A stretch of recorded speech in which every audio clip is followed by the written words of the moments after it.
the moment, but my bone is golden. I'm invincible, just let him know I can show you all the glory I own. To the drunk, go find a way to the palace. I'm waiting. Go, live from how can we go? It ain't a river, tiny bed. Storm is coming, tired of your cold. It's my kingdom, fire blowing up. We the kings, it's our honor showtime.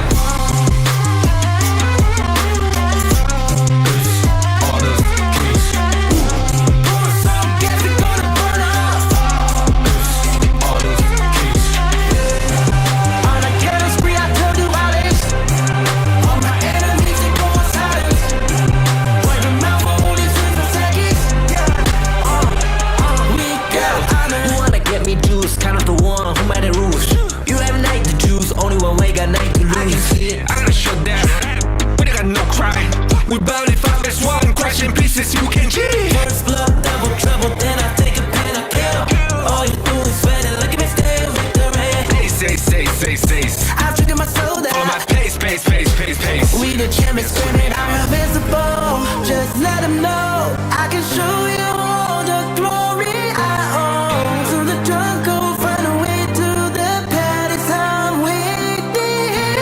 Go, live from how can we go? It ain't a river, tiny bed. Storm is coming, tired of your cold. It's my kingdom, fire blowing up. We the kings, it's our honor showtime.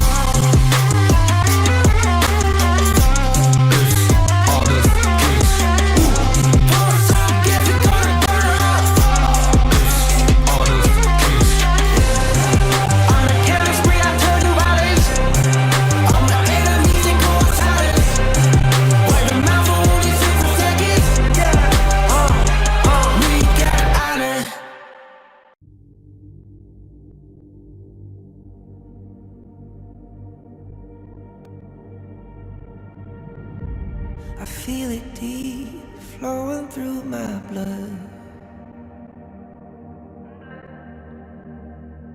Rising up to become someone. And taking it all on my own. What a sweet victory. And taking all of my control. Awaken something deep in me. Like flames, feel it burning inside. Take a hold and pursuit of the prize. I've been told, ain't no way to survive. Keeping all of this fire that's locked up inside. When this is the time, enter the ring. All those mental chemicals doing they thing. I got flashes of battles inside of my dreams. I was made for this moment. At least now it seems like it's time to come face to face with your fear. Been battling reasons for all of the years, and I learned how to fight them with style and grace no one's ever encountered. You say it's amazing. I'ma come out swinging when they open the gate. Go ahead, call passion, I'm calling a rage. I'm taking what's mine like I already own it. Watch but don't blink, going here to the moment. The sky rained down. Here's to the madness that's all around. Go on, tell them who you are, you are, you are. Go on, tell them who you are, you are, you are, you are. Here's to the moment. The sky rained down. Here's to the madness that's all around. Go on, tell them who you are, you are, you are. Go on, tell them who you are, you are, you are, you are. My name is honor, my name is king, my name is champion, my name is strength. Tell them who you are. My name is Pentakill, you think it's strange? My name keep ringing inside of your brain. I hear it every line. Here's to the moment the sky rained down. Here's to the madness that's all around. So tell them who you are, you are, you are. Go on, tell them who you are, you are, you are. Here's to the moment the sky rained down. Here's to the madness that's all around. Go on, tell them who you are, you are, you are. Go on, tell them who you are, you are, you are, you are. Here's to the moment the sky rained down. Here's to the madness.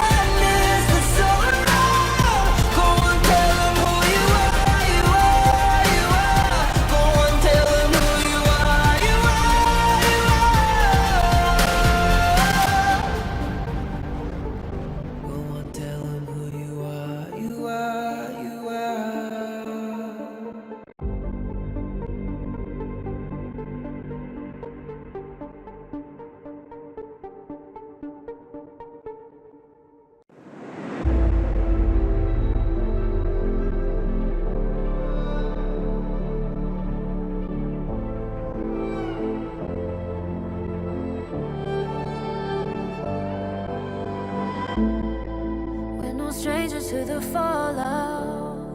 It's what got us here. Ever changing, some chameleon. Blood, sweat, and tears. We'll never make it if we fall to everything that brings us down. With the comeback is now. Blood, sweat, and tears. Fight for what we want. Doesn't matter the cost. Every day, put in work. Blood, sweat, and tears. Nothing comes overnight. Strength in numbers, start to line. We don't bow to fear. Blood, sweat, and tears.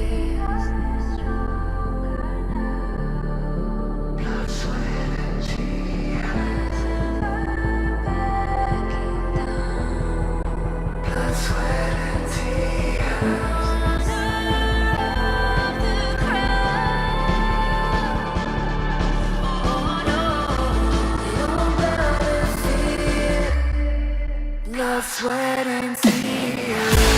Fight for what we want. Doesn't matter the cost. Every day, put in work.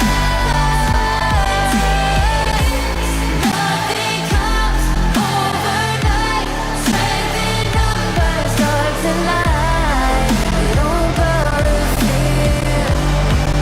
Blood, sweat, and tears.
Sweat and tears.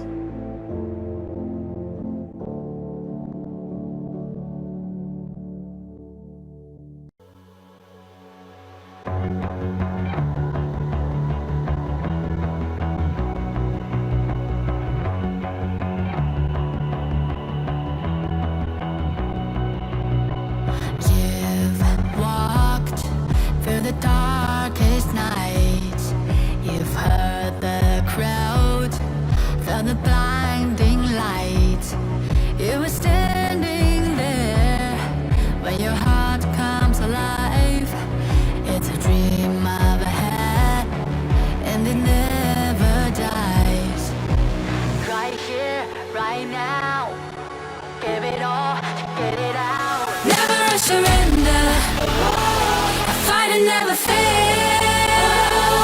I am a contender. A challenge I can feel. The sky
find my way, find my way. On my way, on my way. Dream my way, dream my way. Never a surrender. I find it never fail. I'm a contender. And challenge I can feel. The smallest lies become the brightest enemies. Remember, and even if you fall, you gave it everything to be a king.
Now I see that I got everything I need.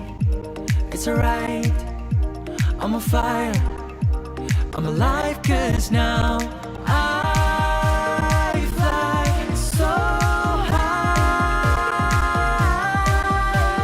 so high. Light up the skyline, let's do it this time, like it's a whole new colorful world.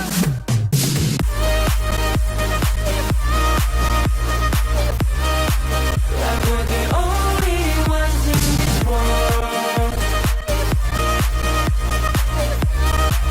Like we're the only ones in this world. Never thought we'd get this far, burning like the stars. How we get this far, like we're the only ones in this world.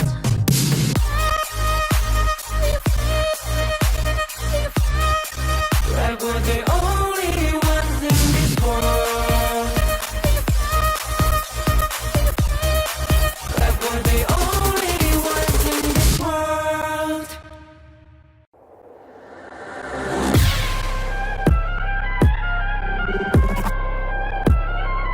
Turn it back.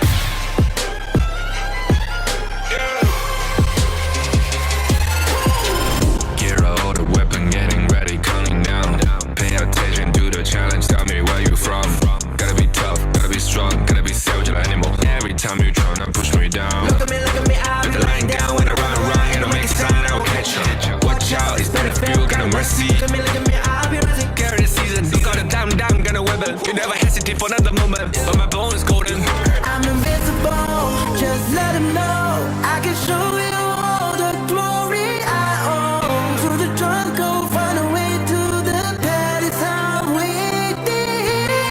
Go, different rocket we go. It ain't a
In Hero's Gorge, the base is the spring of life.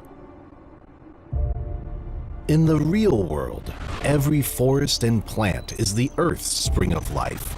The base nourishes the gorge, just as Earth's ecosystems sustain all life. If the base is exhausted, heroes will lose their home. If ecosystems are destroyed, all life loses their habitat.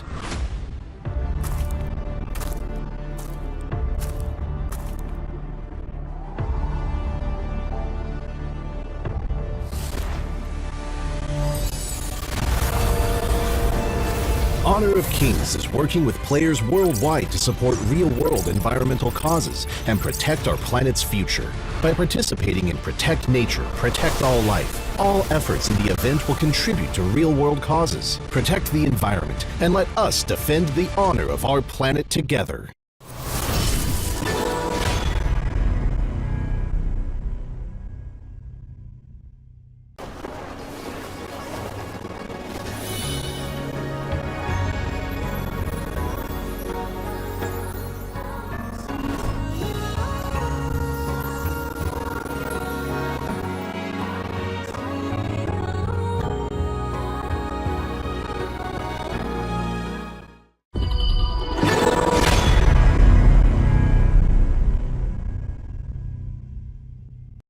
Excuse me.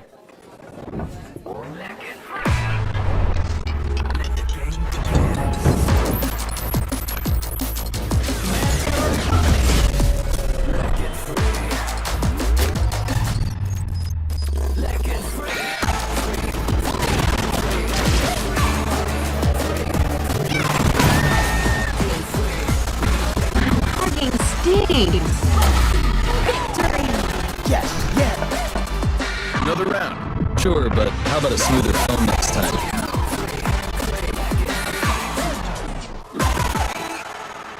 Realme 14, performance beyond limits.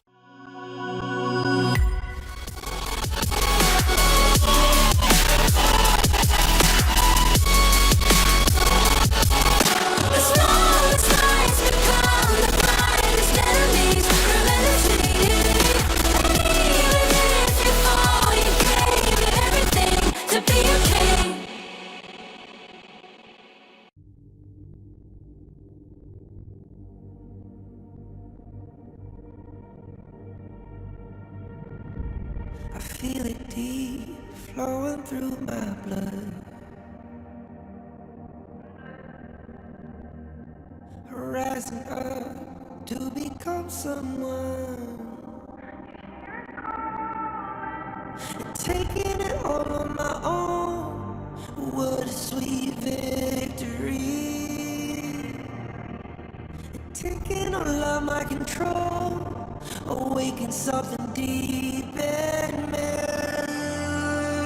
Like flames, feel it burning inside. Take a hold of pursuit of the prize. I've been told ain't no way to survive, keeping all of this fire that's locked up inside. When this is the time, enter the ring. All those mental chemicals doing their thing. I got flashes of battles inside of my dreams. I was made for this moment. At least now it seems like it's time to come face to face with your fear. Been battling reasons for all of the years, and I learned how to fight them with style and grace no one's ever encountered. It stands amazed. I'ma come out swinging when they open the gate. Go ahead, call passion, I'm calling it rage. I'm taking what's mine like I already own it. Watch but don't blink, going here to the moment.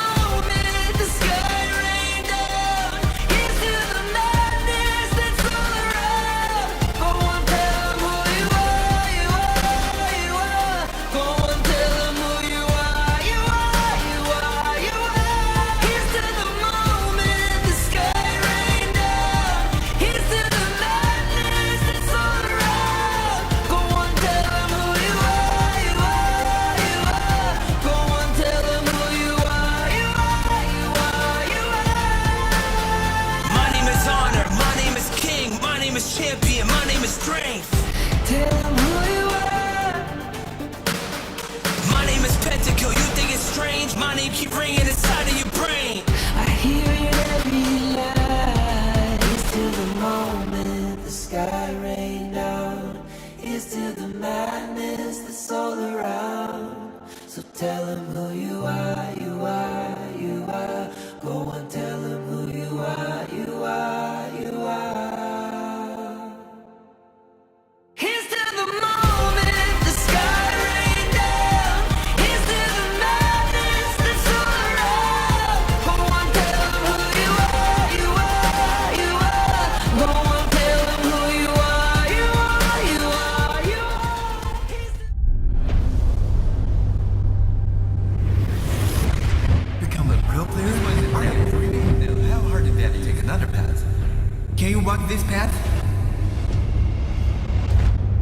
déjà posé la même question.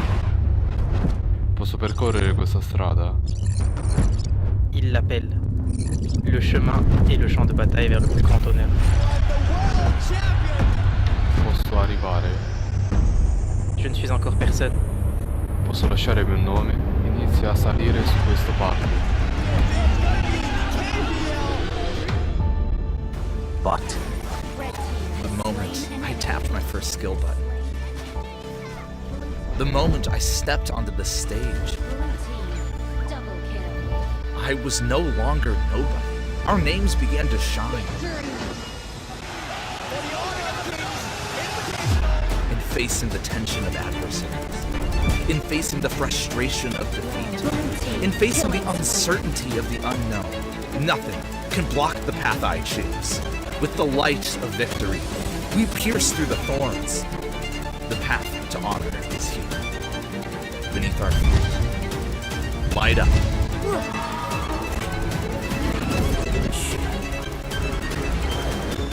When our footsteps awaken the dawn of the gorge, to walk this path is to walk toward honor.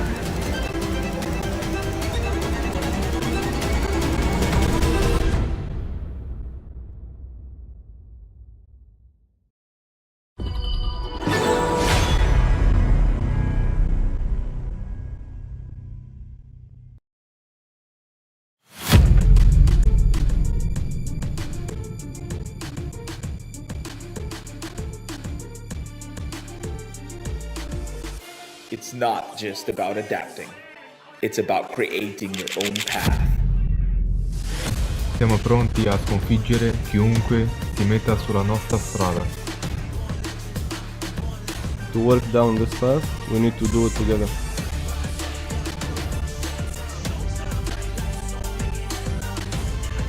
Side by side, we walk the road that shapes our fate. Es hora de cumplir con nuestro papel. Siamo pronti a sconfiggere chiunque si metta sulla nostra strada. It's time to walk the path of honor.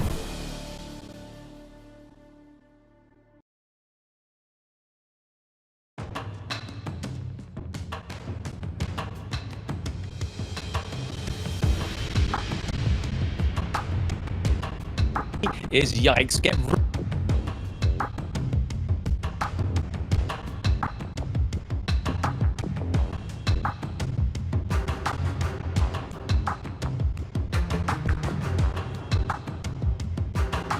players personally as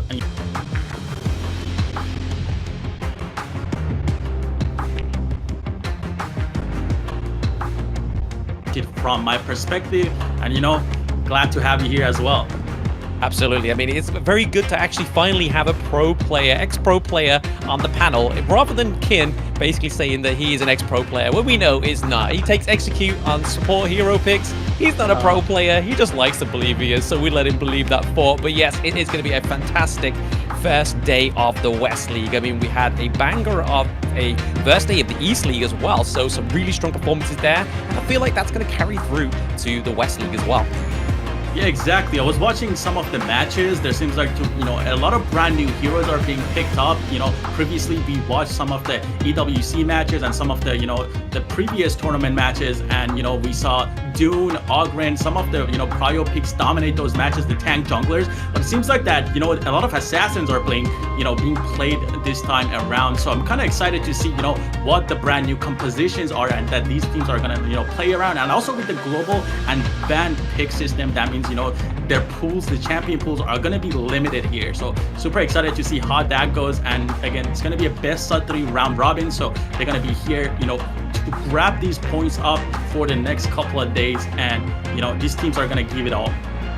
Exactly, just to go back to that point there, you mentioned the global ban pick, and this is something that was adapted in the KPL League in 2018, and now, since Season 3 Invitational, it has officially come to the global Honor of Kings scene. So again, just honing in on the point that Yikes was saying there, is that there's going to be a lot of big picks come through, and obviously, once you've picked it once, you cannot pick it again, but you are still able to ban that pick from your enemy team. So again, the drafting phase just seems a little bit more like a chess game now.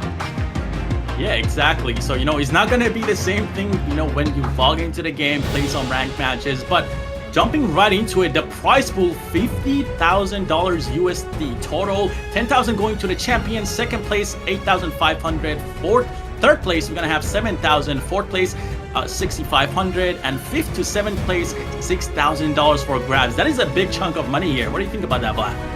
Absolutely crazy, right? Like, even if you become the 7th place, you're still walking away with 6,000 USD in your pocket. That's just Honor of Kings looking after these teams, and this is another reason why to pick up Honor of Kings, right? But these are the participating teams for the West League. We have OG Esports, NZG, we have NRX, we have MKOI, we have Virtus.pro, AYLO Gaming, and Twisted Minds. So again, like you were saying in the introduction there, yikes, some new players, some old players, but some new stories to be told. Exactly, man. Super excited. And today's matches is going to be Virtus.pro versus OG for the first match. We're going to have 90 Globant versus Movistar Kois for the second match. And then we're going to have OG again versus AYLO Gaming.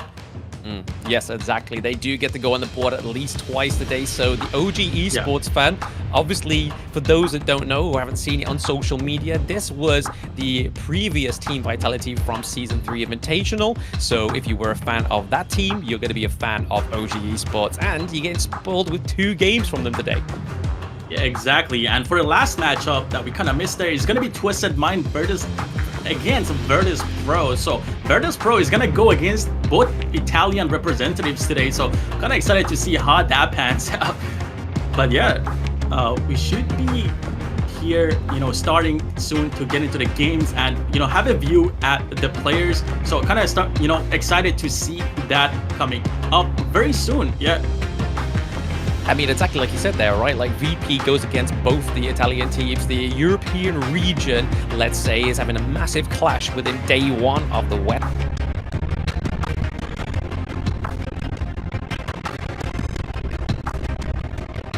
But it is going to be a best of 3 format, like Corey said, like, so again, you kind of want to be really starting with your best foot forward because you don't have to go and have that marathon like we've been seeing in Season 3 Invitational with the best of 5s. That's what awaits these teams going into week 2.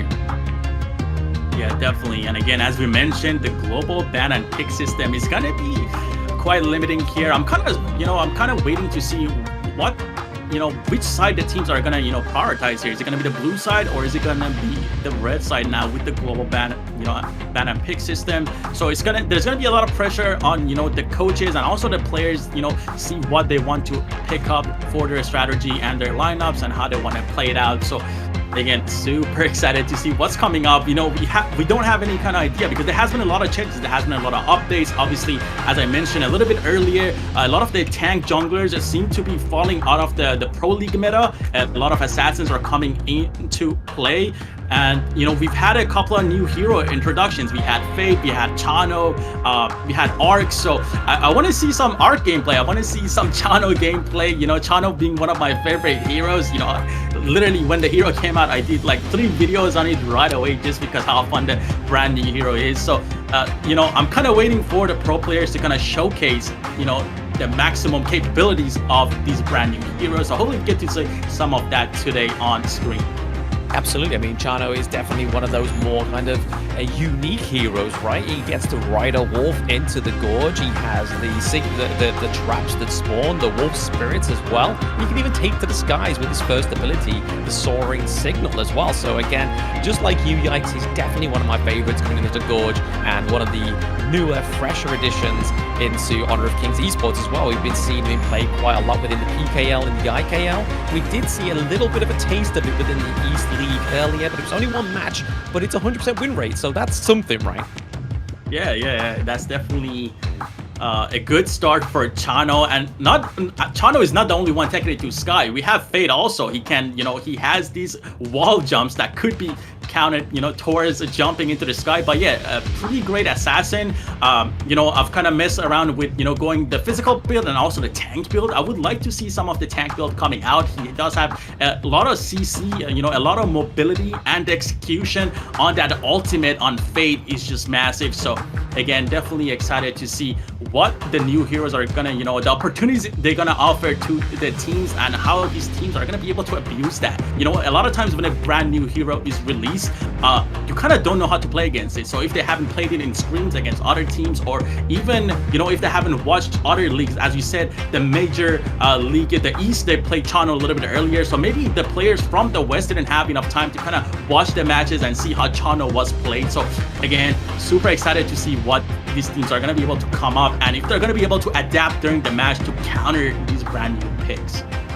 I mean, a lot of these teams definitely take a lot of inspiration from the KPL League as well, so, and Chano is definitely one of the biggest picks within that as well. Not normally coming through in Game 1, Game 2, generally towards the middle part of the series, it generally comes through there for the KPL players, so I can imagine we're probably going to see more going into these best of 5s rather than the best of 3s. I feel like we're probably going to see a lot more priority of locking in the Looms, the Arlis, the Lady Sun, DRNG as well for the side of the East League. Yeah, he hasn't had the best win rate, but in terms of appearance rate, he's definitely been the marksman that a lot of these players want to go for. I mean, with his ultimate being able to kind of reduce the physical damage and magic damage resistance of whoever gets hit by that ultimate is definitely a good point going into these drafts. Exactly, the Renji, again, one of my other favorite heroes. You know, he has the second skill where he's going to be able to kind of have like a purify, like a free exit, and also Lung, as you mentioned, Lung having the ultimate where he's able to pretty much fly away, go on that dragon form, and again, having like a Dolia, someone that can reset the ultimate is going to be massive, and we saw that again being played a lot on the east side. In west, you know, I'm ready for surprises. I'm ready to see again what they can come up with. I want to see actually some early gameplay myself. You know, seeing Arlie on the pro stage is obviously one of the known as one of the hardest, you know, farm lane heroes. Arlie, you know, I want to see some of, you know, that Marco Polo Yario combo. So hopefully, we haven't seen too much Yari actually come out in the pro league. I believe there has been a lot of Dieria coming out. So Dieria, again, one of the most recently released heroes, really being prioritized here. So again, there is a bunch of brand new releases that we're going to be able to see in these games, especially with the global ban and pick system that we have. Exactly like you were saying there about the Diadea pick, it's always kind of like picked but also banned for a reason as well, right? Like that hero herself really sets up that single target CC. Her ultimate Deafening counter can be used as a zoning mechanic, or even used to just kind of like be that counter engage to a big engage from the enemy team as well, right? Offering healing but also damaging your enemy team as well. So again, I feel like there's a lot of utility there within the Diadea, and probably a lot of respect put onto that ban for this hero as well. But yeah, like you were saying, Diadea has been coming through, Dolia as well. We've been seeing a lot of Dolia in the East League, but then also Sakia has been coming through as well. Not as many tank supports in the side of the major East League that we saw earlier, but again, I feel like that may change within the West League. It's all dependent on how those drafts kind of roll out anyway. Yeah, speaking about Sakir, one of my favorite heroes too, has a lot of damage. Even though you have to build him tanky, it seems like that he scales a lot based off the you know, the magic and the tank builds itself. And he recently got a brand new free skin as well, which is super cool with the Flora skin line that came up. And you can, you know, grab it for free in Honor of Kings as of now. All you gotta do is play some mini games, you know, invite your friends to the game. So again, Honor of Kings giving out all these freebies, and you have, you know, the brand new hero Sakir again, as I mentioned. You know, it was released, I believe, a couple of weeks ago. But yeah, let's get into the team intros now and meet the players.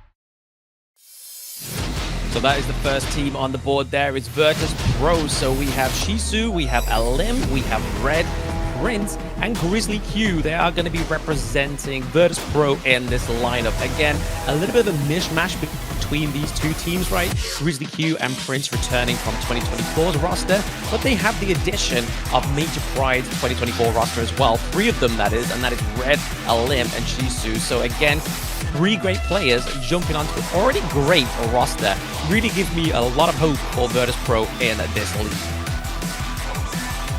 Exactly, and we already have some familiar faces. For me, at least, is Grizzly Q.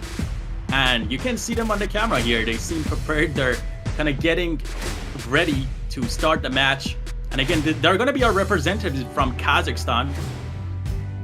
So VP just getting ready here.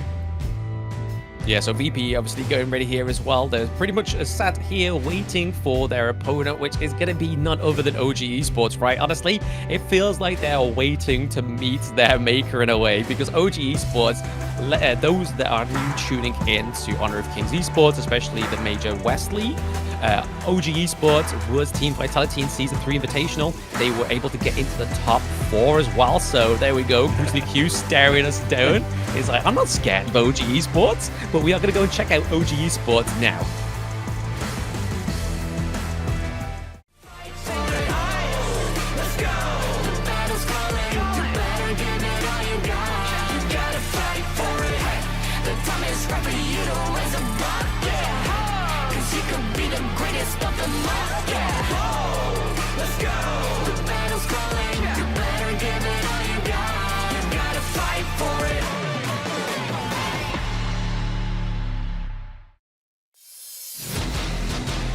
Alright, so OG Esports, our representatives from Italy here. We have Clash Lane, Keke, and then we got the jungle, Dao. We got mid lane, Wen, and for farm lane here, we're gonna have Anne and Muchen for Rome here.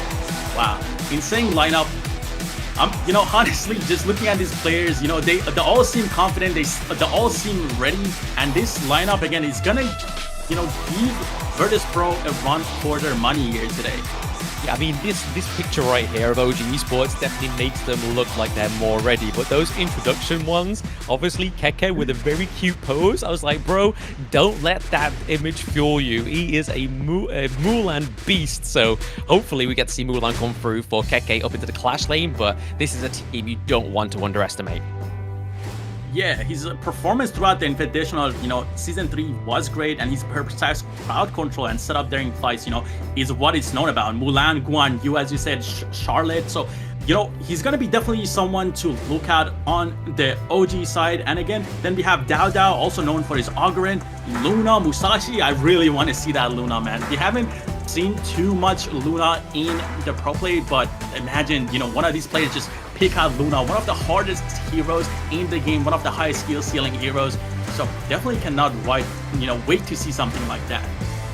Absolutely. I mean, he's definitely known for his Luna, but also his tank hero picks as well into the jungle. Like, he is definitely not one to shy away from versatility, and Dao definitely has the experience with him as well. Obviously, ex-KPL player, KGL player as well, so he's definitely got the experience that he needs to kind of be the captain of the team of OG Esports. But they also have the mastermind that is Coach Andy, again, always drafting some insane flavors for the side of OG Esports. Exactly, and speaking about, you know, coaches having different flavors, here on the VP side, we're gonna have Hydro today. So again, super excited to see what they can come up with. We're gonna have here, like, we have Grizzly Q, known for his Diadia, Dolia, Liam Po. So Liam Po, again, one of my own favorite picks. You know, you said that, you know, tanks are not being played much on the East, but maybe we can see some of that coming out from Grizzly Q. I've been following, you know, his journey, even, you know, from the previous MOBA titles. He used to play. This guy's, you know, he's been a long-known player, and, you know, Liam Po, he used to play a similar, you know, hero in a different title, but now, you know, he's gonna have the chance to take it out here. So hopefully, maybe in, you know, if it does go to like a game 3, we're gonna be able to see the Liam Po coming out, because the prio picks, again, because of the global banning system, are gonna be kind of pushed away or banned out. But yeah, different, synergies, comps is going to be coming up. And as you guys can see already, the coaches are speaking to the players, getting ready for the matches. They're trying to see what they want to, build and, go play towards. So excited to see what each of these teams are going to be able to come up with. Absolutely. I mean, we kind of saw Dodo there, just having a bit of the slouch, a little bit of the sleep. I feel like the teams need that, right? Just to kind of orientate themselves, to get their head in the game, and just make sure that they've got no sleep in their eye. Because, I mean, it's different times. They're rocking with different experiences here. But, again, I feel like the highlight for me is not only Dodo on the side of OG Esports, but Keke. Keke, for those who actually watch Series 3 Invitational as well, he was the one-on-one champion of the entire tournament. So he was able to take a lot of the farm laners, which were pretty much, I think it was farm laner player Azar, decided to go against the Keke, who, rather than going for just a marksman, he was like, you know what, I'm sticking to my Mulan. And he got the sick flash in with the ultimate combo as well, really be able to shut down the DRNG that Azar picked up. It was really phenomenal, really something to behold.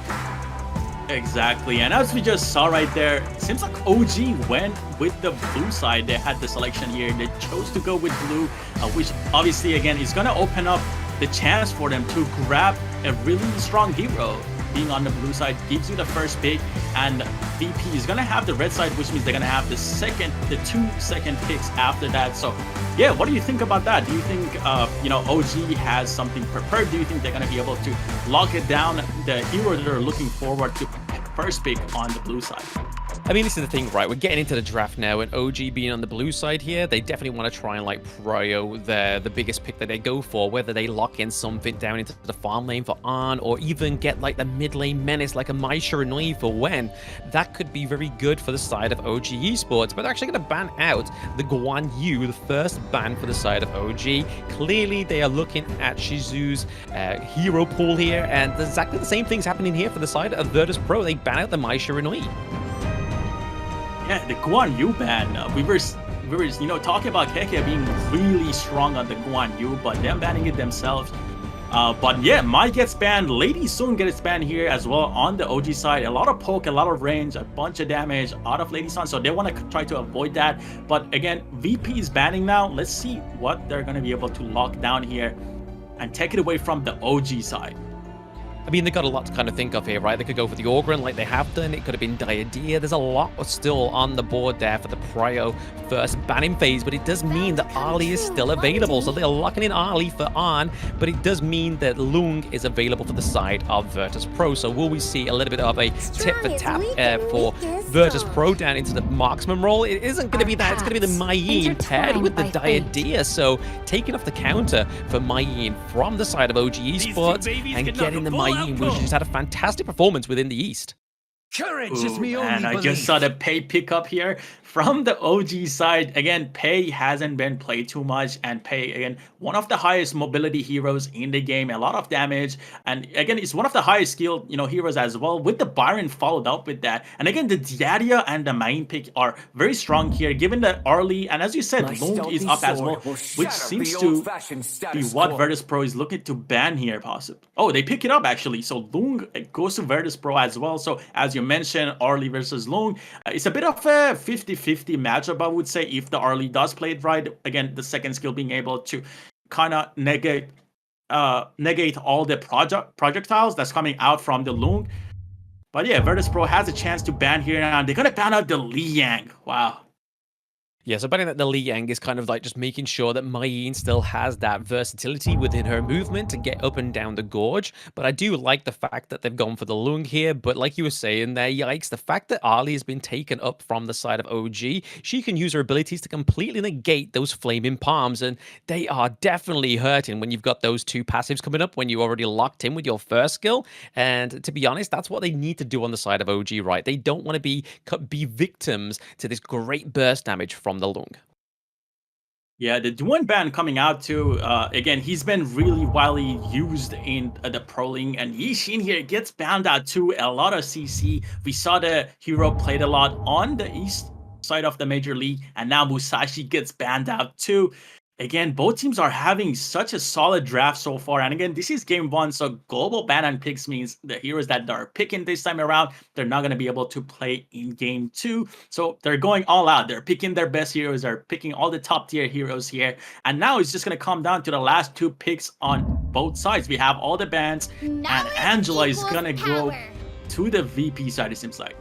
Again, Angela and Diadea are two heroes that definitely synergize very, very well. If you can land the skills for Angela to get the CC, and then it just kind of leads on to Diadea jumping onto the enemy hero with the bit of farewells, and that kind of just leads on to Lung potentially coming into that interaction and just absolutely bursting down the poor, unsuspecting victim on the side of OG. But if we look at OG's draft here, they definitely need some sort of control into the mid lane, and Lady Jen is definitely the pick that they want to go for. Destructive Deluge is going to be a great counter-engage mechanic for the side of OG Esports.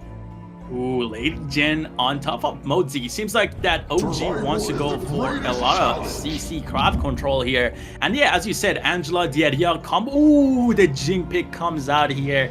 Jing versus Pei. Wow, this is something you would see in like a peak tournament mode. All the tryhard players on the highest elo, you know, going at it.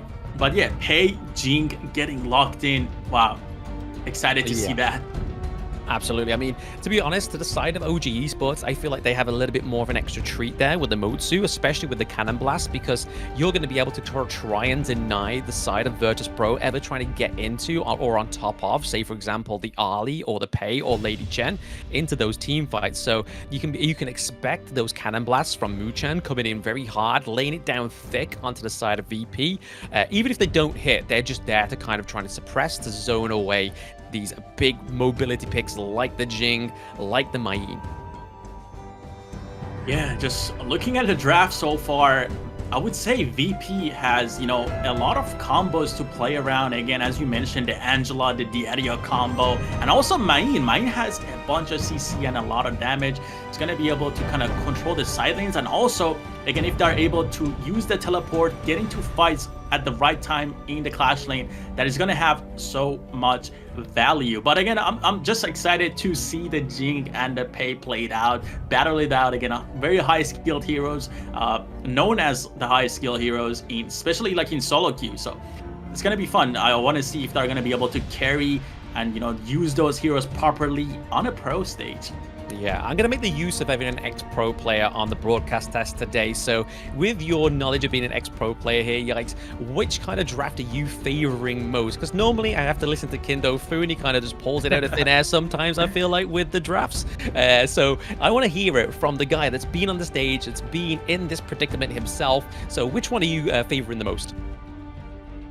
Honestly, on the side of OG, I kind of like the Arlie. I feel like the Arlie is kind of a massive counter to Lung if played properly, but obviously this is a different environment. This is going to be a lot of team play involved. There's going to be 5v5s. Most of the fights are not going to take like in a solo kind of instance. So overall, I would say OG kind of seems like they did have a plan. This is why they chose the blue side as well, and they instantly locked in the Arlie. So yeah, there's going to be a lot that is going to go to the Arlie, and if she's able to, you know, get the items, be able to outplay the Lung, I feel like with the Arlie and Pei combo, they're going to be able to excel off of that. And again, we have Lady Jin, we have Mozu that are going to be able, you know, to have the crowd control that is going to lock down VP. And same thing coming out from the VP side. They have the Diadea, they have the Angela, and you said the Lung to burst down the lockdown targets. And Lung also has a knockback himself. So both sides have a lot of CC, they have a lot of damage. It's a hard one. It's a hard one for sure. But my guts tell me to kind of go with OG here. What do you think about that? Okay, I mean, yeah, it's a great summary. I mean, I was definitely more sort of going towards the way of OG as well, because I mean, neither of these teams have a very strong front line, right? Like, they're really going to be expecting the Byron as well as at the side of Virtus.pro, the Mayin is really going to be their kind of like front side, which is a little bit of a a weird one, because the way that these like clash lane picks normally work is they kind of like stalk around in the bushes nearby, waiting to catch off that back line. But now they're going to have to try and be forced into the front line here to try and hope that they can kind of either try and exhaust some of their abilities of the enemy team, try and get the knock up, see the flash, and then obviously knock up from the Byron to try and pick off either the likes of the Angela or try and take down Diadea or something like that. So again, they're kind of being forced to the front of the team fight rather than having that kind of let's stalk, let's wait around for those players that kind of don't expect us to come out of nowhere, and then all of a sudden, boom, flash over the wall, and you're down. Exactly, and that reminds me, we got Main buffed actually in a couple of updates ago. I believe it was last month. We got the mechanic upgrade, enhanced energy between the different skill combos. So, and we also just recently, a couple of days ago, we got the Byron buff that gives him the skill 1 recovery effect. So I'm excited to see the 1v1s going down in the clash lane. If they're gonna be able to, kind of show off the upgrades that came, that came to the heroes.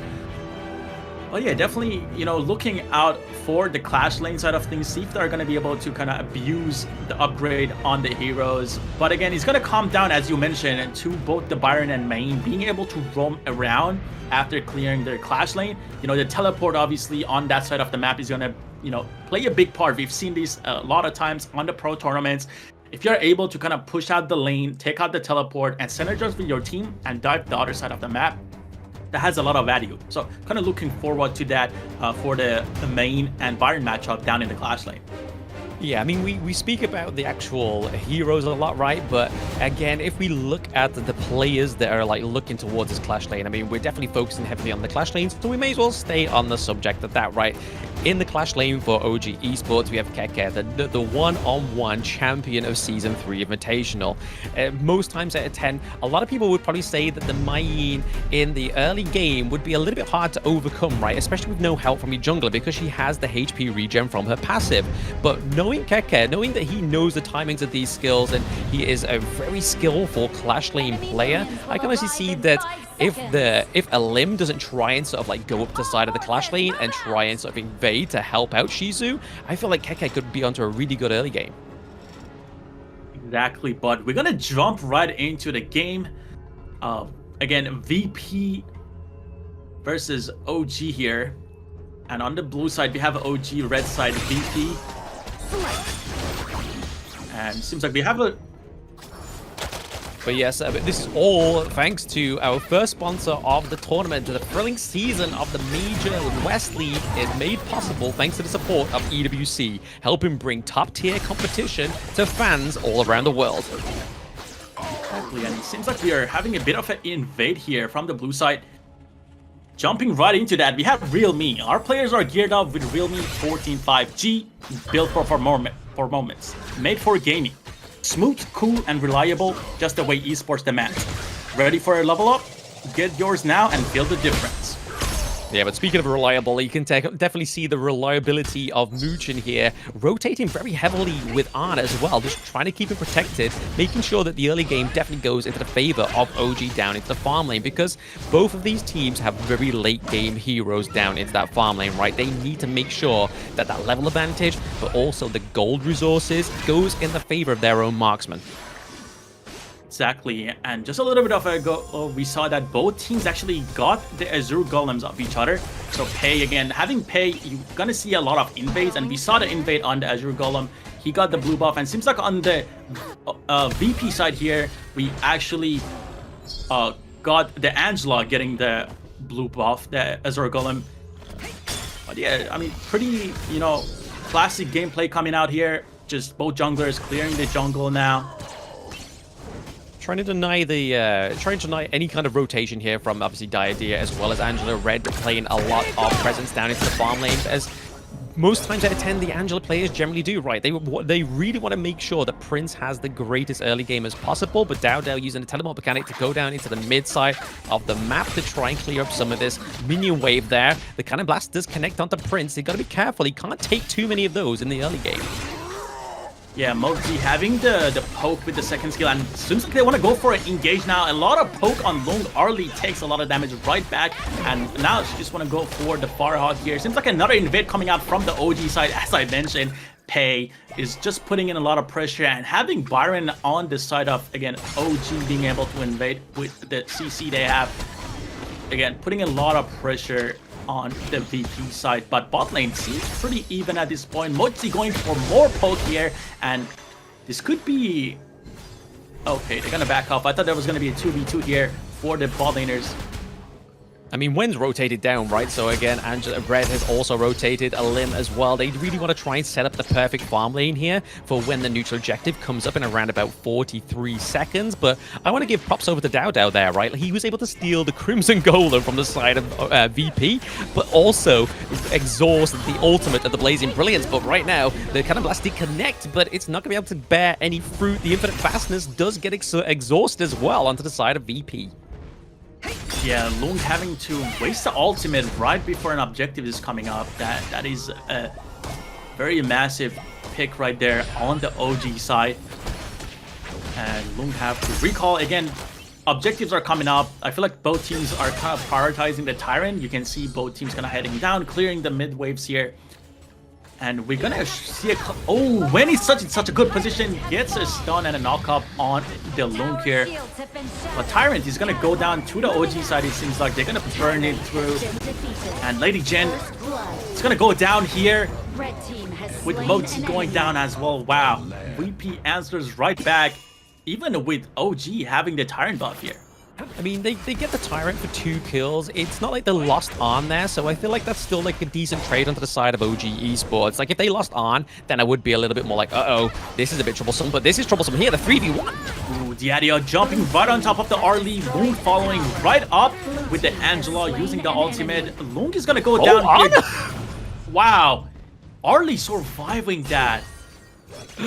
Wow, okay. Oh my days. Honestly, Arm was there, able to come out of a 3v1 gank there, able to take Grizzly Q down. That is something that a lot of farm lane players can't honestly say that they could do, but Arm definitely finessing them down into the farm lane.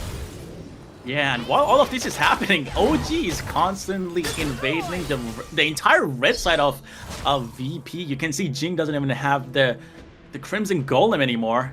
And with Pei and Lady Jin looking for a stun here, doesn't really work out. Mozi again looking for some stuns, so maybe they can kind of play with that. But yeah, so far again, both teams are just playing very neutral, just, you know, trying to invade, take down farm, and that's the point of the game we are at right now. And it seems like Diadio is gonna get caught here, but the Pei and Lung is going to trade it out. Absolutely. I mean, this is the thing as well, right? Jing is trying to go in a limb, trying to pick up anybody, but it's not. Dao is going to get the kill onto a limb there, but I have to give props over to the side of OG, even though it seems like I'm giving a lot of props over, but they are definitely playing a better macro game than the side of VP. They're able to crush the Clash lane T1 as well as the mid lane T1. That crucial T1 out of the entire game is now open on the side of VP. Exactly, taking down the outer towers is gonna be massive. I mean, the jungles seem to be open already for the OG side, but now it's gonna even make it easier for them to have more vision into the enemy jungle here. So VP side definitely going to struggle a little bit defending both their Azure and Crimson Golems here. And again, Pei looking for constant invades with Byron kind of proxying the wave, catching the wave, and being able to get the bot tower now. Yeah, again, I think that's just Keke just showing that this macro gameplay is just a little bit better than Shisu into VP, right? He was able to kind of freeze the lane between those two turrets and then just allow their minion wave to crash through. But Grizzly Q might get caught on here. Yeah, Keke seems like he was, you know, kind of waiting for the Diadio to walk in so he can jump on the Lung, you know, try to burn the ultimate, but Lung being patient, didn't really, you know, panic to try to burn that ultimate. But yeah, Keke doing a great job camping in the bushes, you know, proxying the waves, catching the waves so they can, you know, the waves can automatically, the minions can push the tower. And we have OG playing towards the top side now. They really want that second inner tower from VP here. Oh no, the Mirror Domain gets exhausted as well as the Blazing Brilliance. Limb does go down, however. They're able to take the T2, so they definitely had their eyes on the prize of the T2 into the Clash lane, and it looks like they're not going to stop there. Keke looking to take the T2 into the mid. Blue team. Exactly, as I mentioned, the Arlie, you know, the first pick early, they definitely had a game plan, choosing the blue side, picking up the early. You can see the early's working out for them. They have a lot of power, they have a lot of damage, and they were able to counter the Lung. Early being 102 right now, having 2 items so far. Yeah, doing great. Look at Pei. Look at Pei at 6.58k gold. Wow.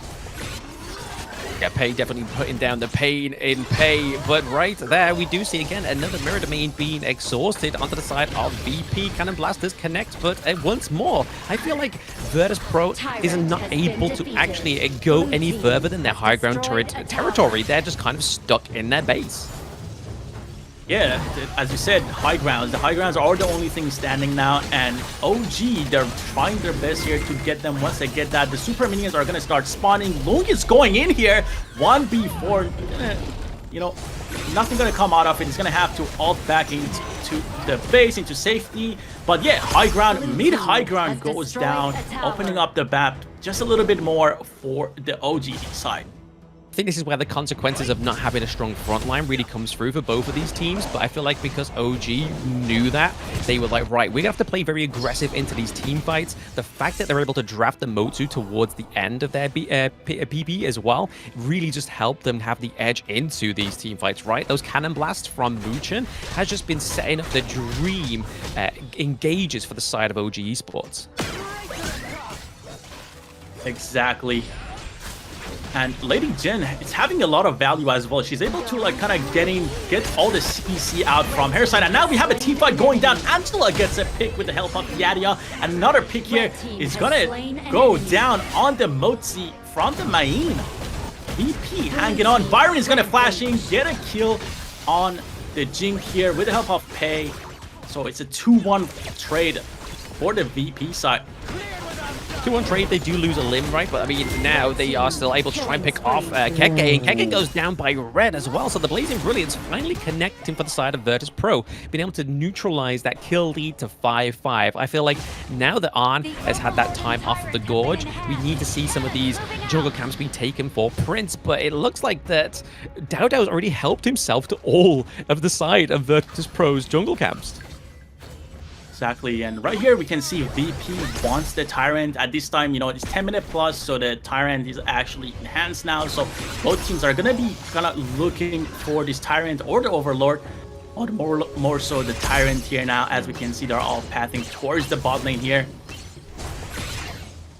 Yeah, I mean, either Tyrant or Overlord would really do right for OG or Virtus.pro. Virtus.pro would really need kind of like the Overlord in this case, I feel like, just to try and get some push onto the Gorge. But right now, they're kind of being forced away from these neutral objectives thanks to the minion waves from OG. So again, they're just having a bit of a breeze here going into this 11-minute mark at the side of OG Esports. Virtus.pro needs to have a solid stand at their base, or else this means that game 1 will go over to OG. Exactly, and OG was able to pick up the Tyrant. The only thing standing right now, objective-wise, is the Overlord, which is going to help them, you know, push in. But they have the debuff from taking down the Tyrant here, but they're looking to take down this high ground tower. Angela is going to have, you know, to ult here, force the ult out of Angela. Nothing comes out of it, though. I mean, it's not only the ult of Angela, though, right? I mean, Grizzly Q as well exhausted that Destined Encounter, so that's 2 ultimates already gone down. I mean, OG Esports now know that, but they don't have the minion ways to act on it, so I feel like this is a bit of a saving grace for the side of VP. Yeah, but as we were talking, they were able to literally take down the bot lane high ground without any minions. Byron just tanking with the ultimate, getting that shield, and now Pei is going to take down Ziadia. Jing is going to be able to take down the Lady Jin. Arlie going in and taking down the Jing as well. Seems like this is a Pei. Wow, Pei was able to leap on to the target, and the game just like that ends here. Yeah, with the blink of an eye and the help of the minion wave into the mid lane, OG Esports takes game 1 from Virtus.pro. Again, I feel like it seems to be the consequences of the actions of the BP, right? The fact that they had no solid front line on both of these teams, and OG Esports just kind of knew how to navigate that just a little bit better than Virtus.pro this time around. Maybe they will think of a tank support next time, maybe even a tank jungle, even though Lim did actually play okay on the Jing. It's definitely not one of his best performances that we've seen previously, but it's definitely one of his bigger picks. So unfortunately, he has now met with the consequences of the global BP. He can't pick the Jing anymore. He might have to be like, hey guys, I have to take the dude. Yeah, what I'm thinking is maybe that they tried to take the Jing away from the OG side, but again, they picked Jing on the very last, so maybe they did have some sort of game plan, but again, OG was not letting VP like really at all. They were constantly invading with the help of Byron, having the second skill that is able to knock up. They were able to shut down the Jing. And, Angela had her moments, was able to, use the second skill, the chaos, and, stun targets, get some picks. But, OG was just prioritizing the invades, the objectives. They were able to get a bunch of gold out of VP and just, take down the towers, getting the inner tower, the outer tower slowly, and even the high grounds, they were able to literally tank it without minions and take down those towers. Yeah, I mean, we were speaking much like volumes in the BP about the Diadea and the Angela combo there, but I feel like it was a sleight of hand by the side of OG Esports. There was kind of like too much high frames going on to their team. There was kind of like catch me if you can. It was kind of like a game of hide and seek of who do we actually try and get this combo onto and who do we try and shut down. And it only really worked maybe like once or twice for the side of Virtus.pro, but again, it's better that they work in once or twice than not at all. They just need to kind of adjust, I feel like, their draft into game 2. Is come up with something that has a little bit more of a stronger front line, something that's going to be able to defend the marksman. Obviously, now that they don't have the lung there, we don't have the infinite fastness onto the side of VP as well, so they're going to have to kind of play a lot more strategically against OG in game 2. Exactly, and I really kind of like, this kind of went under the radar, but I kind of like the Moji and both the Lady Gen pick from the OG side. They were able to kind of block off a lot of dives that, Diadea and both Angela, even Lung, they were looking, to engage. We saw that, dive under bot tower. It was a 3v1. The early there, soloing, that was a lot of value.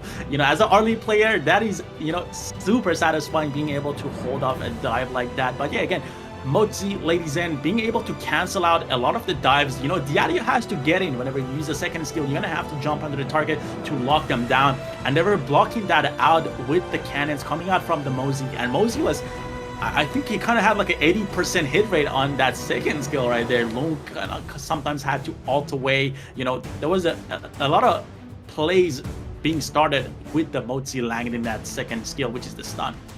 Oh, absolutely, yeah. The Cannon Blast is super oppressive, right? But in the same kind of breath is like, if the fact that VP could have had that early game locked down for their team, then the Mode 2 becomes a little bit more of a defensive play, which is a lot harder to play against, a lot more harder to be the shot caller with the Mode 2 if you don't have the kind of advantage in the early game. So again, I feel like OG Esports knew what they were working with, knew what the timers they were kind of stuck to and strict to with this BP, and they definitely operated it very, very well. Very precise. I mean, the game I don't think lasted any longer than like 13, 14 minutes. Yeah, definitely the early first pick, they had a game plan on the OG side going into the game. But now, again, global ban pick system. We're not going to be able to see the early on the OG side, but now we're going to go back to the scoreboard here. Look at Dada 6-0. I think that pay deserves an MVP, especially against a Jing. We see that a lot, in ranked matches, but now we got to see it on the main stage. Dada having an insane performance on the pay, constantly putting pressure down Virtus.pro, invading the jungle, getting both, Crimson and Azure golems with the help of Byron and Arlie. That was insane. Yeah, I feel like definitely it's MVP material, right? Dowdow with the 6-0-1 onto the pay, definitely deserving a bit of a pay rise for those lack of better words for Dowdow on OG Esports. But look at the damage coming through as well. Like, not even the biggest amount of damage coming from on the Ali. It was all coming from the Lady Chen. So when knowing what he was needing to do in these team fights, which was basically throw that destructive deluge down, do a lot of damage onto the side of VP, and then that's when it kind of just opens up the floodgates for Dowdow, Keke, and Ann to get stuck in there and just take up those kills.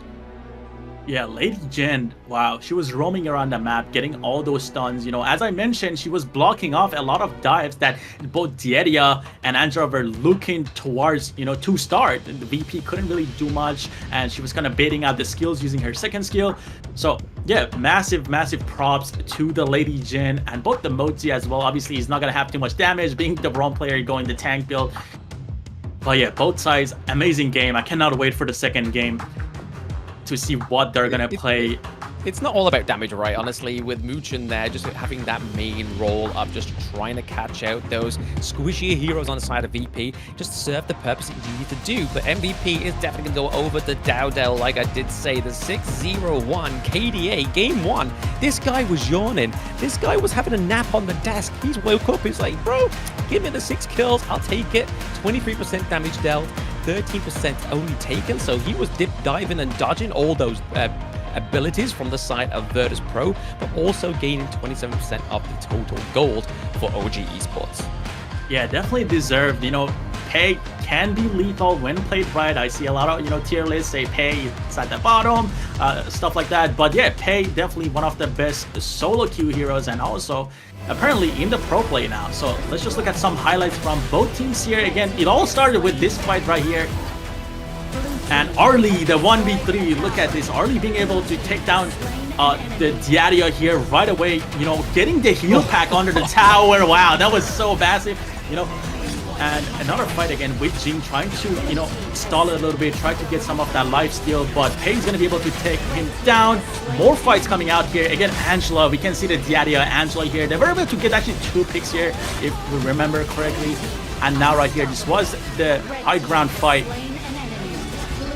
Yeah, again, just a fight onto the high ground turret. I mean, the Blazing Brilliance did connect there onto Wen. Again, just a casualty for the side of OG Esports, but they were able to just dive in. They have one singular minion. The Infinite Vastas was really there just to try and take that minion away from the Crystal, but it just wasn't enough, and it was OG Esports just running down that game 1 victory after a very, almost very clean surgical game 1, I have to say, from them, especially all thanks down to Muchin with the Cannon Blast and just the ferocity of this draft as well.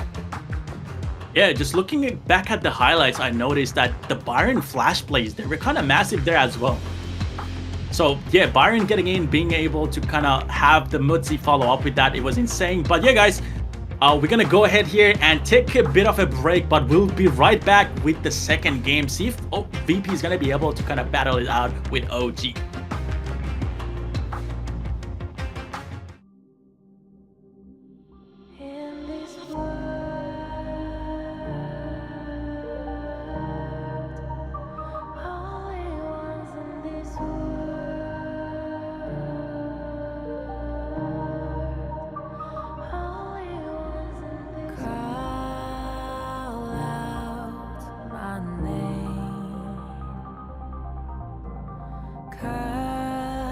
The sound of the rain.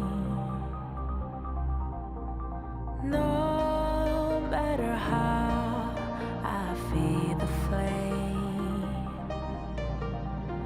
you know I feel the darkness and the pain. All of the ways we tried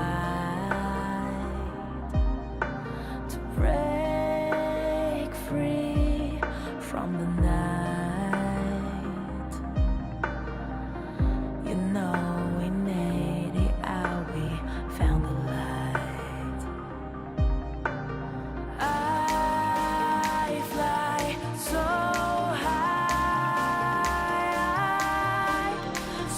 high, light up the skyline. Let's do it this time, like it's a whole new vibrant world.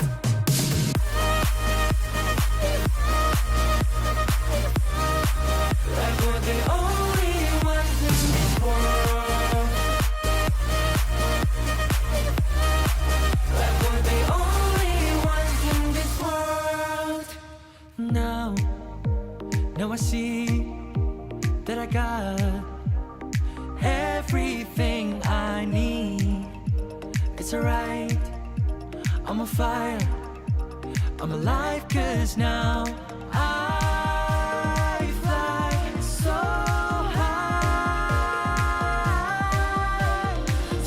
high, light up the skyline. Let's do it this time, like it's a whole new colorful world.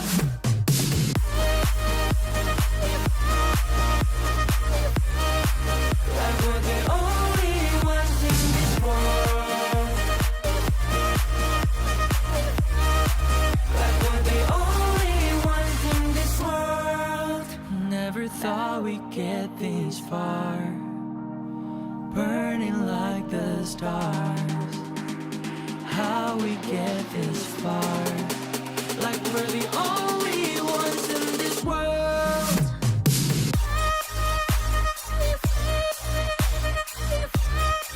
Like we're the only ones in this world. Like we're the only ones in this world.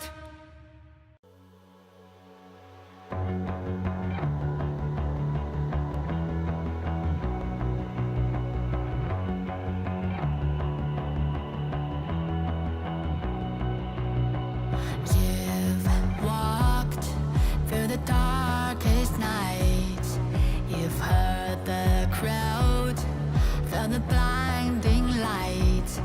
You were standing there when your heart comes alive. It's a dream of ahead, and it never dies. Right here, right now, give it all, get it out. Never surrender. I fight and never fail.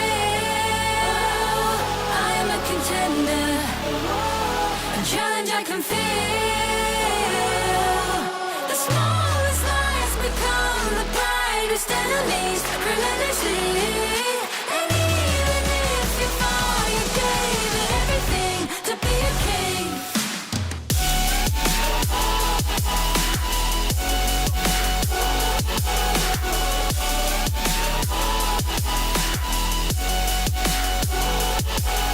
The smallest lies become the brightest enemies. Relentlessly. And even if you fall, you gave it everything to be a king. You carved your way with a sharp attack.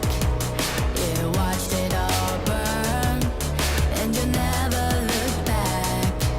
There will come a day when your fears will rise.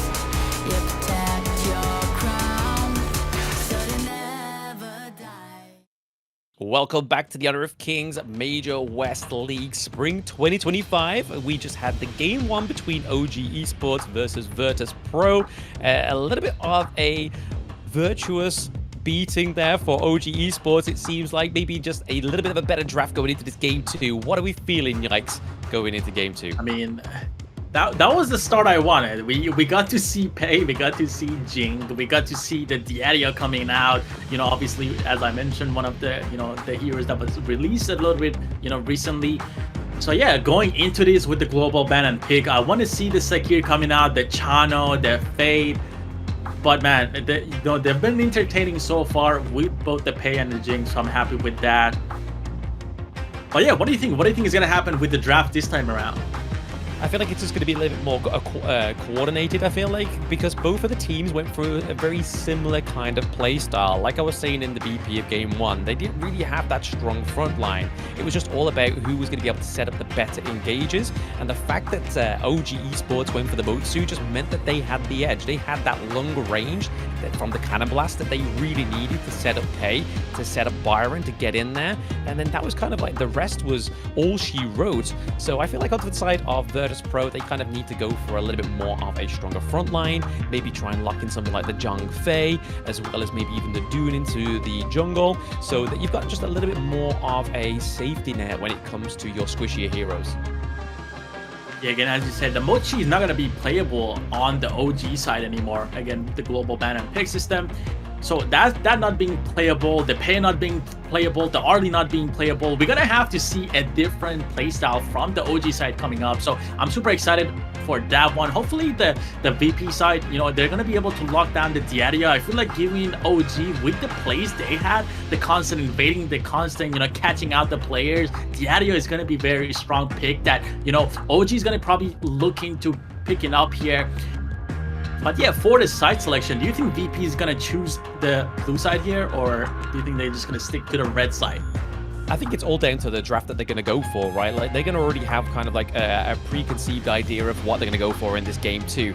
So if they're really looking to gun for something into the draft, then they're definitely going to be trying to lock it into the blue side. But red side also has that great sort of attribute of being able to be so reactive to that first prio blue pick that I feel like I always prefer the red side anyway, because you can either lock in like a flex pick, you can either lock in like your farm lane and your support. It's literally the opportunities and the outcomes are endless, but this is the updated global ban pick for those watching at home. So these heroes cannot be picked by the same team, but can still be picked by the reverse and banned.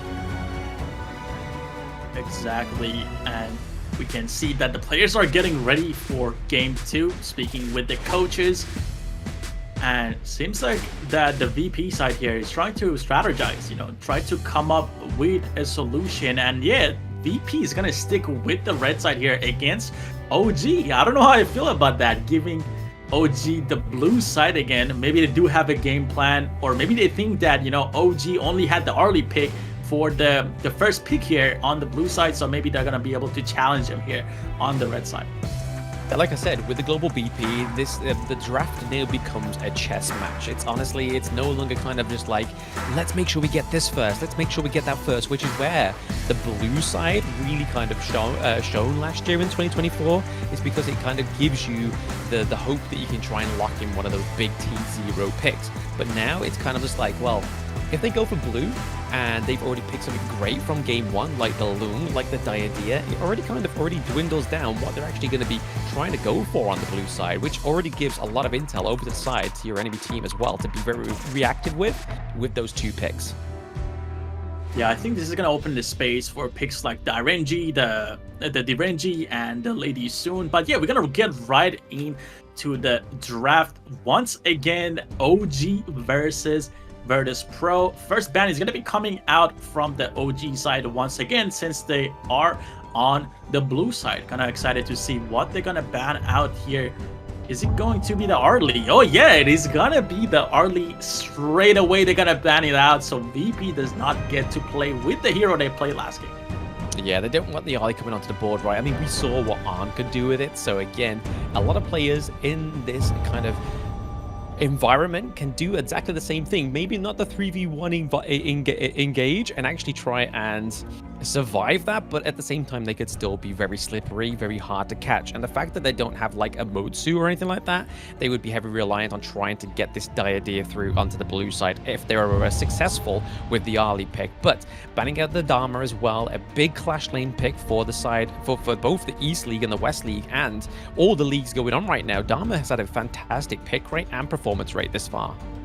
Yeah, he has a lot of CC, crowd control, and also Mai sneak through right there as well. Mai has a lot of damage, a lot of burst, and a lot of CC. So getting those 2 CC, crowd control heavy heroes out of the way, with the Ogren also getting banned, and Guan Yu first pick here on the OG side. We've been talking about KK being super strong, being one of the best players on crowd control heroes. So the Guan Yu pick here is going to be massive for the OG side.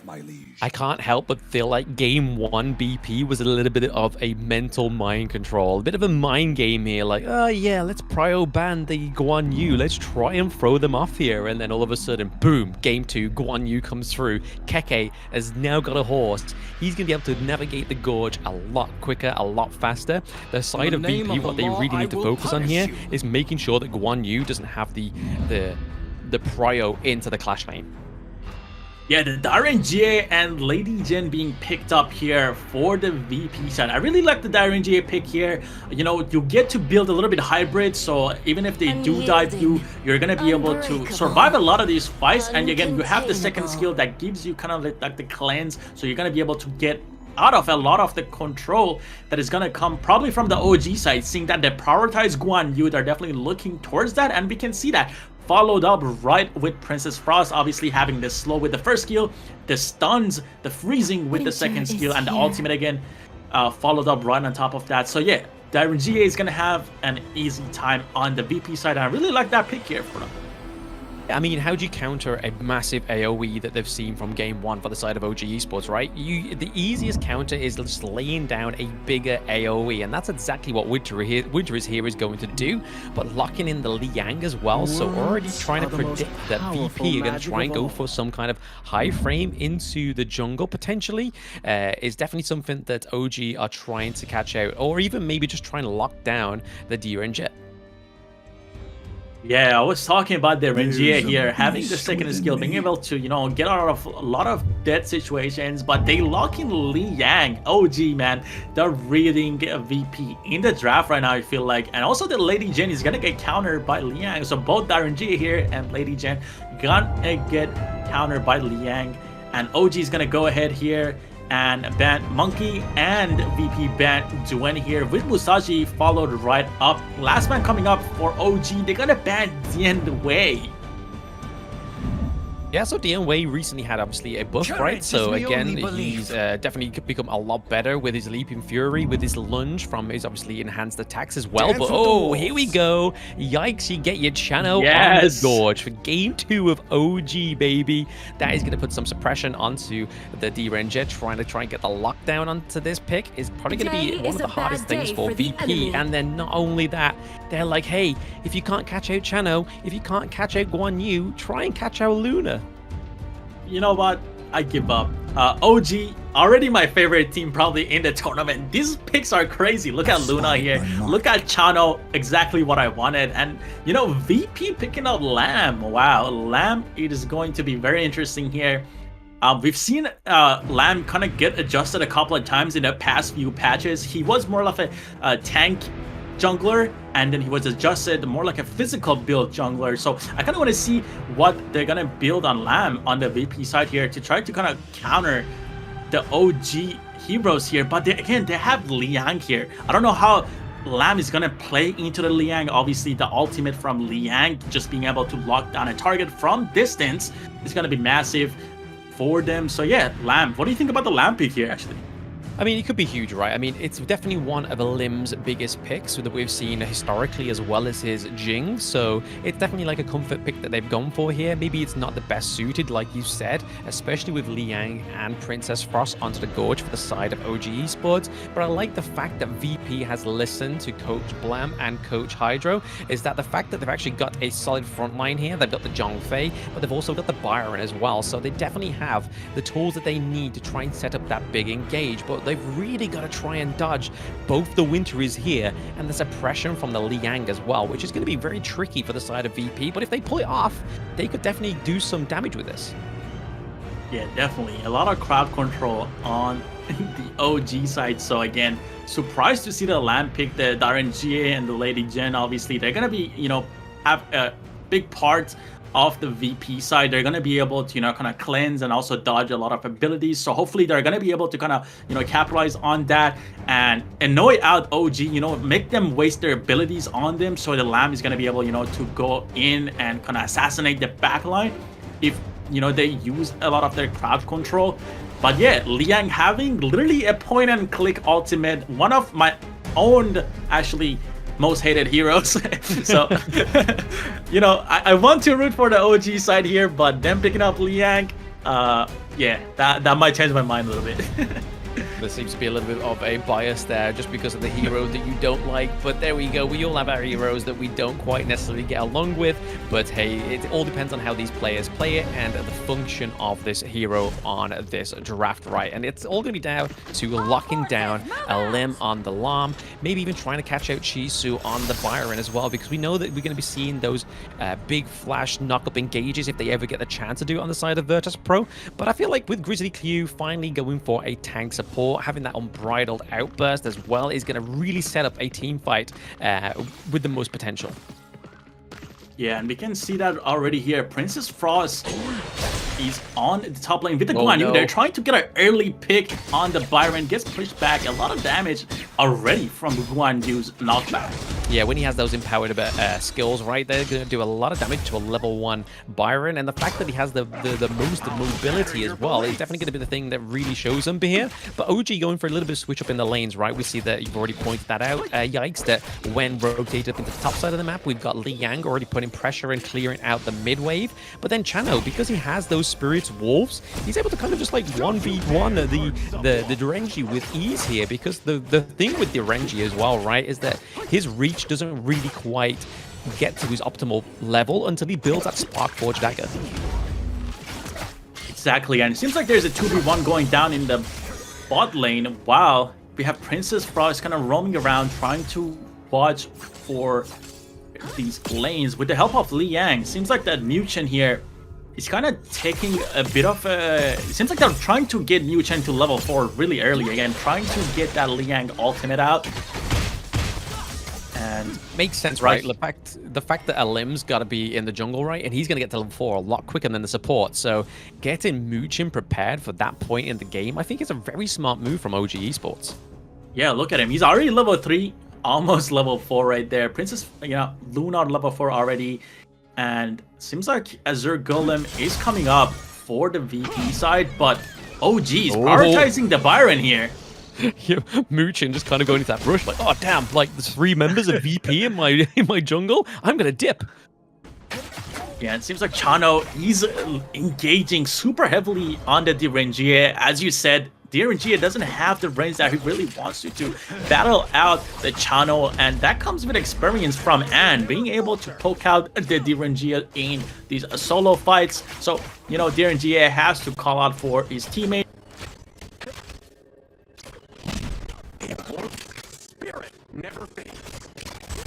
The channel pick as well, right? So Arn has now got like a get out of jail card when Alim effectively goes down the lane, but the suppression comes in. Yeah, the suppression comes in. Guan Yu following it up, trying to get Byron out of the tower with the help of Princess Frost. A lot of CC, and the kill is still gonna go to Liang. Wow, Lam is gonna try to come answer the little gank that OG had, but yeah, first blood is gonna go to the OG side. Gold difference being around 800 now.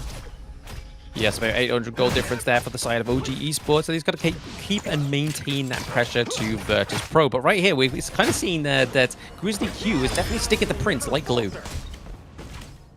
Exactly, and a TP coming out from Van. They were able to take down the Sprite on the top lane.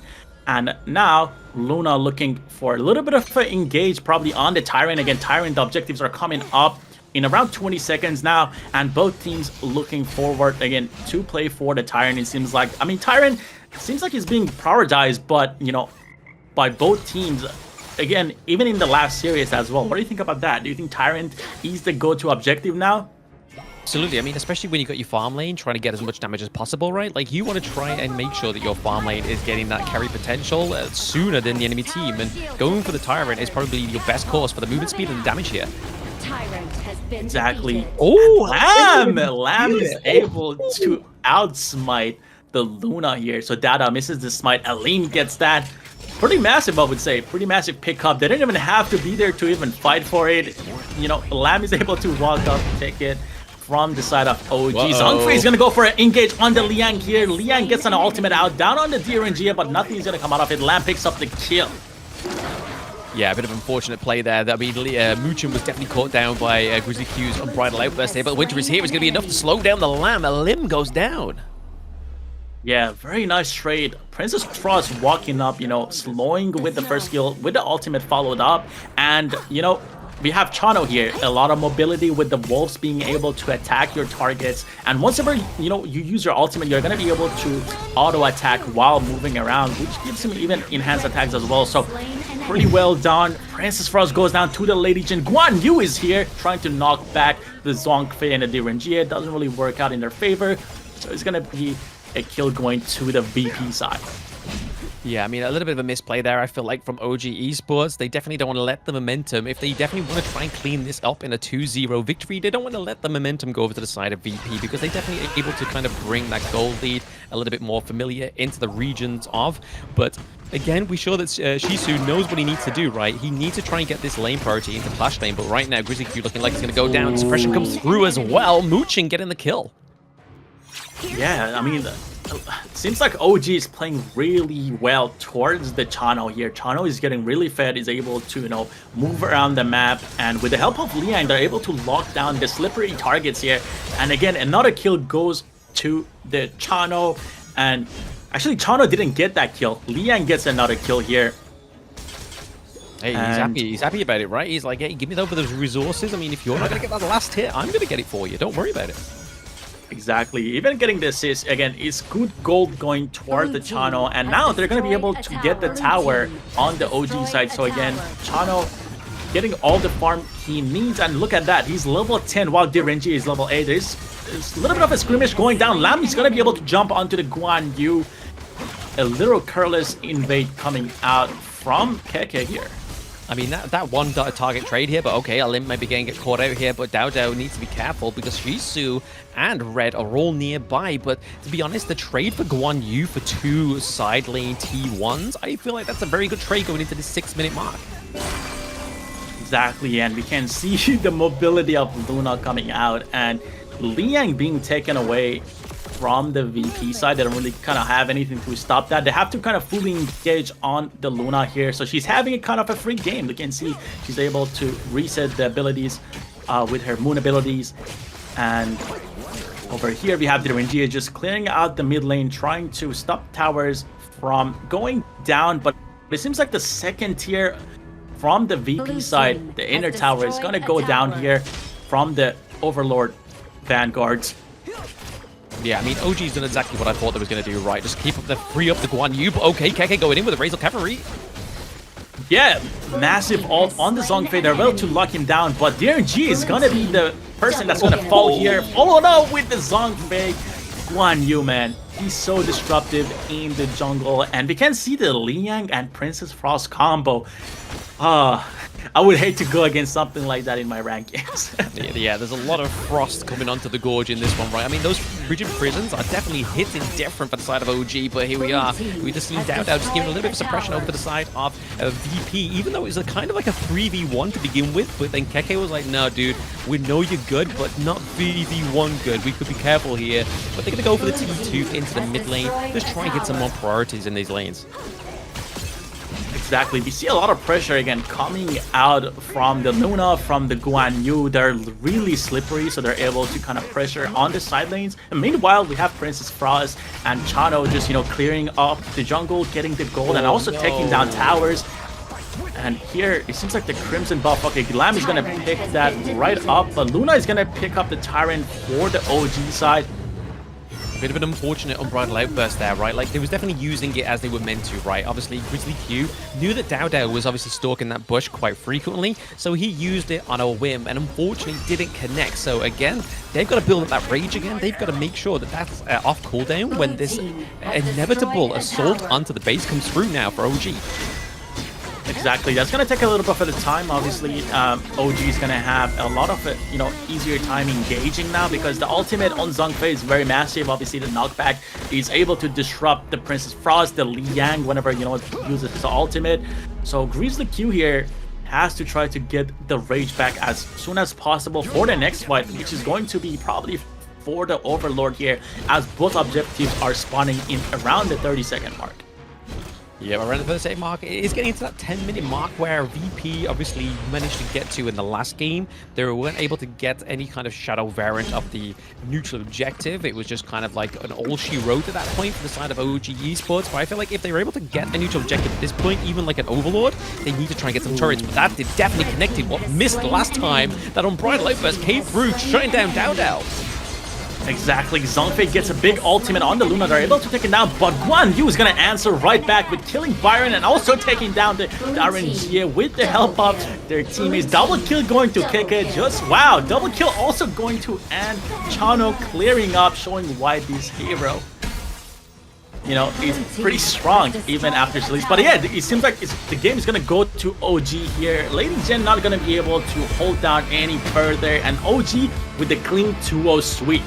I mean, the last time we looked at the actual kill board, I don't think Dao actually had a single kill on Luna, which seems to be like a little bit of a fever dream for me here, because he's normally the guy that gets all the kills. Like game 1, we saw his pay performance, where he got 6 kills and 0 deaths, but the last time I checked, I'm pretty sure he was actually sitting on 0-0-0, but it will be 0-1-0 if he didn't get any kills, but that's still impressive for the side of OG Esports. The fact that they're able to funnel over the kills to the mid and the support, but still come out on top, is definitely a due diligence to their playability within this team.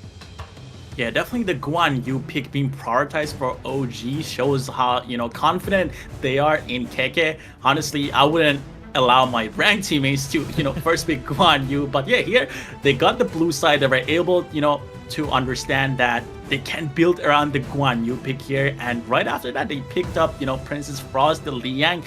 you know, having even more slows, more stuns to follow up with the Guan Yu knockbacks, they were able to completely, like, pretty much freeze them. Like, VP, but they probably couldn't play the game properly whenever those three characters, you know, show up on their screen, you know, with Liang, you know, the ultimate locking down a target. With Princess Frost, if a stun lands, you're going to be able, you know, not to move as well, you're going to be frozen. So it gives an easy time to Guan Yu to go behind them and then push them all the way back. Again, shows how confident OG was and how prepared they are as a team. Yeah, I mean, we saw it from the word go, right? The fact that Princess Frost was mainly sort of like very dominant and appearance-wise was up into the top side of the map, so into the clash lane, helping out the Guan Yu, making sure that that level 1 sort of advantage for the Byron, especially the knock and the damage coming through, wasn't going to be kind of the downfall of the side of OG Esports. And then obviously we saw that Liang was trying to rush Mooch in there on the Liang, trying to rush his level 4 just to make sure that we had the suppression come through earlier, which is better than later, right? So again, we all saw these kind of like very early sort of motivations pay dividends into the late game, and it definitely showed why the OG Esports was able to take that game 2-0. Yeah, that's definitely a good point. Again, going back to what I said during the game, giving Muchen the level 4 early on, letting him clear the mid wave while Princess Frost, you know, is just camping in the top wave trying to catch out the Byron. It was pretty massive. Muchen was able to get the level 4, lock down the targets, and with the help of, you know, Guan Yu and both Princess Frost again, they were able to literally dive an entire tower on the Byron, get the kill, the first blood, get that 300 gold, which was massive for the OG side. Yeah, exactly. I mean, we saw it there as well. The fact that they were able to kind of get that shutdown in the early game as well, get that first blood, go over to their side once more. So that extra little bit of bonus gold in the early game. But the fact that they were just kind of playing this a little bit more like non-traditionally. Normally we'd see like the Liang kind of focus around into the mid lane with the mid lane. But the fact that they kind of switched it up definitely made this draft work the way it was. But you can see here that Arn on the Chano didn't actually fall to any deaths this time around, taking a little bit of a leaf from Dao Dao's book. But Dao Dao, like I said, didn't actually get any kills or no assists. He was just there to kind of just try and outflank and outsmart the side of Virtus.pro, and it worked very well until he got his first death, which is very late in the game. Exactly, and then looking at the damage charts here, 64,000 for Chano here as the farm laner. That is insane. Again, this hero was literally released a couple of weeks ago, so being able to see Chano played on the main stage and also doing this much of a damage is insane to me. And on the VP side, we have the Lady Jen doing 47,000 damage. And again, as you mentioned, Dada was not able to put up a performance like he did on the pay, but obviously again, Luna, a different hero, really hard to, you know, mechanically also play, but, you know, he did pretty well. He did what he had to do. He was still invading on the Luna, being annoying in the side lane, allowing the Guan Yu, the Princess Frost, and the Liang to roam together and catch off the targets on the VP side. But yeah, overall, I think Dada did a great job. But, and man, 64,000 damage here. What do you think about that? Oh, absolutely crazy, right? I mean, I feel like it's kind of like a bit of a nod to Wen from game 1, because obviously Wen was able to get the more damage over Arn in game 1, so he's kind of just like, hey, hold my drink, I'm going to make sure that I get more damage than you in this game too. And he definitely achieved that. But yeah, looking at that team fight participation, you can kind of see what Dao Dao was doing with the Luna, right? Like, he was basically playing substitute for the Clash lane. Normally the Clash lane's the kind of hero that sticks around in the brushes, getting the intel for his team, kind of just trying to pick off those lone stranglers.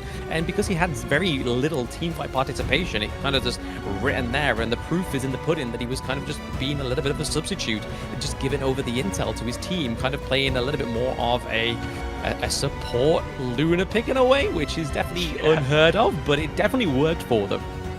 Yeah, a little bit actually, you know, surprising to me that Luna went down there actually, because, you know, Luna is very slippery, as I said. So, you know, on the VP side, they didn't have too much CC, like lockdown abilities to lock down the Luna. They only had the Zhongfei. You know, Grizzly Q missed it once and we called it out, and then the second time he was able to precisely land the ultimate on Zhongfei, locking down, and MVP goes to Guan Yu Keke. I mean, we talked about this guy being strong on the crowd control heroes here. 2, 1, and 4 damage taken, 21%, damage dealt 19%, total gold 22%. So KK putting up the performance we all expected. This guy is very strong on the crowd control heroes. So again, I'm not sure if these teams should be allowing this man on Guan Yu. What do you think about that? Yeah, there needs to be a banning of 4 legs rather than 2 when you have Keke on your enemy team. But no, definitely his presence was felt in that game 1 across the gorge. So I feel like the MVP is definitely worthy. Like, he didn't get the most amount of damage, but he was there to get the macro play, to get the kills, to be very present in that team fight. I mean, when we see these highlights come through, especially the Razor Cavalry that was used, the bottom side of the map in the mid-game was a pretty huge setup for the side of OG Esports. But this is what Guan Yu's all about, right? It's just bullying the enemy flash lane out of his turrets, making sure it's not safe. But hey, VP paid dividends down into the bot side of the map as well, right? With this unbridled outburst, really catching Luchin off guard. Exactly, and you can see Guan Yu, man, just going in, being so disruptive in the jungle. I feel like he does a pretty, like, usually an average player on Guan Yu would struggle against the walls, but we can see, you know, KK on the Guan Yu, being the expert he is, being able to knock around, you know, even Adir and Jie, who has a cleanse. But look at this, wow, knocking the enemies back into the Princess Bros abilities. This man is just a menace. Yeah, it's like it wasn't even done there at that team fight part. He was just like, you know what, I'm gonna go for some more. I can see that Prince is trying to run away from me, so I'm gonna just completely track him down and get that kill as well. But yeah, what a great display there by Keke on the Guan Yu, and definitely MVP worthy, as that highlight reel suggested. But that is OG Esports, sorry, taking a 2-0. So the first match of the day within the West League, already being a clean 2-0 sweep for OG. So I feel like their next team that's waiting for them, I believe it's AYLO Gaming, needs to try and take a kind of few notes from Virtus.pro's book, see what works, see what didn't work, and kind of adjust accordingly into this game match 3 between OG Esports and AYLO Gaming. Yeah, OG Esports, you know, putting on a show, and, you know, as I mentioned, I already like these guys. They're playing the heroes that I want to see on the screen. Pick up the channel, you know, massive, showcasing the brand new hero, has a lot of damage. You know, a lot of people been telling me, you know, Chano is not good, Chano is not working out, but, you know, and 64% damage, was able to just, you know, put a world-class match right there for us to just watch. And, you know, he had the support from the Guan Yu, the Liang, the Princess Frost, and Luna, just being, you know, slippery, going around the map, catching the waves, invading, being annoying on the side of the map, open up the map for Ant. But yeah, that's it for us, you know, for the matchup between OG and VP. We're gonna go on a short break, but we'll be right back with our second series here.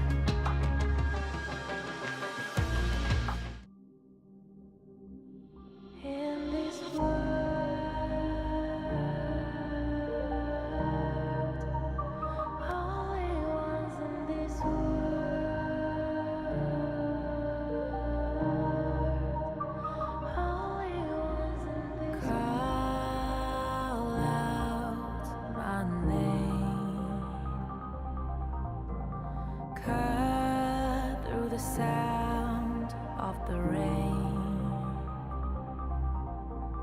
No matter how I feed the flame, you know I feel the darkness and the pain. All of the ways we tried to break free from the night, you know we made it out, we found the light. I fly so high, light up the skyline. Let's do it this time, like it's a whole new vibrant world.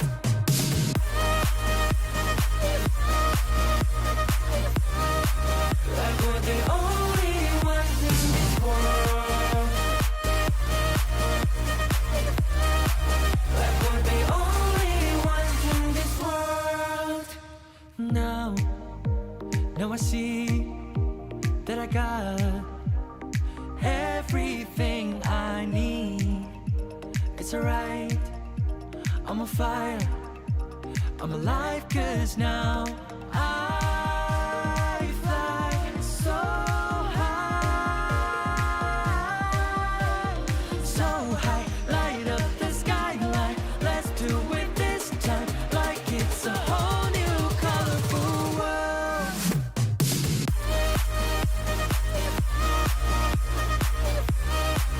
Like we're the only ones in this world. Like we're the only ones in this world. Never thought we'd get this far, burning like the stars. How we get this far, like we're the only ones in this world.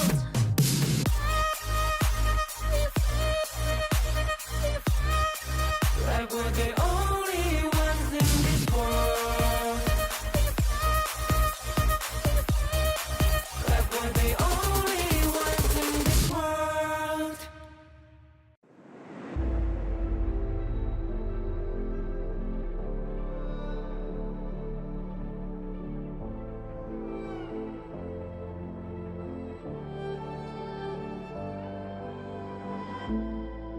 We're no strangers to the fallout.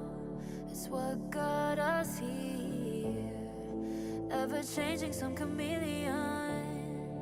Blood, sweat, and tears. We'll never make it if we fall to everything that brings us down. With a comeback is now. Blood, sweat, and tears. Fight for what we want. Doesn't matter the cost. Every day, put in work. Blood, sweat, and tears. Nothing comes overnight. Strength in numbers, start to line. We don't bow to fear. Blood, sweat, and tears.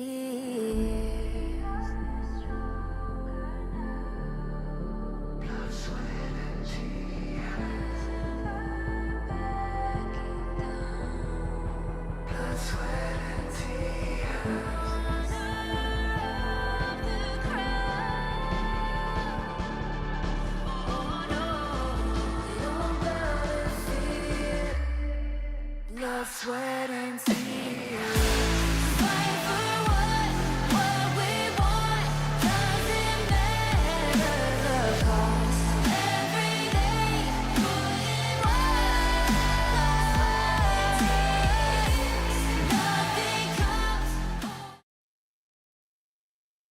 Welcome back, everybody, to the Honor of Kings Major West League Spring 2025, and we've already got one series under our belts. OG taking a 2-0 from Virtus.pro. Next up, we have NZG go against MKOI. How do we feel about this matchup, Yikes? I feel like both teams are kind of newer to the scene, and also I kind of do not know much about the players, so I'm kind of excited to see, how they're going to be able to kind of perform today. Are they going to be able to show us, how good they are, or are we going to see that, these teams are a little bit struggling just because they're new? Movistar Koi actually got some, internal info, on them.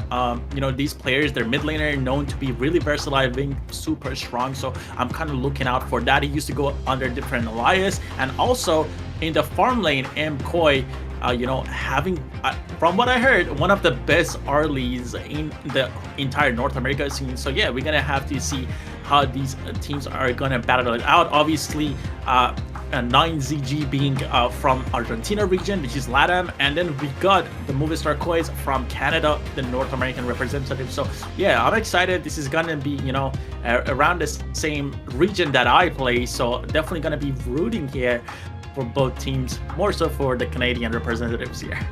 Yeah, don't let you buy a show. Don't let you buy a show. Holding it back, no. Yeah. But no, both of these teams are definitely going to try their best to obviously get their best foot forward in this day one. But like you were saying there, Yikes, with MKOI being such like an unknown entity, that's the thing that always excites me the most within Honor of Kings Esports is the unknown. And it could be either really, really bad, or it could be something that completely like throws off the scales of the complete competition. I mean, like Nongshim, not saying Nongshim Red Force were bad, but the fact that they surprised us all to get to second place within Season 3 Invitational, that's the kind of unknown that I really enjoy seeing in Honor of Kings, and seeing these players kind of just try and better themselves, prove themselves, which is the whole point of MKOI, right? We know that they're here just to be like, hey, that we're trying to live our dream as pro players, and honestly, you got to give it to them. The fact that they qualified here, so they've already fought tooth and nail. They haven't dropped a single game yet to get here. So honestly, they are trying to maintain that kind of momentum for this team. Exactly. Again, new faces, new teams always coming up, and that's what makes esports exciting, being able to find new talent. And MKOI, I believe they're gonna give it all, like being against, you know, Argentina. We always have this, you know, kind of battle within the regions in the West, where whenever like North America, you know, is against like LATAM or even Europe, for the most part, we try to play with our pride, we try to give it all our best. So again, the Canadian representatives, Movistar KOI here, you know, they're gonna put on a show here for us, and I'm excited to get right into that. Yeah, absolutely. I mean, the fact that you got some little bit of intel there as well, the fact that you say that Muaji is going to be a very versatile mid lane, is that going to really like show up into the BP? That's the thing that I'm going to be really focusing on here. Or is he going to play a little bit more traditional like we've been seeing recently? Maybe we'll get a Mai Shiranui come through for the banning phase as well. But so far within the West League, it's been pretty much a no-no for Mai Shiranui on the Gorge. Yeah, it seems like that she's getting banned out. You know, again, explosive damage, being able to pick up targets, just, you know, bullying them around. Her entire kit is actually just, you know, knocking away targets. So Mai Shiranui being banned here, and Muaji again being very versatile from what I understand.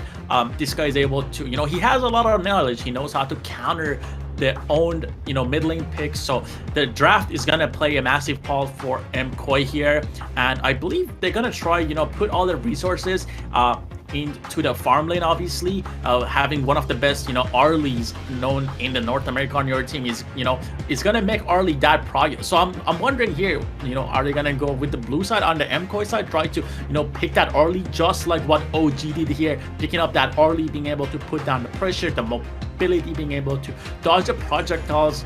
You know, it's massive on the Arlie, and then having Muaji support you in the back, you know, being known as one of the best mid laners, you know, if not the best mid laner in NA, and also being super versatile, being able to, you know, play towards your team. So yeah, these two players are definitely gonna be the stars for me to watch out for on the MKOI side. And yeah, I want to see if, you know, 9ZG, 9Z Globant are gonna be able to put out a fight, you know, against that, and they're gonna be able to take them down in this best of 3.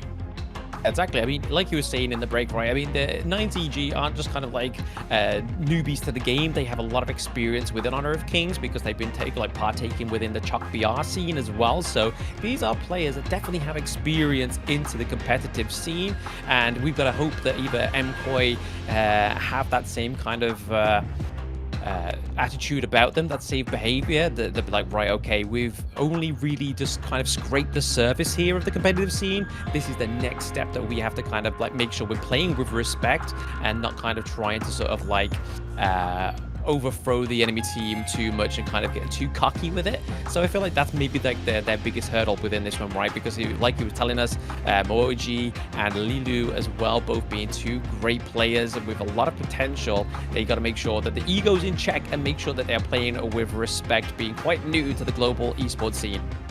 Yeah, definitely they're gonna have that pressure. You know, I believe this is their first time on this stage. So yeah.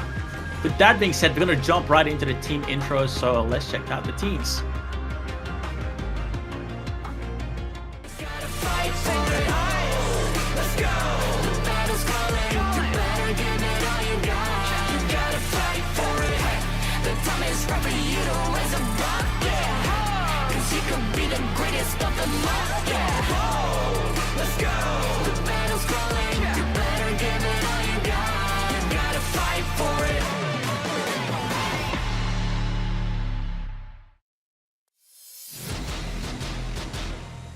And this is 9Z Globant coming through here. This is Angra 1, Sick, Moon, Destro, and Capo Siba. We saw that Sick was throwing up the W sign there, representing the West League. Got to pay up big respects to that, but this is going to be the team that's looking to try and beat the new kids on the block, which is MKOI. Yeah, exactly. It's going to be interesting to see. Actually, looking at the lineup here, I kind of know Sick and Angra 1. I believe they played in some previous titles, different MOBAs, so that's going to be, you know, super cool to see how they converted to Honor of Kings and how they're going to be able to put up a fight. So definitely going to now look out for 9ZG, Sick and Angra 1. Definitely see what they can come up with and try to, you know, fight the superstars that I was looking at on the, you know, MKOI side, the Muaji, Lilu. So definitely going to be, you know, it's going to be kind of like a 2v2 for me to see how these two players on 9ZG and both on MKOI side are going to perform.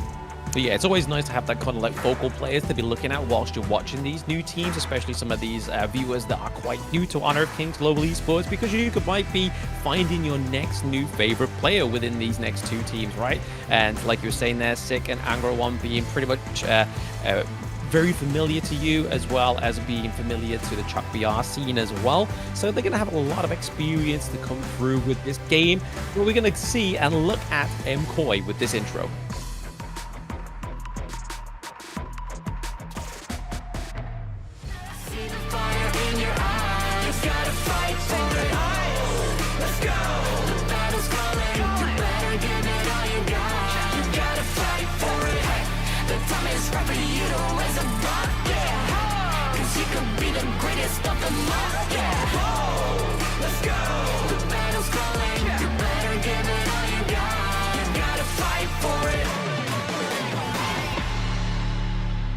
Movistar KOI, the Canadian, and here we are. We have Movistar KOI, the Rising Phoenix on the Clash lane here.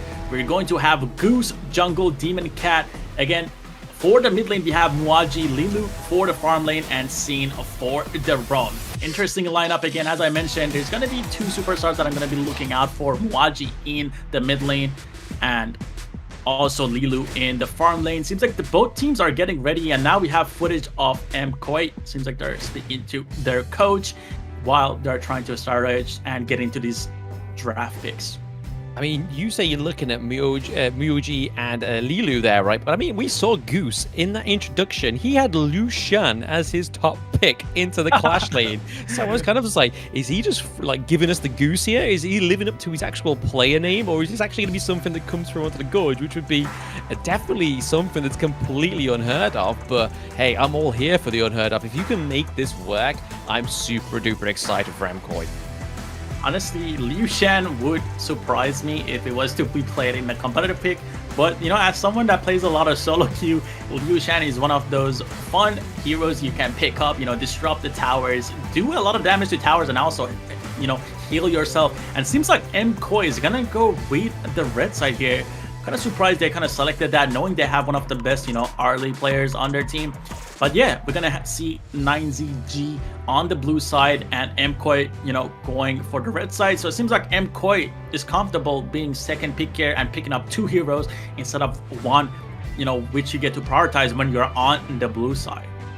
Yeah, the reactive pick for the side of MKOI could be something very fruitful for them, but we are going to get into the first game BP right now. So obviously already looking at the drafts that they've gone through with the scrims, seeing what has been working very well for the side of MKOI as they look to try and put these first bans onto the Gorge. So could we be looking at like seeing the Ali ban come through here? Because I can honestly see that Muaji might be looking to try and get the Mai Shiranui through, but are you really going to leave that open for NZG, who are blue side?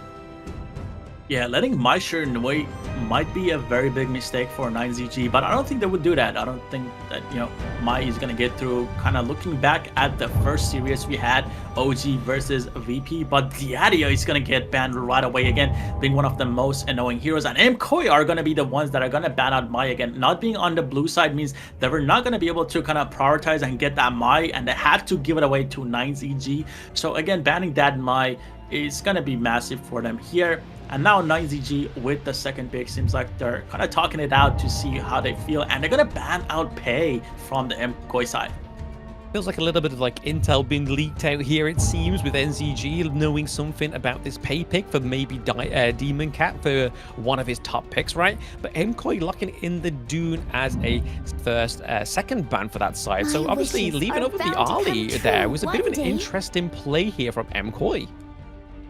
Yeah, the Dune ban comes through a little bit early, I believe. But yeah, Arlie is going to get picked up by the 9ZG team here. So we're going to see Destru on that Arlie. Dharma gets through here. MKOI picking up Dharma and Lady Sign. Wow, I think those are both actually huge counters, if not somewhat of a decent counter to Arlie. But Ogren is going to go to the 9ZG side here as well. Very strong pick, followed up with Main. So they're going to try to, you know, fight, you know, in the clash lane with the Dharma and Main. A lot of martial arts is going to be involved in the clash lane. Both heroes being very mobile, having a lot of, you know, anti-CC and also CC themselves. So that's going to be interesting to watch.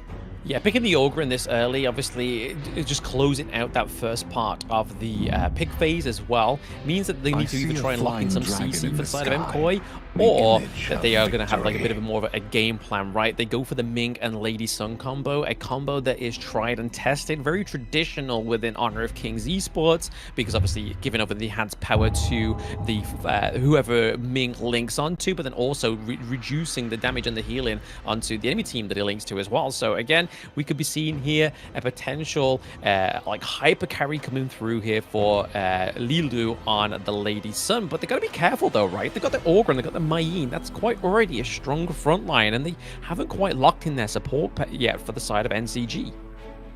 Yeah, and NCG might have to go with some sort of, you know, hard CC, hard engage here to lock down the Ming and Lady Sun. Because the fact is that if both Ming and Lady Sun are able to have like a free game, farm up a little bit, they kind of burst through that Ogren and Main trying to frontline, trying to get onto the back. But Sakir again gets banned out here. Lady Jen from the 9ZG side.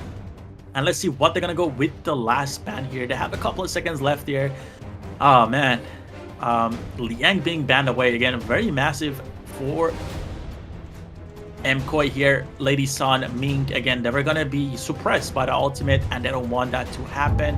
9ZG is going to ban Nuba, taking away that from Mwaji. As I said, Mwaji is super versatile, and Nuba actually was one of the best picks that he had, what I was told about. So seeing the Nuba ban after all those changes kind of makes sense, and Princess Frost gets picked up here for the MKOI side.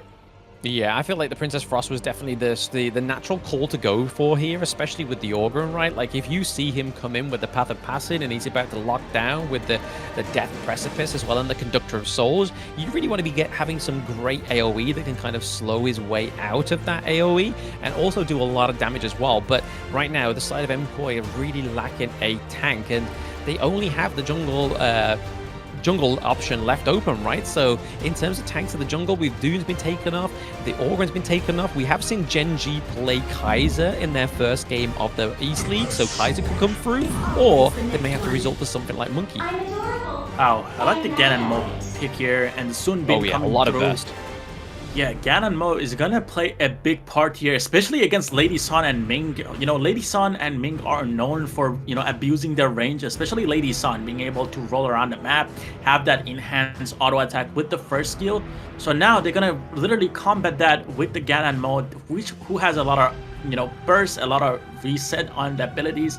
And now I want to see what they're gonna pick here on the MKOI side for the jungle. I believe it could be probably a Menki here. But yeah, I mean, there's something that's going to set up a big engage, right? Because I mean, this far, all they've really got to set up an engage is the Dharma. So Dharma going in with the dashes is going to be it. Oh, my favorite pick, Agudo coming through. MKOI have already won my heart here, guys. Yeah, MKOI picking up Agudo, one of Blam's.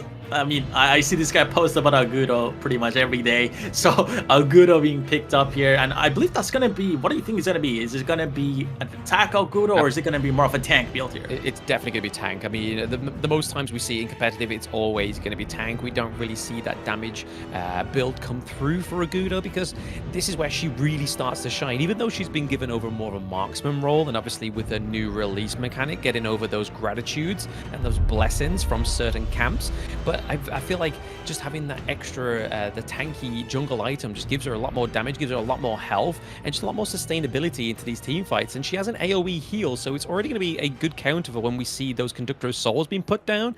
Having that Gorge mobilization come through and the wild growth as well is going to be pretty good for the side of MKOI. So I can see this actually working really well, because once again, Agudo, she's a jungler that doesn't necessarily need that much help, right? So it's kind of just like leave Agudo to her own devices, leave Demon Cat here just to kind of like come into the team fights when we need him.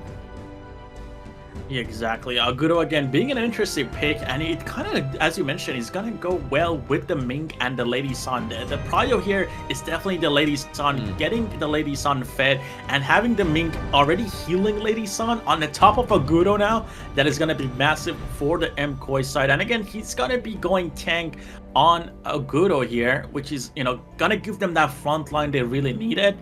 I'm not sure if I do really like the Agudo pick into Ganonmo. I feel like whenever I do play Agudo and there's a Ganonmo on the enemy side, I do struggle a little bit just because, you know, how Ganonmo has a bunch of range and is able to burst you down. And Agudo, you know, has probably the biggest hitbox I've seen out of any hero on the Gorge. So yeah, it's going to be interesting to see how they're able to play into this Agudo for the MKOI side. So, you know, personally, I like it into the Ganonmo, right? Like, as long as you can dodge those couple blades coming in before you kind of get, like, launch Furball at the Ganonmo, because you're not going to really be seeing the Guard Her Grave come through, because it's not really going to deter Furball. Furball's just going to chase him down, and then if they're not lucky enough to even have the Guard Her Grave get the Ganonmo out of there, you're going to have Agudo just be able to kind of dash around with her second skill as well, and just heal up with the wild growth as well, so there could be a lot of damage come through. So I do actually really like it into the Ganonmo. There's definitely ways to close that distance between that burst damage mage into the mid lane. Yeah, well, we're gonna get to see that in just a little bit. As you guys can see, both teams are at 0-0 for the ranking of the week. There's gonna be a lot of matches played throughout this entire week also, and also the upcoming week, so make sure to stay tuned. But yeah, I mean, so again, both teams have pretty well comps. What do you think? Who do you think has the winning composition here, just looking at the picked heroes?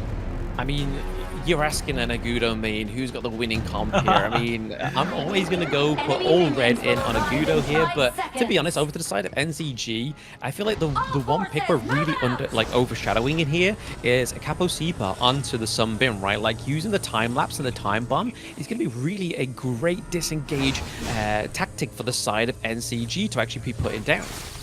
Exactly, the Sunbin is a massive pick for 9ZG here if they're able to prioritize on that. And we can see that MKOI wants to already go into the mid lane and clear the lane with the Lady Sun and Mink here, and giving Princess Frost the bot lane, obviously knowing that Princess Frost struggles a little bit in range against the Ganonmo and the Sunbin. That is a good choice. That is a great starter for them, being able to get the farms out easily. And Arlie is going to be, you know, pushed back. She's going to be pushed off of the Firehawk here, and it's going to easily go to the MKOI side.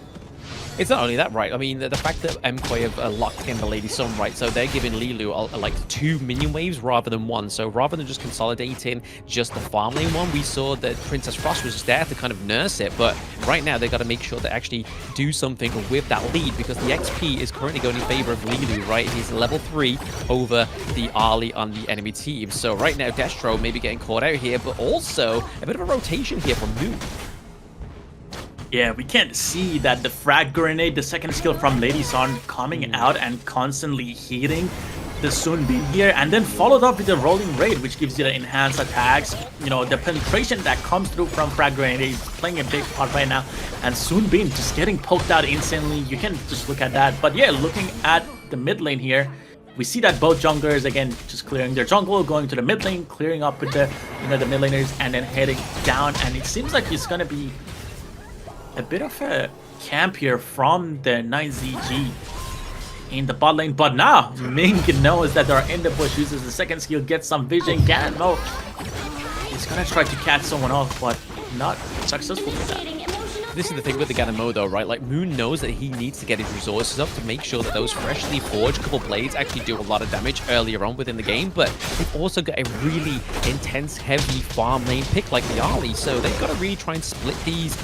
resources if they really want that burst damage to come through quickly. So you can see that NZG are playing on a timer here. They need to try and finish this game quicker rather than later, but they need to make sure that Ganamo and AYLO both get those items. But here it is, the path passing them through. Oh yeah, Ogren here wastes his ultimate, not able to catch off anyone with that. I believe he just did hit the lady soon, but seems like we're gonna get a pick here from Waji getting the frigid prison as well as the winter is here onto the top of 6. So that is going to be a nice first blood going over to MKOI. So going over to Princess Frost, probably not where you want that first blood to go over to, but in that case, you're going to try and take what you can when you can. Exactly. And Gan and Mo again putting down a lot of pressure. It's like the only hero on the 9ZG side, you know, on the 9ZG side that can and right away gets a kill. Gan and Mo on the Ming. Ming being one of those heroes that kind of has a very low mobility.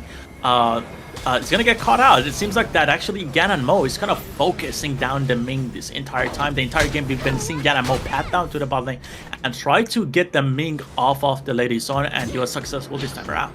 Yeah, having that artillery and that long range for Moon on the side of NZG is definitely what they need to try and shut down the Ming, right? And I mean, it was all aided by Kapasipa as well. Like, this is why I think we're overshadowing that Sun Bim pick. It just has such great utility. Yeah, big fight going down here. Main able to jump down, and yeah, Demon Cat gonna go down here right before the fight. And Overlord Tyrant both up right now. And wow! Moon with the full combo on the Princess Frost, takes down Princess Frost, and now MKOI is gonna be pushed off of this Tyrant. This is what I was worried about, right? I was literally talking about this maybe 1 or 2 minutes ago, that Moon, as soon as he starts to get some items, he's going to start hurting, especially with the freshly forged couple blades. Landing them is going to be a dream, and looking like he's pretty low. He's Lilu. Yeah, Arlie jumping in there, using the Maple Dance, you know, negating a lot of damage from the Lady Sun, and now 9ZG just doing great after this Tyrant. They're able to pick up another kill on Gan and Mo, you know, and Ogren here gets another kill. So it's gonna be 2-0 for the 9ZG side, and the score is 5-1 now with around 1.5k goal lead on 9ZG. Yeah, having a very strong game here is 9ZG, right? I mean, they're looking to take the T1 down into the mid lane, like just leaving it to the minions, like, hey guys, do your job, like, I'm not going to take it for you.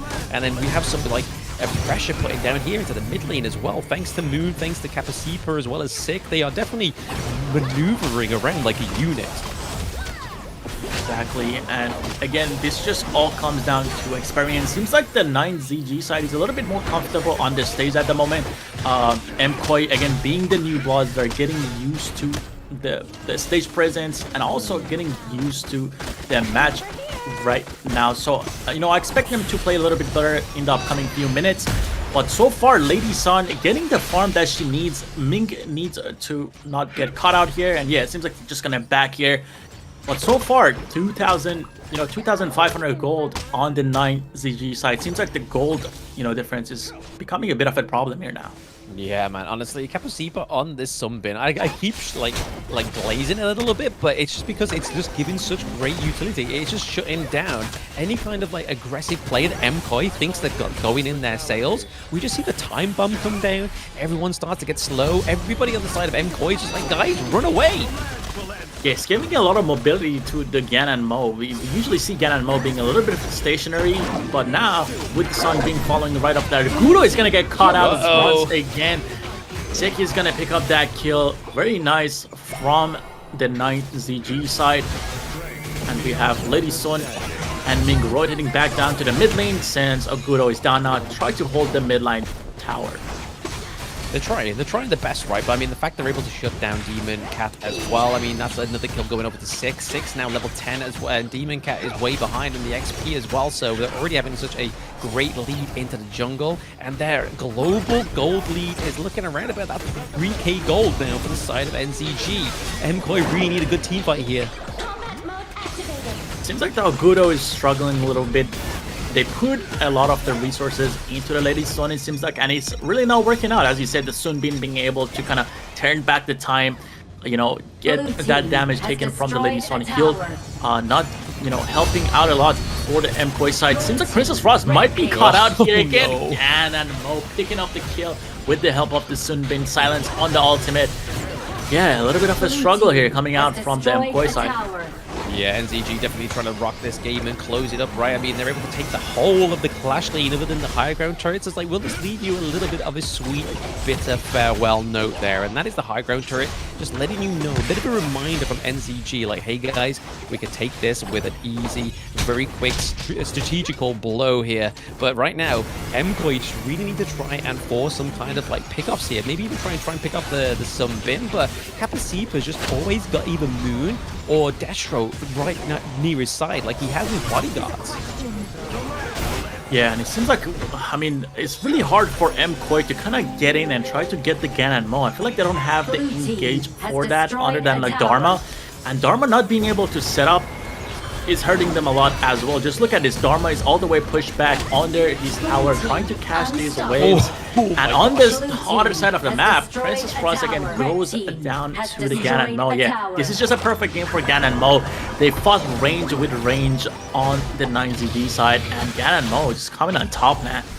And it's not only that, right, like the fact that they've had such a solid early game as well, and 9ZG, but I mean, we can kind of see here that MKOI is trying to get a little bit more of a macro play coming through. We do see that Goose was able to take the T1 down into the clash lane as well, so they are trying to get these little minor victories, but they have to make sure they make these minor victories mean something. They can't just take a turret here and a turret there. They have to get some kills over onto the side of NZG. They need to make sure they're getting these neutral objectives as well, because right now, what's really lacking for the side of MKOI is that presence across the gorge. Exactly. We can see 5 towers taken down by the 9ZG side here. 2-1. And also the gold difference is really showing now. It's around 5.5k gold difference. That is a huge spike in gold for the 9ZG side. Even then, look at Augment just walking into the Lady Sun and the Ming here, ulting both of them. Again, still going at them, taking almost no damage. Might be able to even get out Guro here. Wow, this Ugern is so tanky. Yeah, Demon Cat down by like down by 11 XP to 13 level for the side of NZG here, which is not where you want to be when you're into this 10-minute mark. Right, we see Dharma here trying to push my way with a truth mantra, but not enough. Yeah, not enough at all. Lilu gets a kill here, and nothing comes out of it. Unfortunately, mine is gonna be the hero falling on the 9ZG side. But yeah, Dharma tried to make something happen. We talked about the flash plays, and he tried to go for it, but Gan and Mo just being able to knock back the Dharma. He wasn't able to get much out of the flash ultimate combo. But yeah, 10-2 score here. Again, the gold around 6k now. Again, the gold is, you know, going up and further from the MKOI side. Yeah, I mean, the gold lead as well onto the side of NZG is going all into the right places as well, right? I mean, you've got like about a 900 gold lead onto the AYLO over the Lady Sun. You see that Ganamo is like about a few thousand gold ahead of Princess Frost, which, to be honest, is not Muaji's #1 goal, right? We're not going to be seeing a resource stacked heavy Princess Frost, but right here you can see the leaderboard of the gold here. Destro right at the top, followed by Sick. Yeah, Destra putting in work, just farming the entire game, and you know, the Maple Dance with Arlie is pretty massive here to, again, negate a lot of that incoming damage from the Lady Soon being able to get in. And just look at that, it gets frozen on the Augment, but they're able to still get the pick on Dharma going in, trying to look for a kill. Again, Sunbeam having a huge impact here with the ultimate, you know, reversing the time, getting that heal out. You know, 9ZG is kind of playing this perfectly right now. Playing it perfectly, but we do see a good defense here from MKOI, right? I mean, they are looking like they're trying to like pay off the inevitable, right? But they are doing it pretty well. They just gotta make sure if they can try and defend this, they need to get some kills with it as well, so they can try and push back NZG to a very more safe spot, so they can actually try and get some of their own resources. Because if you look at the mini-map as well, like there is no jungle camps alive other than the board down to the bottom side of the farm lane that is available for MKOI if they do decide to step out of their turret. Exactly, almost no resources. Right here, they're gonna pick up the cheetahs on the MKOI side. But other than that, they're gonna have to just catch these waves continuously to try to kind of get the gold back, try to build some of their items. I mean, again, they still have Lady Sun here that they can play towards and try to, you know, get the full build, get what, you know, where they need to be to try to play the game they wanted to play against 9ZG. But again, right here, Lady Sun is gonna try to roll and try to get the kill on Sunbeam. A lot of damage, but Sunbeam having the mobility, he's gonna just run away. Yeah, we can kind of see here that Six getting to his critical point, right? Like, he's able to build the Eye of the Phoenix as well as the Blood Rage as well. So already getting those cure items for Augurin coming through. So these next engages are going to be pretty hard for the side of MKOI to try and fight off. Yeah, but it seems like we're going to have a fight here over this high ground tower, but Sick is going to barely survive, taking a lot of damage. They're going to have to back. Lady Sun flashes forward, gets a kill, fadeaway shot on the Sunbin here. Massive pick, to be honest. It's going to open up the map a little bit more for them because Sunbin was putting down a lot of pressure with the vision and also the time bombs just hitting them. Yeah, absolutely. I mean, this could be a point here for MKOI to try and come back. It's not like we've seen teams prior to this competition as well, where they've had no higher ground turrets and still managed to turn the tide of this fight. So MKOI, as long as they try and bring that gold resource, the lead back into their favor, honestly, I feel like we could see a bit of a comeback here. They take the T1 into the mid lane, so a little bit of glimmer of hope here for the side of MKOI. Yeah, exactly. I like the fact that MKOI is being productive, you know, pushing out the lanes the moment that they that pick on the Sunbeam, picking out the mid outer tower, which is huge, to be honest. You know, everyone that, you know, has played professionally or even in rank, you know, once you get the mid lane, it's going to open up a lot of vision. You're going to be able to easily, you know, invade the jungle. So that is a massive for the MKOI side, but they don't even know that Overlord is being taken right now.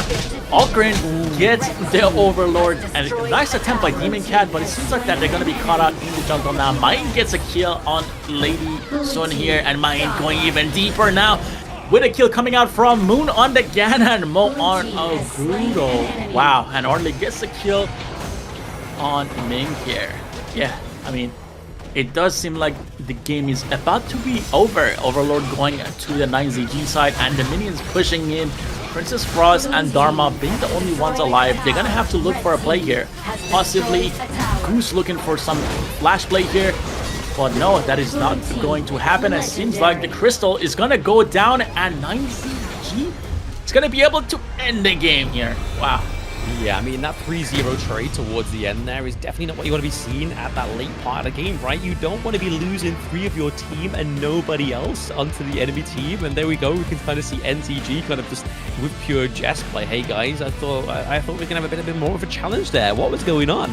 Sick was just like, hey, I completely rocked on this with Augurin, but I do want to give props over to Kapasiba there. He was able to just completely just deter any kind of engage from MKOI thanks to that Sunbeam pick. And I did say in the VP, right, we overshadowed it, and we definitely did, because it came through thick and heavy for the side of NCG. Exactly, the Sunbeam and Ganon Mo, like we spoke a little bit about Ganon Mo being able to outrange the Lady Sun and the Ming, and it did happen, you know, like I wasn't really surprised about it because we knew Ganon Mo has the damage, has the range, and you know, this guy was a menace. He was going down the bot lane, and we saw one of the first picks on Ganon Mo was him just sitting down in the bot wave next to the Firehawk. That was an insane camp. Like, I never seen someone sit down there for such a long time. But yeah, he gets the kill. He's able to put down the pressure. You know, even just picking off, you know, targets here and there is going to have a big impact, especially in pro play, you know, having to recall, having to go back to base. So Ganon Mo being able to damage targets, making them recall, and also taking them down, putting them on the gray screen for a couple of seconds had a huge impact, and we saw that. And again, Sunbeam allowing the 9ZG side being so mobile, being able to move around, and also the silence on the ultimate, pretty massive, followed up with the Ganon Mo. MKOI couldn't really do much about that. They couldn't, unfortunately. I mean, they had a little bit of glimmer of hope at the beginning part of the game where they got the first blood to Muaji as well. And then obviously towards the end, the mid to the late game was definitely a bit of a blur for them. They definitely don't want to remember that, especially they don't want to remember it fondly. They want to make sure that they remember it for the right reasons, which is they learn the lessons from that game 1. But towards the end there, we did see a little bit of a push from MKOI as well. We saw the T1 takedown into the mid lane. So they definitely do have the kind of the comeback mechanics that if they really wanted to, but I feel like it was just a draft that kind of let them down. Only having Agudo as your main front line, I feel like was the main issue here for MKOI, because Dharma didn't have that early game that we need Dharmas to have to be that like critical mass optical just clash lane with those crucial crowd controls, right? Exactly, and look at that sick here, 7-1-5 on the Ogren. Yeah, and then right after that, Ganon Mo 6-0-4. They couldn't reach the Ganon Mo, which was a huge problem, and that kind of shows. Looking at the damage here, 97,000 damage on the Ganon Mo, kind of matching with the ladies' son here. Actually, 92,000, so pretty close. They were, you know, both doing their jobs. But yeah, Ganon Mo putting up a show for 9ZG. Moon definitely, you know, out there doing what he had to do to get this win for the 9ZG side.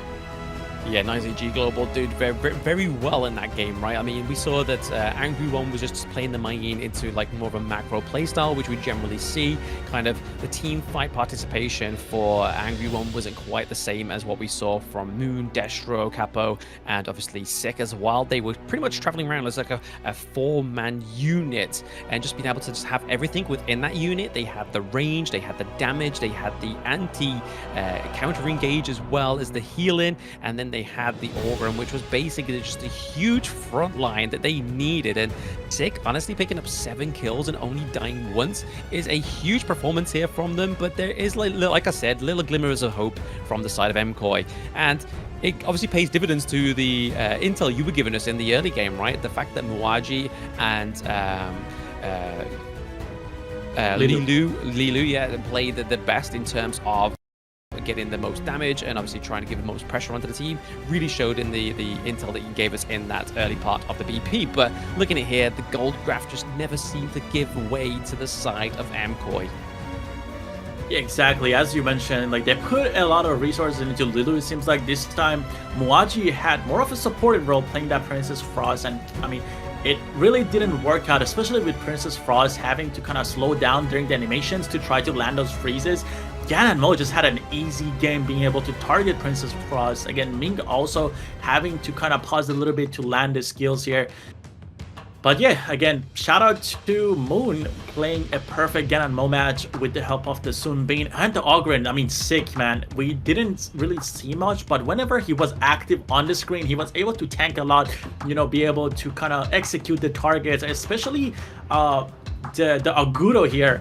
You know, your favorite hero wasn't doing too much against the Ogren, being so close up to the Ogren right in his face. And MVP gonna definitely go to the Ganon Mo here. Moon with the 604 KDA, damage taken only 12%, 30% damage, total gold 19%. But yeah, he was pretty active literally on the Gorge itself. Yeah, honestly, I feel like the MVP could have gone to pretty much anybody on the side of NZG there. They definitely had their presence felt on the Gorge, but that 6-0, having no blemish on the KDA there, definitely helped Moon to secure the MVP for himself. But dealing 30% of the damage overall for his team was huge. I mean, from the word go, right, the way that he camped that bush into the bottom side of the map, able to get those freshly forged couple blades just to land on the top of the noggins of Ming, as that was the whole point of Moon, was just to be like, hey, we can... But Main, again, being a really good, solid pick into the Dharma here. Again, as I said, a lot of martial arts, a lot of movement involved in that Clash Lane matchup. And, you know, Angro One, you know, showing his experience coming up top. Again, we've seen these guys competing on different titles. They're used to this stage. They're confident in their plays and their team following them up. Again, familiar faces, familiar teammates. So 9ZG shows us why, you know, they were more experienced this time around on the Gorge. But yeah, I mean, second game, it's going to be interesting. We saw an Agudo pick, which is a little bit surprising to me. Agudo is definitely not one of the high, you know, picked heroes on the Gorge, I would say. But again, this is pro play. There's a different meta, players have different play styles, and it seems like MKOI really wanted to play with that Lady Sun, try to get the Lady Sun, you know, fed, so, you know, can do a lot more, can carry the game. But again, Lady Sun tried her best, you know, did a lot of damage, just not able to finish off the tanky targets on the side of 9ZG. And Sun Bin again had a big impact in that, being able to kind of reverse the time with the second skill, given that movement speed. Lady Sun couldn't really do much. Yeah, I mean, you keep rubbing in the salt to the wound with the Agudo pick, right? But I mean, we're going to go for a quick rest so I can have a little cry break that my Agudo didn't quite come through there. So make sure you don't go anywhere, guys. We're going to get into game 2 very soon between 9GC and MKOI.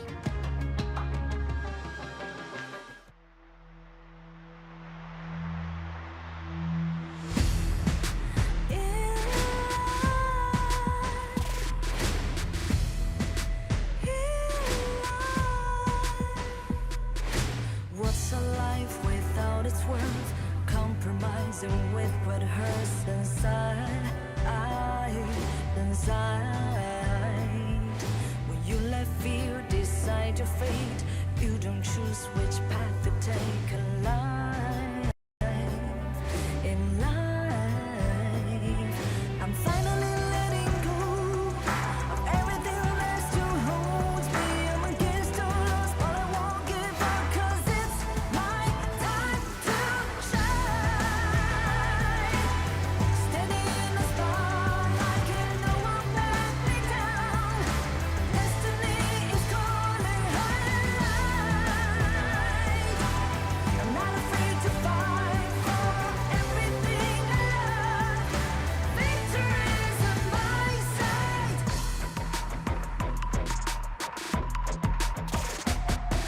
The more we lose, the more we gain. The more that nothing stays the same. In time, can't love ever, can't forget. What you see is what you get. Sometimes,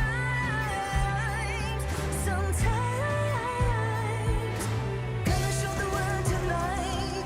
The light that shines inside us. We're against the odds, but we won't give up, 'cause it's our time to shine. Standing in the spotlight, can no one back us down. Destiny is calling high. We're not afraid to fight for everything we love. Victory's on our side. Takiki takiki takitao. Takiki takiki takitao. Takiki takiki takitao. Takiki takiki takitao. Cause it's our time to shine.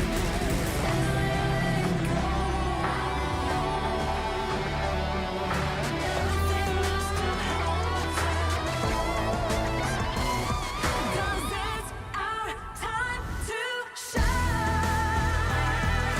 Destiny is calling high. We're not afraid to fight for everything we love. Victory's on our side.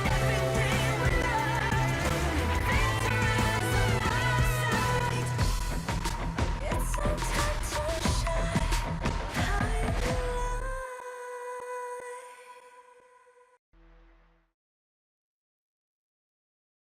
Welcome back, everybody, to the Honor of Kings Major West League Spring 2025. I am Blam, and with me is Yikes. We've just seen a NZG go up against MKOI, and it was obviously a little bit of a toss-up within the BP, right? Like, honestly, we see here on the screen the up-to-date global ban pick for this series, and we were kind of like in and ahhing, like, who had the best one, right? And it was all kind of down to that crucial moment and pick, which was the Ganamo. Yeah, Ganamo again was a huge pick for the 9ZG here, countering that Lady Sun and Ming. But now, the good thing about global ban and pick is that Ganamo is not going to be playable for the 9ZG side anymore. So maybe we can see it on the MKOI side. As I said, Muaji is a super versatile, so definitely he's going to be able to pick up that Ganamo and maybe put up even a better performance than what we just saw there. But Moon, man, he was killing it there. He got the MVP last game, so we're gonna have to see how they're gonna be able to adapt to this ban and pick and what they're gonna play next year.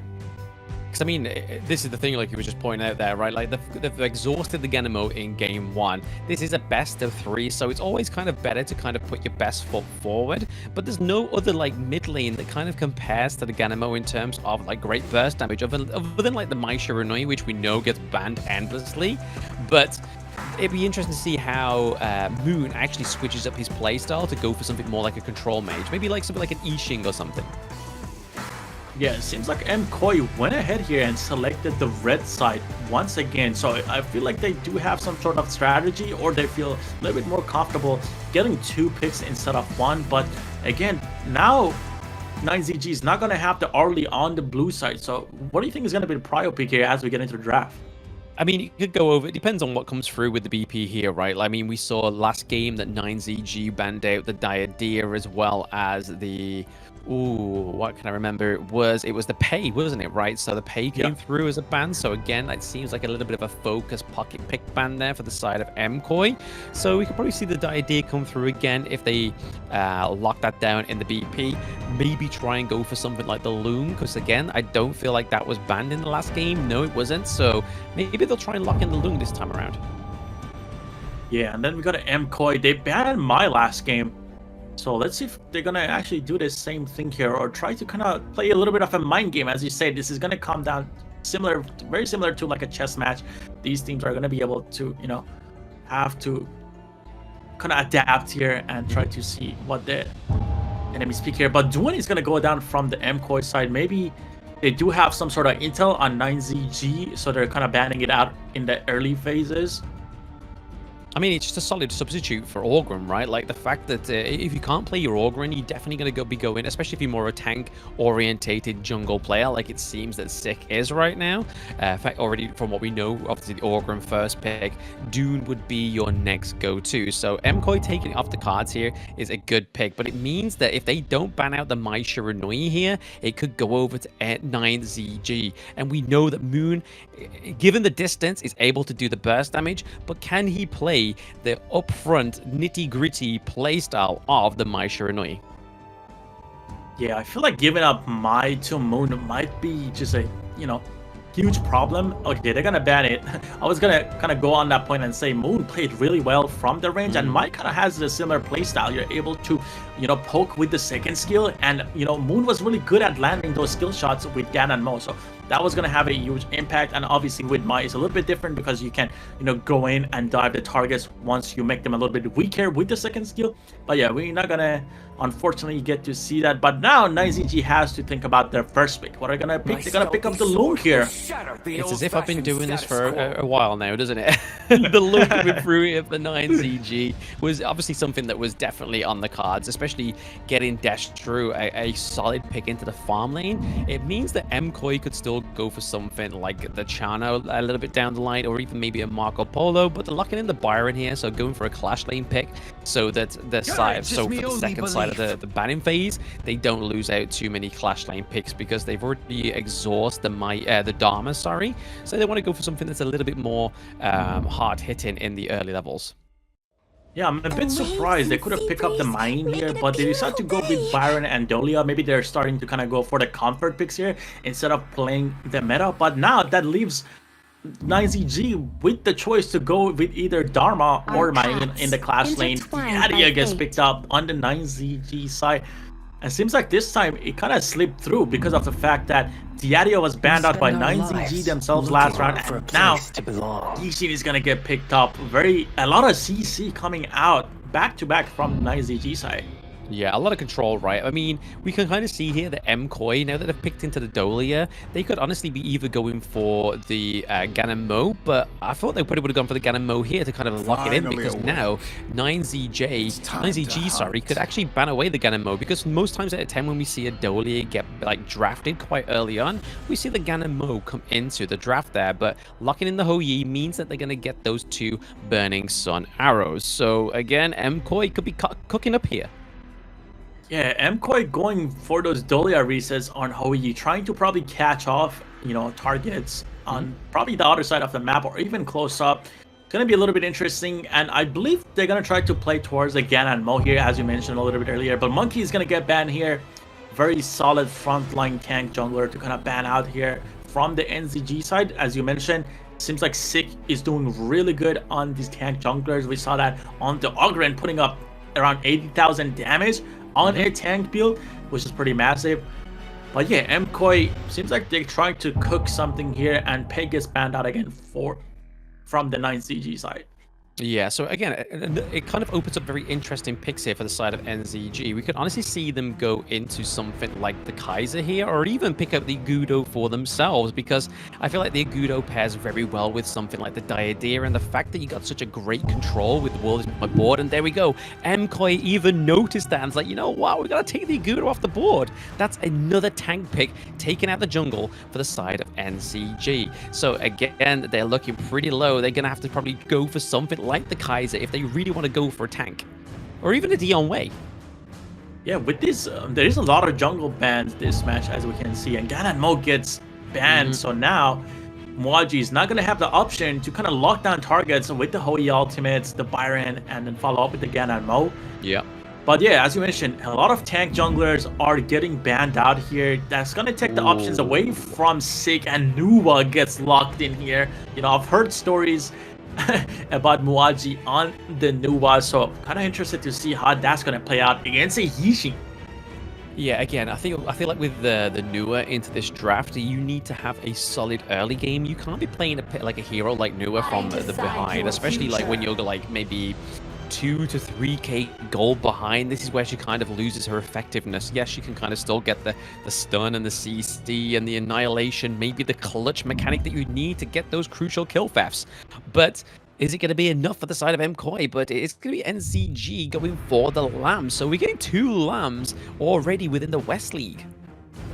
Yeah, Lamb gets picked up, followed up with a Liu Bang with the global ultimate, being able to give that shield to your teammates, give that healing. That is going to play a massive part with the Lamb dives that we're probably going to see this match. But yeah, MKOI deciding to allow their jungler to be the last pick. He's going to go with a Luna lock in here. Wow. Very interesting. A completely different playstyle compared to the Gudo, right? Like, we're going to be seeing obviously high frames, but the problem that they're going to have is the fact that the side of 9ZG have the Diadea, they have the Yixing, they've got Lu Bang, they've got a lot of CC on their team that if Luna decides to go in, she may falter to a lot of these picks. Yeah, this is going to come down to a skill for sure. Like Luna here not being locked down is going to be the main priority. And I feel like the game is going to kind of depend on both the Nuwa and the Luna. If Hoi is going to try to play with the weak side here, with the Dolia, try to get those arrows out, try to kind of just not die in the bot lane. Again, the burden of carry is going to turn, you know, onto the Nuwa. So Muaji and Demon Cat, they're going to have to put on a show for us here. But yeah, 9DG, I think they have kind of like a solid draft this time. Again, picking up the Diadea, which we've seen is a massive problem in these matches. We saw that, you know, comboed previously with Angela. The Angela doesn't exist here, but there's a lot of combo. There's a lot of follow-up by like Liu Bang, and it could help Lamb out a lot. It could help Lamb out a lot, exactly, yeah. And I mean, with the Lung pick onto 9ZG as well, is the fact that they could... The only way you're really going to try and shut down this Lung is if they can try and exhaust the infinite vastness very early on within a team play, and then try and get like the Luna, Byron, as well as the Hoi all on top of this Lung to try and work him down. But that's kind of like a very sort of like niche scenario that you've got to make sure that your early game bleeds into the opportunity that can actually come through to fruition. Yeah, I actually, you know, I mean, the Nuwa is going to be a good hero to pick here. Definitely in like 5v5 scenarios, I feel like Nuwa has a lot more impact with team play. And we can see 1-0 to 9ZG. Again, a dominant first game coming out from the Argentinian team. And now MKOI is going to have to see if they're going to be able to put up against this, you know, this team on the second match here. Kind of even it out and try to take it to the third match of this best of 3. Yeah, again, I feel like the Hoi maybe be... it's going to be the make or break this team comp, I feel like, because if the burning sun arrows don't quite land and you don't get that like mass like CC going into these team fights, and even trying to pick off these crucial members of the side of 9ZG, like the Lung, like maybe even trying to lock down Lam and just do enough burst damage as possible with the likes of Luna and Nua come through, it's not really going to be set up the way that they need to if they don't like land this correctly. Exactly, and I kind of forgot about the Lee Xin here a little bit. It's gonna be able to kind of put down that chessboard, locking targets for the Lamb and Liu Bang to just jump in there. So it's gonna be kind of like a cage fight here when those fights are, you know, gonna happen. And Hou-Yi and Dolly are definitely gonna struggle a little bit. You know, they don't have too much mobility, and Hou-Yi already struggling as I kind of start to talk about it. I mean, that definitely takes some confidence, right? Being Hou-Yi level 1 against a Lung, you are taking flaming palms to the face, buddy. And then you see that Mu comes in with a really fast early game rotation, almost getting that first blood already for the side of 9ZG. So I feel like they need to play a little bit more careful. Yeah, Yixin is going to have a lot of impact here, and we can see Lung, you know, he took a lot of hits, but he was able to kind of swap to the Green Dragons here, downpour, and get a lot of the life back. He was able to take down the Firehawk, but yeah, Dolia is going to have to come back to the bot lane and try to help out the Hou-Yi. Seems like he's struggling a little bit. Diaria goes in, almost taking down the Hou-Yi. He's at 20% health. Lung also here, getting kind of caught out by the Nua rotating down, but nothing happens so far. Just a little bit of a skirmish, but the gold is even. Yeah, I mean, nice little bit of a teleportation there from the Muaji, right? Like, that was definitely enough to kind of drive a 9ZG out of the farm lane, because I feel like if they stayed there any longer, it definitely would have been, again, another first blood. We've already seen the goldie go to the side of 9ZG, so again, it needs to be a focus here for MKOI that they make sure they don't lose this gold lead as early as they did in the last game. Exactly, and now we can see Hou-Yi being a lot more careful, playing under the tower now with the Dolia killing him back right up. And Yixin here just going around the map, you know, clearing down the mid wave with Luna kind of pathing towards the bot lane here. So they could be looking for a fight here after she clears out the Cheetahs. But obviously Firehawk is going to go ahead here and go... Oh, seems like we're going to have a fight in the top lane. Diaria catching out the Byron. Lamb is going to keep going for that. And first kill is going to go to the Liu Bang.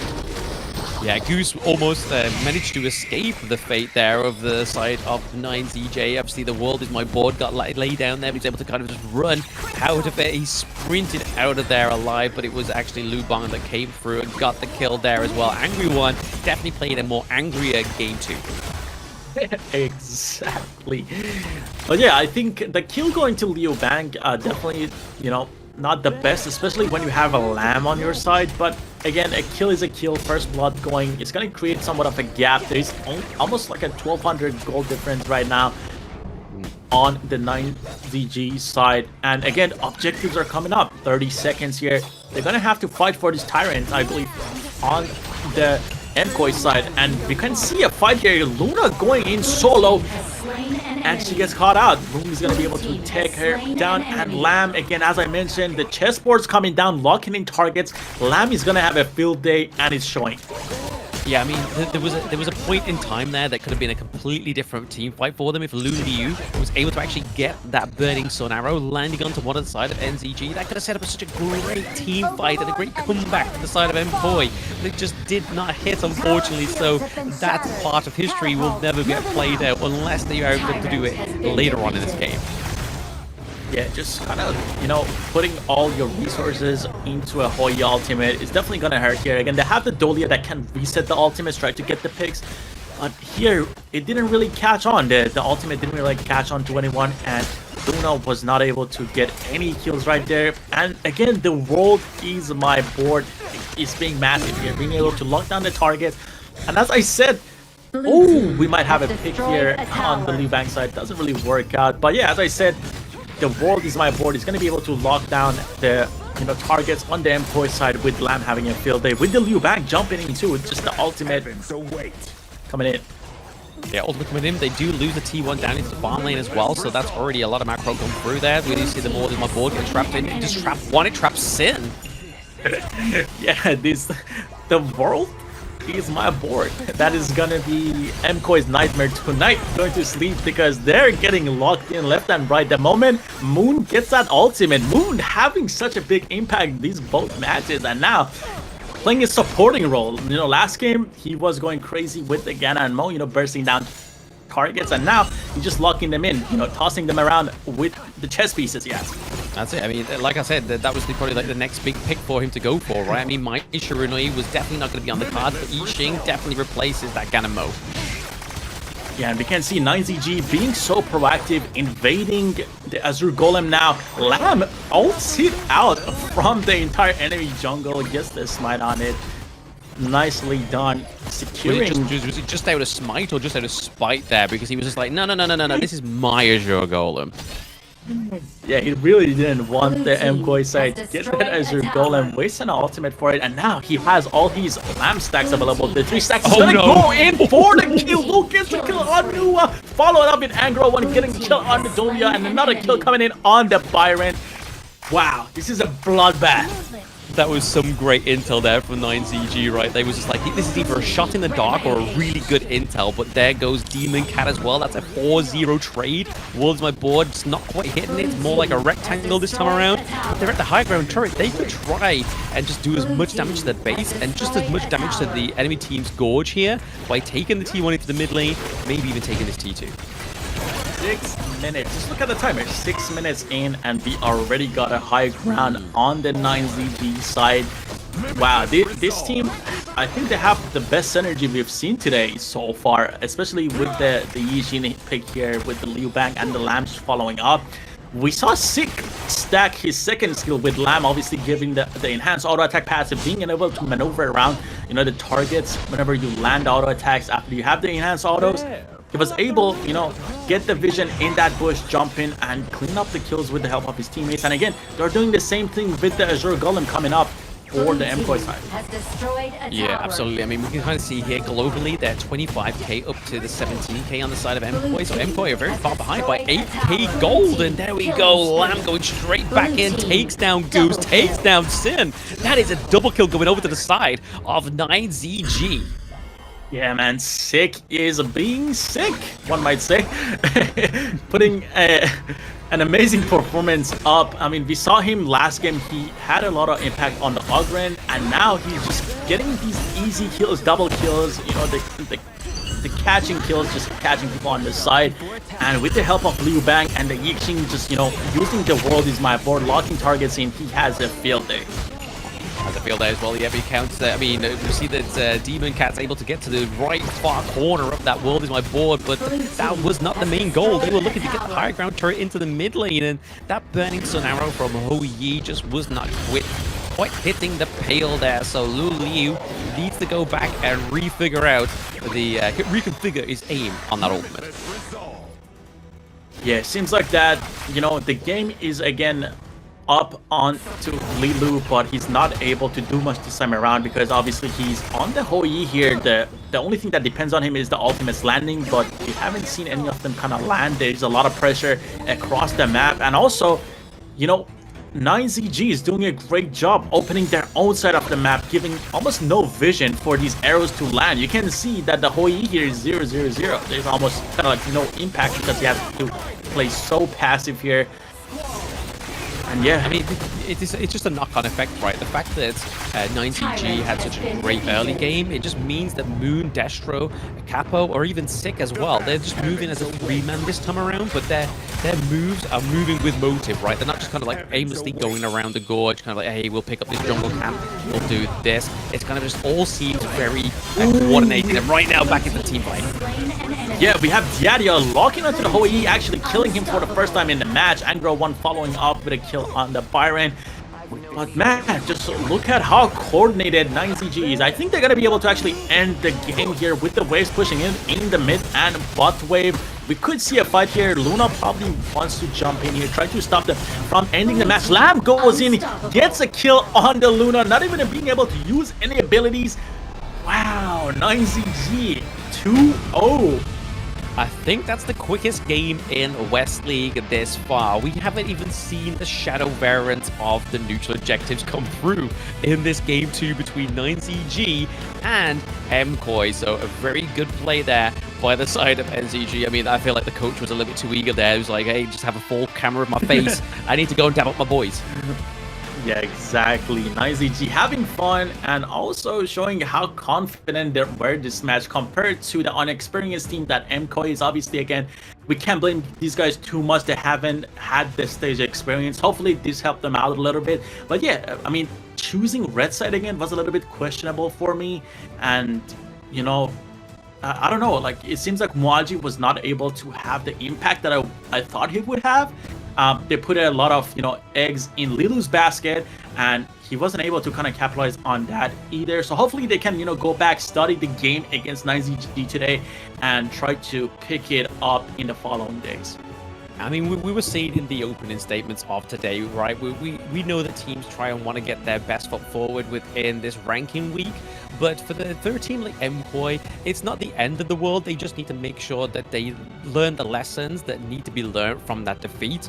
And maybe even kind of like a bit of a soften the blow to their undefeated streak to get here, right? Like they now have tasted defeat rather than victory. And that can be just as great as a motive that victories, like non-stop victories back to back.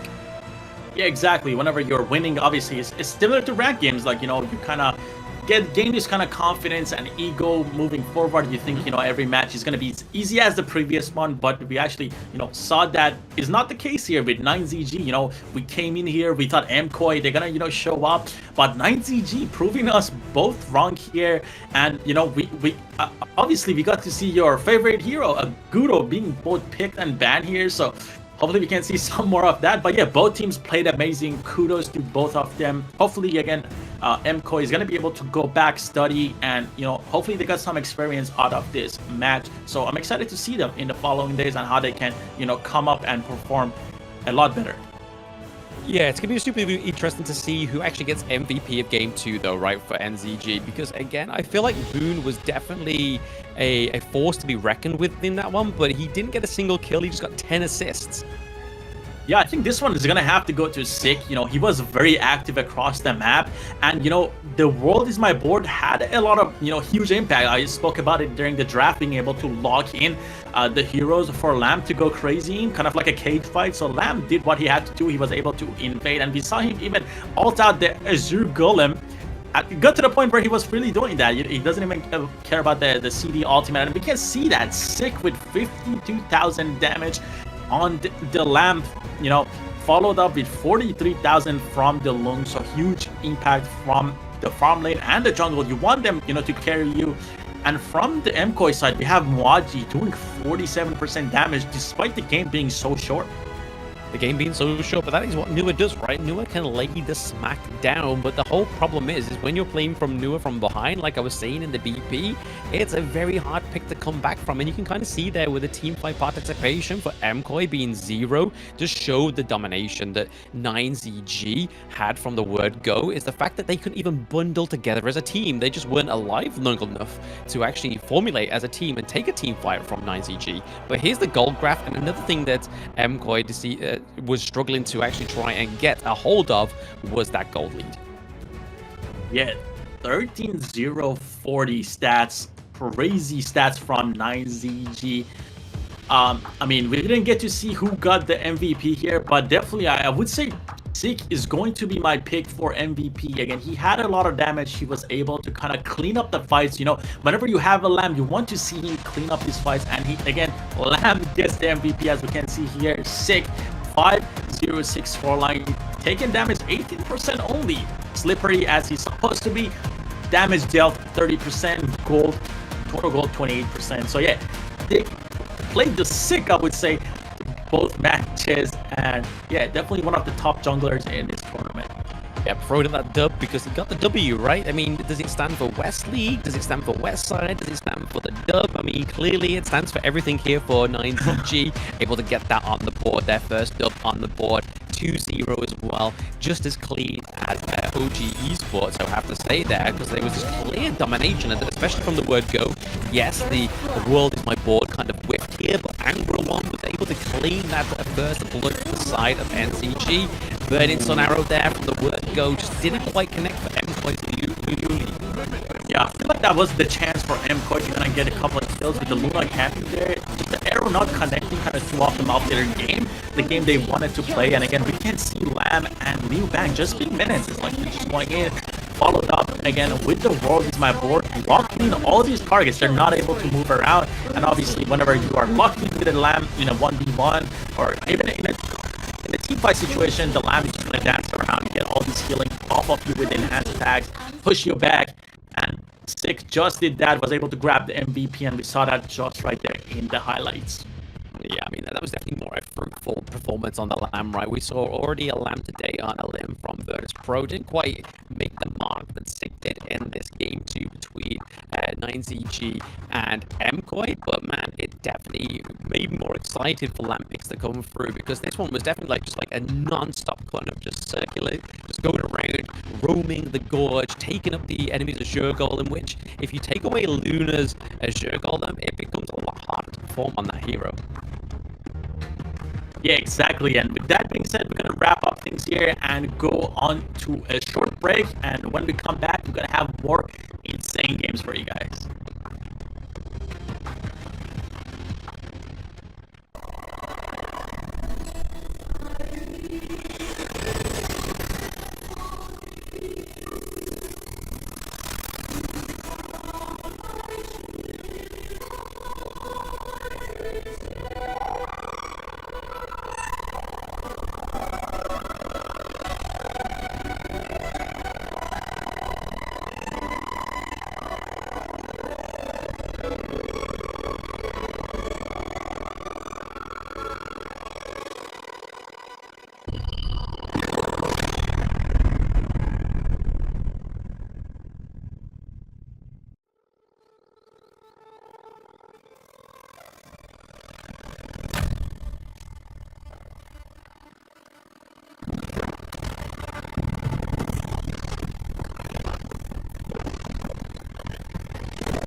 In Hero's Gorge, the base is the spring of life.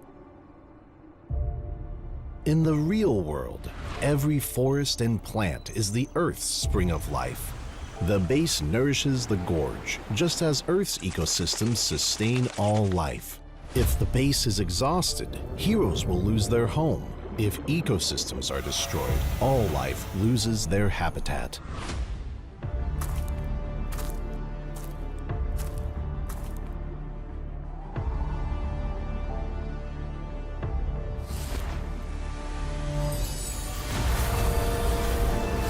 Honor of Kings is working with players worldwide to support real-world environmental causes and protect our planet's future.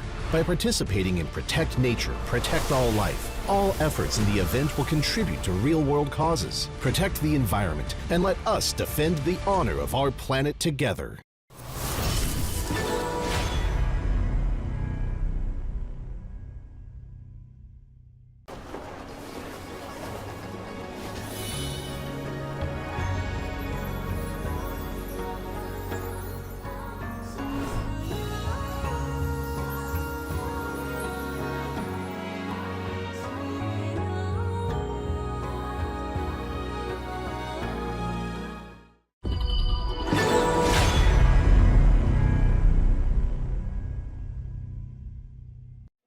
Excuse me.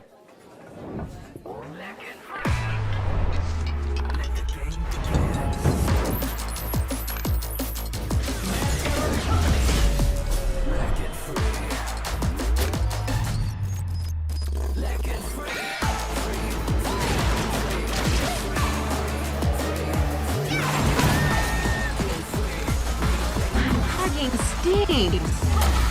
Victory. Yes, yeah. Another round. Sure, but how about a smoother phone next time?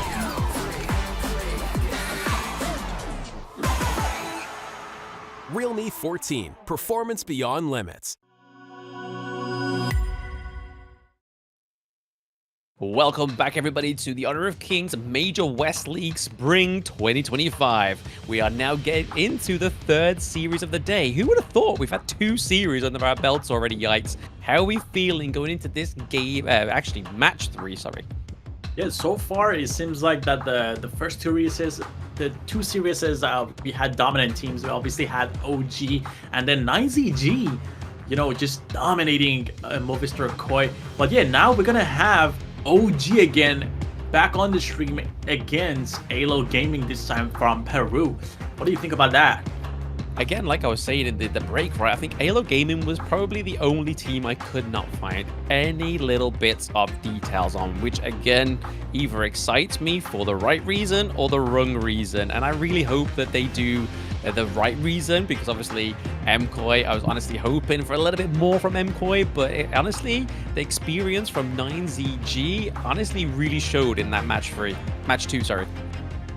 Exactly, 9ZG showing up, and now again OG had a pretty dominant first match. Are they gonna be able to put the same, you know, same skill set up against, you know, our boys here at AYLO Gaming, or is it gonna be a different story? But yeah, OG, I believe they're gonna be the favorites here, you know, to win this thing out against AYLO Gaming. But yeah, I mean, I believe in our boys from Peru, so let's see what, you know, AYLO Gaming can put up against OG that we saw already. Are you gonna be able, you know, to go back kind of against their match against Virtus.pro and kind of learn from that? You know, still some tech from them with the ban and pigs. You know, are they gonna deny them the blue side that, you know, OG is seeking against Virtus.pro? So let's see. Yeah, the one thing I'm really worried about, though, is the fact that with the games against Virtus.pro, it wasn't the cleanest OG Esports we've seen. Obviously, Season 3, we saw a lot cleaner gameplay from them, so I'm hoping they really don't just try and take it out on AYLO Gaming, like, hey guys, we need to play better, we need to play better against this unknown team. And honestly, I really hope that AYLO Gaming do come back, or do come into this one fighting on all fronts and burning on all thrusters. Yeah, it's gonna be interesting. I kind of want AYLO Gaming to kind of try to put their focus onto the OG jungler and also Clash Laner. We saw KK have a huge impact on that Guan Yu. Obviously, it was followed up by the Liang and the Princess Frost, you know, opening up space for him, being able to kind of, you know, freeze them or, you know, put on the pressure, you know, the suppression with Liang, and then Guan Yu following up right on top of that. But, you know, I do want to see, you know, KK off of his comfort picks, the picks that he's really known for, the Mulan, the Guan Yu, the Dharma here. So yeah, it's gonna be exciting to see what AYLO Gaming can come up with. And again, we don't have any kind of info on AYLO Gaming, so it could be the case, you know, for OG as well, if they haven't really, you know, put in the time to scream or even meet the AYLO Gaming players. So it's gonna be exciting. Who knows? Maybe we're gonna see our first upset of the day today. Yeah, I think you make a really good point there, right? The fact that AYLO Gaming have seen OG Esports play at least once today means like they could have actually a little bit of an advantage going into this match 3, right? Like they know what they're going to draft, they know how they're going to play, but maybe that's just kind of like the whole point of OG Esports having that game 1, right? There was a kind of not quite picking the heroes that we are normally used to seeing of them. Obviously, we saw the Luna and the Guan Yu come through, but it wasn't played to how we normally see the OG standards come through. But maybe this is where it's all going to come through. AYLO Gaming might have the intel that they need to take this game for themselves, or OG is kind of like, right, the weights are off, guys, let's go ham. Yeah, I feel like OG Gaming kind of has like the playstyle that they would like to invade from the heroes that they've been playing, especially in the jungle. It seems like they're kind of focusing on the Pei, on the Luna that have a lot of mobility. They're able to kind of annoy, you know, the enemy team. So I kind of want to see AYLO try to stop that But yeah, now we're gonna just jump right into the team intros and check out who's playing for what team.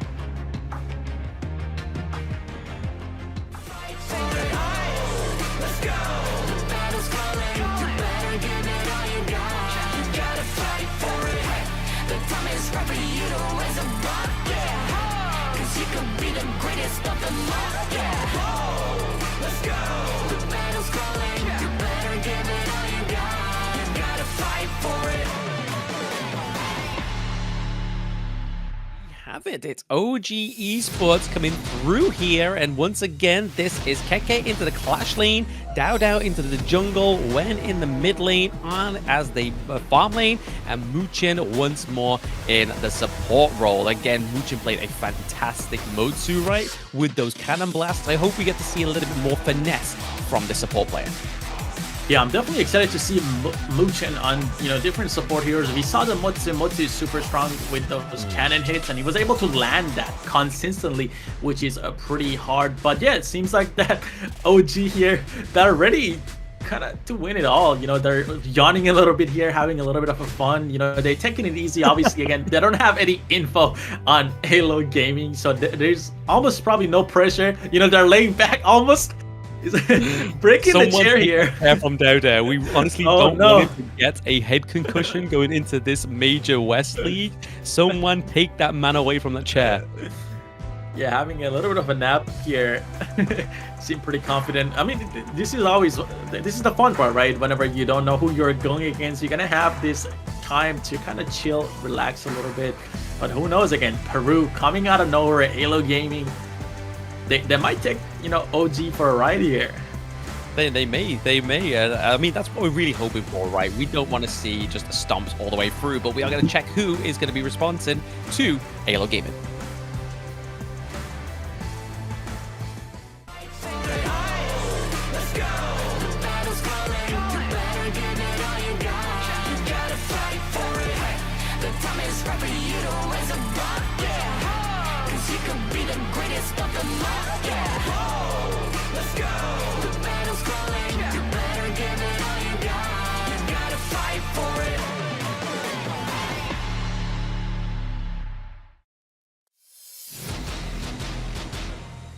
And for AYLO Gaming, the Crown Hunters, we got Duska on the clash lane, Vermon in the jungle, Lomax for the mid lane, Solista for the farmhands lane, and Rova Alma for the support.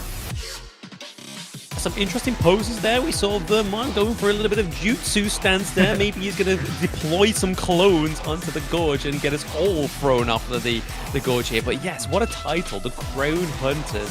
That definitely fills me with a little bit more confidence about this team. Yeah, exactly. The Crown Hunters, that is a big title to have. AYLO Gaming here, again, coming in. We kind of have no info on them. But now, being known as the Crown Hunters, you know, I'm getting a bit of a confidence for them. So hopefully they can take down the OG Esports here with the title they have and, you know, kind of keep that title. I mean, that's definitely their first obstacle, right? Is the fact if they want to be the Crown Hunters and maintain that title, it's definitely OG Esports is who you want to be beating here, because like we were saying in the introduction, OG Esports, they have obviously the most accolades in this tournament right now, because they are like the top 4 from the latest competition that we've seen in Unearthed Kings Esports, the Season 3 Invitational. So like I was saying, if they want to be the Crown Hunters, they definitely need to take the crown from OG Esports. Yeah, and it seems like AYLO actually had the selection here, but they choose to go with the red side, giving blue to OG. I mean, we saw OG actually prioritize the blue side whenever they had the selection.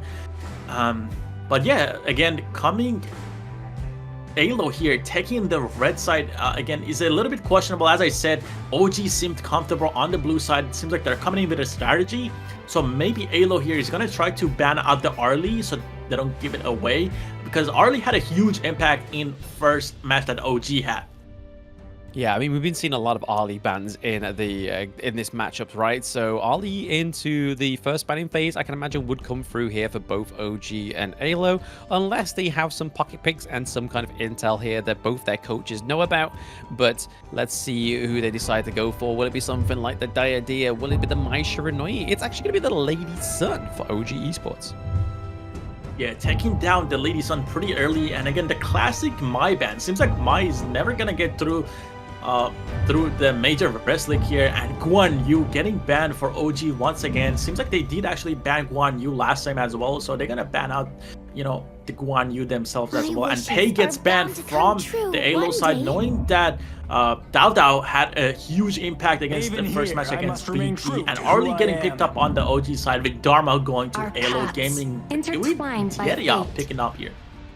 Yeah, very interesting for the side of OG. They've gone for the Keke mind games once more. They ban out Guan Yu in game 1, and then he comes through in game 2 with his Razor Cavalries. But the Ali coming through here for Arn, we've already seen him being able to take those 3v1 dives into the bot side of the map. But now OG Esports gets Dao Dao on the Organ as well as Keke on a new pick, Charlotte. Yeah, Charlotte. We've seen, I believe I heard Keke actually, you know, being known as one of the best Charlotte players, so I'm definitely excited to see that. Charlotte, you know, very high skilled hero as well, so definitely there's going to be a lot of clashes in the clash lane here. And then Monkey gets picked up for the AYLO side here, and now they're going to have to go to the second banning phase, and Sun Bin is going to fall as the first victim here. Yeah, super duper interesting here, right? I mean, the fact that what we've got so far on the side of OG is we've got solid front line from the Org Room, we've got access into the back line thanks to the Charlotte as well as the Ali, but we've also got that mass amount of damage coming through from the Ali as well, right? So we kind of need either into the support role, maybe something that complements the Ali, maybe like something like the Sakia that can really kind of like set up these team fights coming through, or maybe we even see the Motsu, but no, AYLO Gaming has got their number. They're like, Muchin, you can't have that pick again. Yeah, they saw the Motzi have an insane impact.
Territory, you can use the Soaring Signal to kind of push them away, trying to give yourself a bit more room to breathe, but I feel like it's also down to his ultimate as well, right? The fact that this is probably the only marksman that can move and hit at the same time using his basic attacks thanks to his ultimate. So again, I feel like this could be, if AYLO Gaming can actually try and get like a very strong stance against OG Esports to set up a really aggressive play into a team fight, then Channel using his ultimate is definitely going to be able to set that up and put a lot of pressure and kind of force them out of a team fight. Yeah, and it's going to be interesting to see the Charlotte go against Dharma. Honestly, I feel like Dharma is one of the most, you know, highest picked and both banned heroes in the tournament right now, and Charlotte, could be a counter that, you know, Keke was looking forward to play against. Charlotte might be the hero here. We've seen Keke perform really well on both Gu and Yu, and I believe, was it Mai that we saw a little bit earlier? Yes. So now on the Charlotte, this guy again is very versatile, known for, you know, playing crowd control heroes. So he's gonna have a lot of impact definitely on the Charlotte. So I'm gonna try to look out for that with the Ogren, paired up with the Ogren on the side of OG. So there's gonna still be a lot of invades coming in. Ogren having the ability that can open up, you know, kind of create walls for himself that he can ride on. So again, there's gonna be a bunch of invades coming out from the Clash side and the jungle side of OG. Yeah, I can imagine so. I mean, but this is the thing with the Orgrim pick as well, right? You can't kind of play very passive with the Orgrim pick because it kind of just completely just undermines his complete control, and the fact that he's able to kind of just make and pave his way across the gorge wherever he kind of sees fit. So if you're kind of playing passively, it kind of just makes him more of a dud pick, but you know for a fact how Dao plays his jungle picks. He's going to be all up in the grill of AYLO gaming from the word go, or at least when he gets to level 4 at least. Yeah, and we saw OG pick up the Princess Frost and the Liang once again. Seems like, again, that's their comfort combo they have with the roam and also the mid lane. So, again, AYLO kind of should have studied that. AYLO should have seen that, how it played out against Virtus.pro. Obviously, the Guan Yu is not in the play, so they're not going to be able to, like, you know, knock them around as easily they did previously. But, you know, it's going to be almost like the same case, I feel like. It's going to be Liang and Princess Frost locking down targets with the Ogren and the Charlotte following up. And again, having the early is going to have a lot of impact and also damage as well, being able to negate a lot of damage with the second skill that Arlie has here. But yeah, maybe Chano is going to be able to prove us wrong here with the mobility he has, but it's going to be a little bit of a struggle, definitely against Liang here. Yeah, I mean, I can kind of see the win condition here for OG Esports, because if you look over the side of AYLO Gaming's draft, they don't really have that much damage, right? Like, they're really relying on Celesta to just make sure they stay alive and make sure that they get a great early game and get the gold resources come through at the right time for him. If OG Esports just kind of focus out the Chano here, then the rest of AYLO Gaming don't really do that much damage. Yeah, and we can see that OG again prioritizing the farm that Liang is gonna go. Ooh, seems like Dharma here almost goes down. And EWC, this drilling season of the major leagues is made possible with the support of EWC, helping bring top tier competition to fans worldwide. So again, kudos to Esports World Cup. Yes, exactly. This is where all these teams are trying to fight for, right? Is that KWC spot. But the thing that's going to assist them is the real need for Team 5G. Built for performance, made for gaming, smooth, cool, and reliable, just the way esports demands. Ready to level up? Get yours now and feel the difference. Yeah, I'm definitely getting mine right after watching KK almost take down the Dharma in the top lane with the help of Princess Frost. But again, that combo is disgusting. They have a lot of CC on the OG side. And again, seems like there's a bit of a lane swap going on here. With Anne going up into the top lane against the Dharma and Charlotte heading down against the Chano. Seems like Arlie didn't really like the matchup against Chano here. I mean, rightfully so, right? I mean, that Soaring Signal just kind of pushes it away. It means that it makes it a lot harder for him to try to catch out the Chano. He's able to kind of just jump over walls whenever he sees fit. But right now, Keke is not having the time of his life down into the bot side of the map. Yeah, definitely not having the best time. But Dharma also not having the best time with Monkey here, almost getting caught out as well. Super low Arlie poking and having a lot of damage. Princess Frost, super annoying. I don't think AYLO knows how to kind of deal with the Princess Frost right now. Dharma is struggling literally on their tower, getting frozen, having to dodge and play very uncomfortably here. And Keke here, almost going down. Look at all the wolves chasing down Keke here on the tower. Diadio going in, but they're still not able to take down Keke. I don't know what it is between Keke and Arn or what they've had for breakfast, but they're able to take these like 2v1s, 3v1s and take them in the stride and just completely come out on top of it sort of thing. Like, yes, he wasn't able to get any kills, but he was able to keep himself alive, which ultimately means that that farm lane is not going to fall now. Yeah, the teleport opens up right away. Princess Frost comes on, freezes the Diadio so low and goes down to Liang. Wow. I kind of hope that she would survive that, but first blood going to Muchin here from the OG side. Yeah, I mean, honestly, I feel like that would have been too much of a tease, right? Because we already saw that Dharma, like Doksa, managed to get away with very little health, and if it happened again with Robert Alma, it just would have been a little bit of a hardship. But the Dream Roam coming in here, a little bit too much overzealous, I think. Yeah, Ogren jumps back in, getting the Menki. She really tried to kind of get the CCs out there, but not enough skills to take them down. Ogren goes for a double kill. Dao putting in the pain. Yeah, the pain train coming through for the side of OG Esports. They were losing 1 life there, but they were able to pick up another 2. So 3-1 trade overall for the side of OG. It's definitely going to put the gold in their pockets. They're ahead by about 2k gold, and we're at the 4-minute mark. Look at the CC coming out from Liang, and followed up with the Charlotte. Again, easy kills once Liang is able to get out the suppression. It's just a point-and-click ultimate, super annoying, and it works. It works in pro play, just shutting down a player. And as long as you're not able to hit the Liang once, you know, he's using the ultimate, you're not going to be able to get out of that CC. It's going to be a permanent lockdown no matter what. You can tell Dao was having fun in this match, right? Like, he could have easily gone for the neutral objective, completely uncontested here first, but instead he thought, you know what? I'm going to go and make Vermon's life a little bit more harder. I'm going to take his Crimson Golem from him, but I'm also going to force him back to his base to go back, and then, only then, will I take the neutral objective, which they've just done. Yeah, exactly. We talked about this a little bit earlier. OG seems to be having the invading playstyle. They really want to get it under your skin, invade, take all the gold you have, and we see that again happen in the bot lane as they take down Chano. And Ogren here, super confident, trying to go for a 1v3, chasing down the Menki here with the Diaria and shoot on top. But no, he's going to go back in the mid lane and try to grab the gold here with the help of Liang. I mean, this is the point, right? Like, I mean, Dao is what, level 9, and Vernon is like level 7, and right now Lomax. They're gonna keep going forward and gets a kill on the shoe here. Dao again, knowing his limits, goes all the way in. Another kill comes in on top of the Menki, and then another kill goes down to Keke on the Diaria here. Yeah, we said that Death Press. I don't think they're not quite done yet. Doxer is trying to get the Truth Mantras coming through.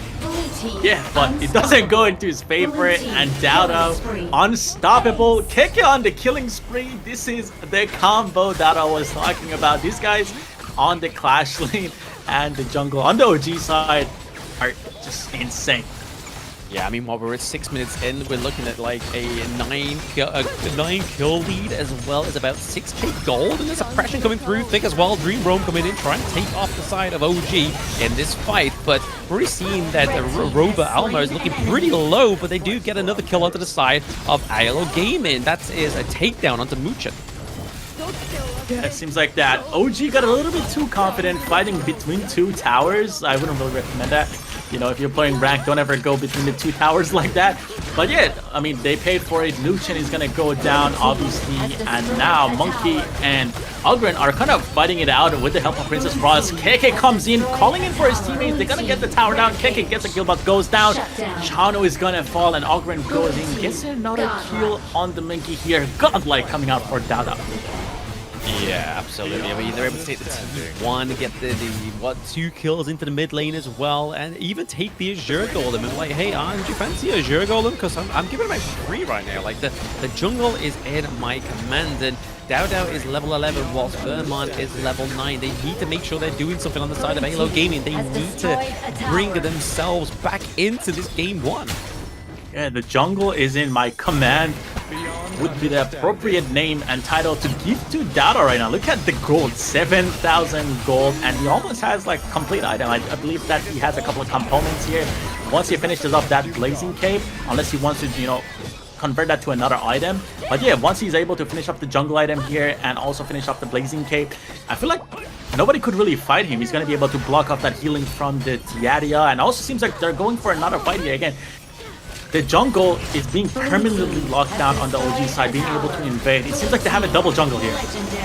Yeah, double jungle, they take down onto Vernon as well, because, I mean, hey, if you've got no jungle, why do you need your jungle all alive? Yeah, kick it all the way into the enemy's crystal. It's going to go down, but, you know, Ogren picks up a kill on Sulista. He's going to pick up the kill on our Dharma here, but Dao is going to get out safely. So it's going to be a 2-for-3 for the side of AYLO.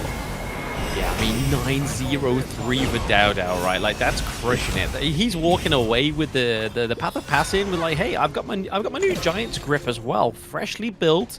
I'm looking to go for my 4th item, which is going to be looking to be the Blazing Cape as well for the anti-heal, but suppression coming through here onto Vermon once more, and he goes down.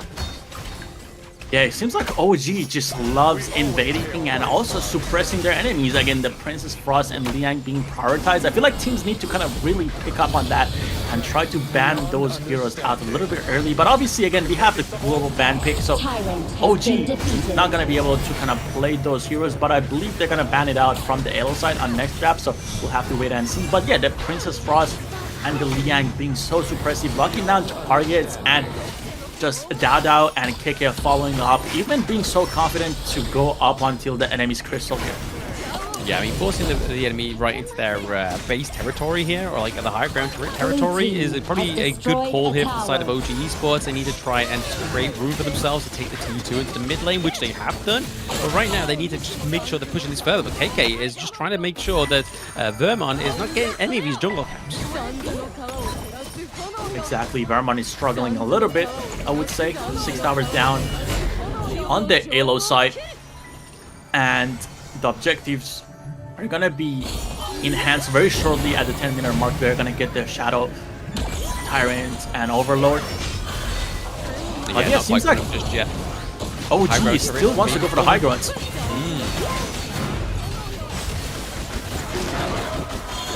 And KK going all the way into the crystal once again. He's gonna be caught out here. Super low, doesn't die. Dao Dao follows up, gets the kill on Ogren. Double kill coming for Dao Dao. Triple kill. Make that a triple. I mean, he's ordering them up. He's serving these kills like he's serving hot food. But right now, it is looking like they're not going to stop there as well. Especially with this fresh minion wave coming through into the clash lane. Looking to do enough damage onto Robert Elmer just to get him down. But it's not going to be enough. The Destiny Tower to just clear out some of the minions. But there is 2 still at the crystal. Taking game 1 is OG Esports. Wow, wow, what a performance by Dao Dao right there. He was able to get the triple kill. He popped his Blood Rage. He knew his limits. That's, you know, that's what pays off. These guys are playing the game a lot and putting a lot of practice in. So he was able to enable the Blood Rage, tank a little bit more, and early just focus down the crystal. Was able to end the game.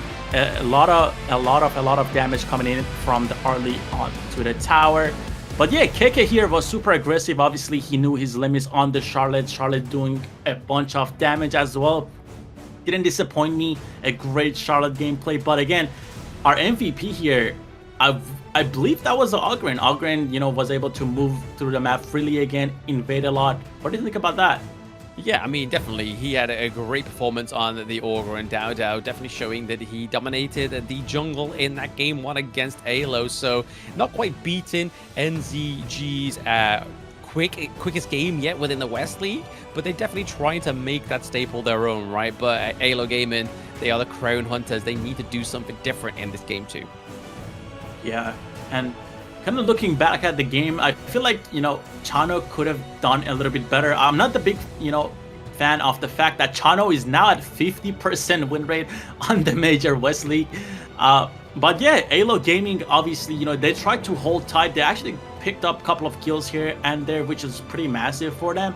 But Ogren just, he was kind of had, you know, he kind of had a pre-game. He was able to roam around, pick up a lot of the jungle camps, the Crimson Golem and Azure Golem also going to Dao Dao a lot of times. So he was able to stack on the gold, get all the items. Once he got the Eye of Phoenix, he was almost unkillable there. Yeah, literally. I mean, there wasn't a point where Vermon was able to sort of just like stack himself up. I mean, the whole point of Monkey is just trying to stack his passive, get that bubble up so he kind of soaks a lot more damage. But the fact that Dao Dao was always like 2 levels ahead, it was kind of hard for him to actually try and even break into that role. Exactly. And again, as I mentioned a couple of times during the game as well, I feel like giving the Liang and Princess Frost shouldn't be kind of like a no-go for these teams. OG seems pretty comfortable on it, and we can see that here. Look at the score from Muchin and Wen also here. They have a lot of assists, 18 assists combined, but Dao Dao, again, being the superstar, 12-0-3 on the Ogren here. I mean, how many times do you see an AYLO go 0-0-13? I mean, that's definitely something you don't see that often, right? I mean, Arm was kind of saying, hey, just give me my kills. I deserve them, right? But he was only down by about 5k gold, 5k damage dealt compared to Dao. So Dao with a 90k and then Arn with the 85k. So a lot of damage going out from the side of OG Esports. Shortly then met by Wen and Keke as well. So again, just so many different outputs of damage coming through from OG. That's why AYLO Gaming just didn't know where quite to put their efforts into. But like I said in the early game, OG Esports knows their win condition. It's take Channel out, because if they do that, they don't have any damage. Exactly, and we can look at the gold here. After around the 4 or 5 minute mark, we saw that OG just having the full control of the map. And, you know, they were able to take down 7 towers. You know, they only went for 2 objectives, which is quite surprising here. I mean, they were pretty dominant. Instead of, you know, taking down objectives, they just decided to kind of invade the AYLO side of the jungle, you know, starve the Menki here. And, you know, that's what you get out of it. Looking at the gold here, 38,000 for the OG side and only 26,000 for AYLO Gaming. That is a huge difference here. And looking at the score, 19,643 for the OG side. Yep, 19,643 is a huge difference there for both of these teams, but it is OG Esports. Like I said, this is a team that's been to the international stage, that has been and actually achieved top 4 as well, right? Like almost taken a series from the Series 3 champions, which is Nova Esports. So did we expect anything less from this team? If anything, I expected a little bit more faster games from them. Exactly, and we have our MVP, Ogren, going to Dada, as we mentioned. This guy put in a great performance last game. 12-0-3, damage taken, only 30% damage dealt, 31%, total gold 28%. Yeah, that was a show on Ogren. I mean, Ogren gotta be banned out here. But definitely, again, this is the global ban and pick system, meaning that Dada is not going to be able to pick up Ogren. So hopefully AYLO Gaming might be able to try to prioritize and kind of have the same kind of gameplay. And now we're going to jump into some highlights. So yeah, I mean, this is where we'll see the masterclass from Dao onto the Ogren, right? Like, this was definitely from the word go. He was just putting pressure onto the side of AYLO Gaming, especially across the gorge, right? Double kill into the 3-minute mark was pretty huge for the side of OG Esports. And then Keke really stepping up to the pale there, trying to get the kills down into the farm lane as well. But once more, just the slams coming through from Ogren, just procting that execute, the double kill coming through. I mean, even later on, he orders a triple kill. Yeah, exactly, and we can see the impact that Liang is having, just locking down the Menki there out of that fight again. Both Liang and Princess Frost being annoying, and Keke again, he was so aggressive this game, and I really like that, to be honest. I want to see more Charlotte gameplay, you know, from this guy coming out. Again, we kind of saw that, you know, we got a taste of that on the Guan Yu, but Charlotte, he was diving crystals. That is what I want to see. That is how I want, you know, someone to assert their dominance. And I want to see Keke again on another aggressive hero such as Charlotte. I'm pretty sure he'll give it, yeah. I'm pretty sure if he knows you're a fan, he'll definitely give you a little bit more of that coming into game 2 between these two teams. But yeah, OG Esports definitely finishing that game a lot faster compared to the Virtus.pro games. Honestly, a lot more cleaner, but I feel like it's down to the fact that Dao was able to actually get the Ogren onto the gorge there. But like you were saying, like, this is the global BP, so he won't be able to get the Ogren anymore. Maybe AYLO Gaming can take the Ogren, and maybe even Vermont can make it a masterclass for Ogren himself. Exactly. What I want these teams to do is kind of try to take away the blue side from OG. Obviously, they seem very comfortable on the blue side, being able to kind of like pick. It seems like Arlie is their comfort pick whenever they're on the blue side. So I want AYLO Gaming maybe on the second game try to kind of challenge that, kind of take the blue side. But yeah, we'll just find out just in a bit after this break. So we'll see you guys shortly when we get to the game 2.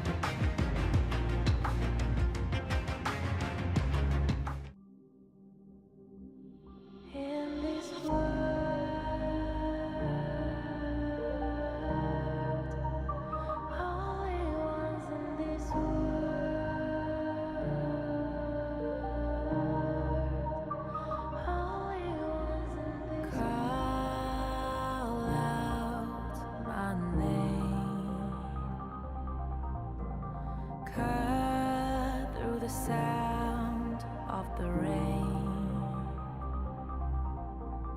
No matter how I feed the flame,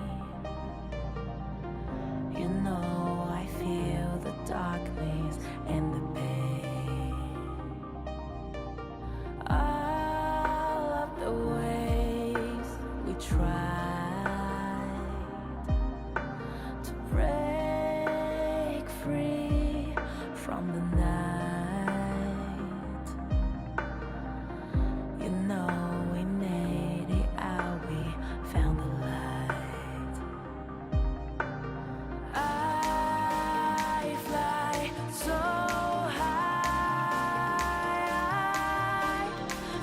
high, light up the skyline. Let's do it this time, like it's a whole new vibrant world.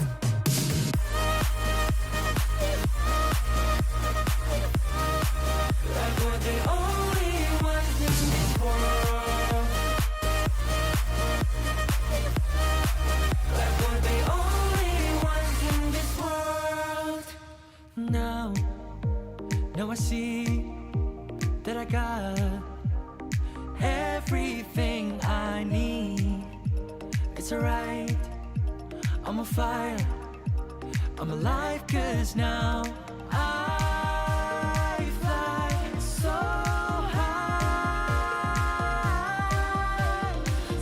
high, light up the skyline. Let's do it this time, like it's a whole new colorful world.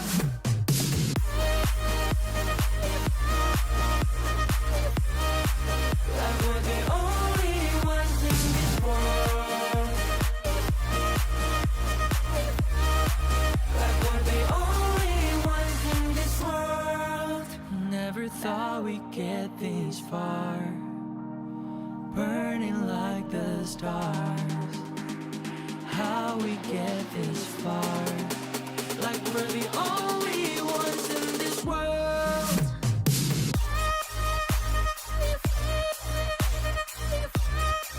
Like we're the only ones in this world. Welcome back, everybody, to the Honor of Kings Major West League Spring 2025. Again, we are going to be witnessing OG Esports against AYLO Gaming, and I am Blam. With me still is Yikes. How are we feeling about this game 2, match 3? Yeah, welcome back, everyone. So game 2, AYLO Gaming versus OG. Seems like OG was having a bit of a fun last game. You know, KK just diving crystals. Looking back at that, he was pretty confident. So again, as I mentioned previously before the break, I really want to see him on more aggressive heroes, kind of just opening up the map like he has been doing, just a little bit more aggressive. So kind of want to see maybe him on the Byron. And yeah, I mean, Dada putting up a really good performance, being able to carry the game as a tank. Ogren, that was fun to watch. But now again, OG is not going to have the Princess Frost, they're not going to have the Liang, they're not going to have Ogren because of the global ban pick system. Exactly, and this is the updated global ban pick right here, right? So we see some T0 picks that have been taken off the board for the side of OG, like Orgren, like the Ali. And then if you look off to the side of AYLO Gaming, they do lose picks like Dharma, Monkey, and Chano, and even Diadeer as well, right? So Diadeer is available for OG, but not AYLO Gaming. But back to the point of the Orgren performance from Dao, I feel like that was just suppressed rage from the fact that he got no kills with Lunar in his last game against Virtus.pro. Yeah, definitely. He was having a hard time on the Luna, especially, you know, when he was just trying to put pressure on the sides of the map. But now he was able to be a little bit more aggressive because of the lifesteal that Ogren has. You're able to kind of try to suck life out of the enemy targets whenever, especially if there's team fights, you're able to get a lot of lifesteal from just hitting them with your second skill, and then the auto attacks followed up with the ultimate where you're able to get a big chunk of health back.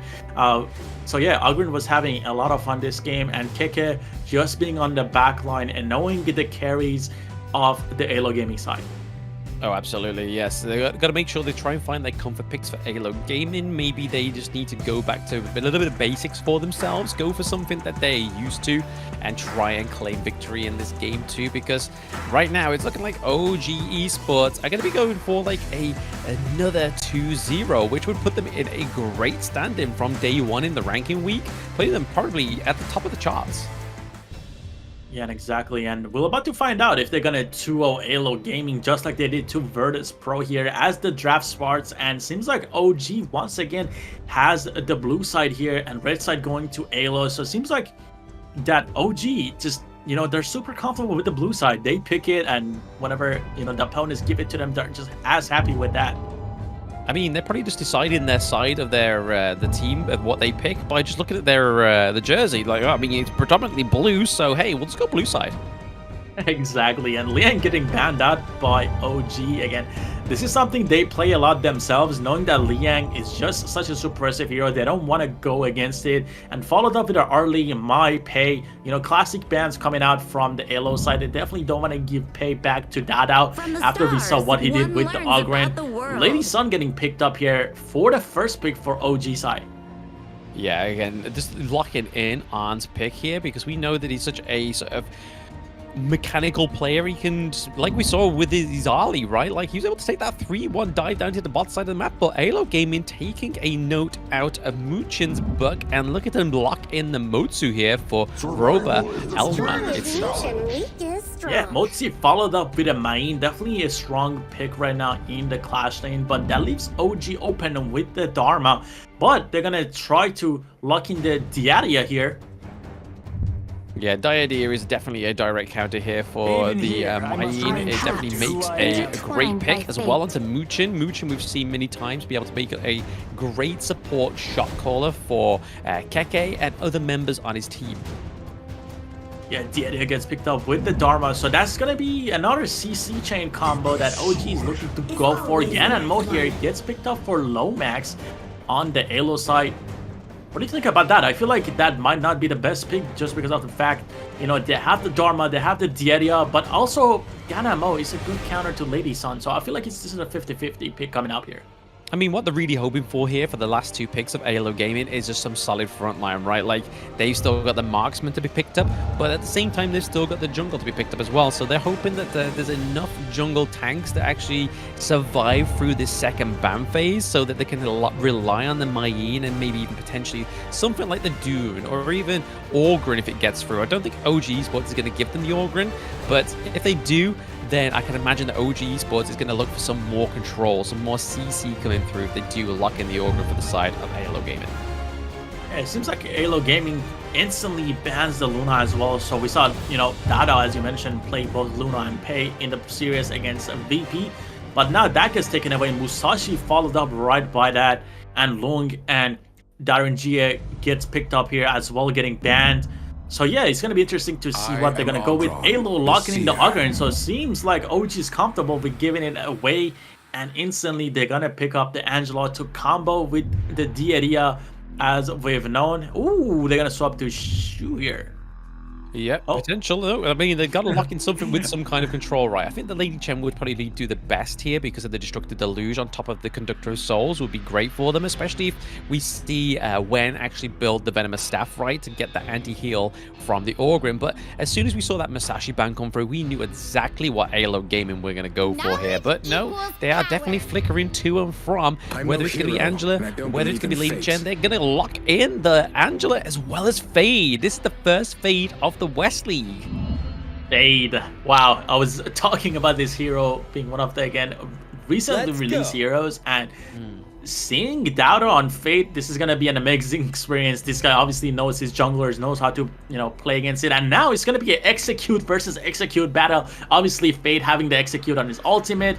Same thing with Ogren having the passive that can execute targets at low health. So both, you know, junglers, it's going to be an interesting battle. It's going to be definitely interesting to watch. And then having the Diaria and, you know, Angela here, having the combo that's going to lock down the Ogren, that is going to be massive for the OG side.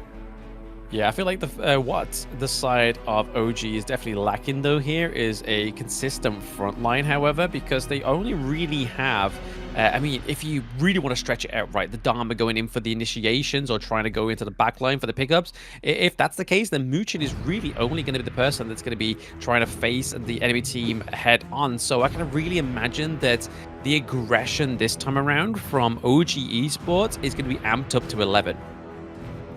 Yeah, I mean, we saw at the very last second Marco Polo being picked up for AYLO Gaming.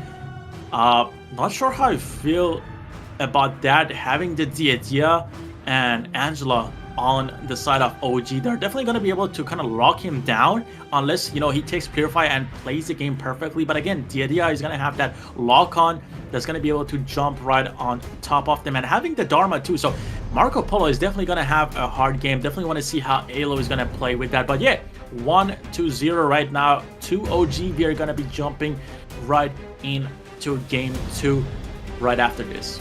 I mean, we can see a scenario where the Marco Polo works, right? I mean, he's not gone for the cleanse, so again, I feel like that's a little bit more of what we're going to be seeing, hoping that the aggression comes through. And the scenario that I'm thinking about here is that Motsu, so Robot Alma, is going to be using those cannon blasts to try and bait out the CC immunity from the Angela, and then maybe try and just lock down the Diadea as well, just like kind of just like land it in.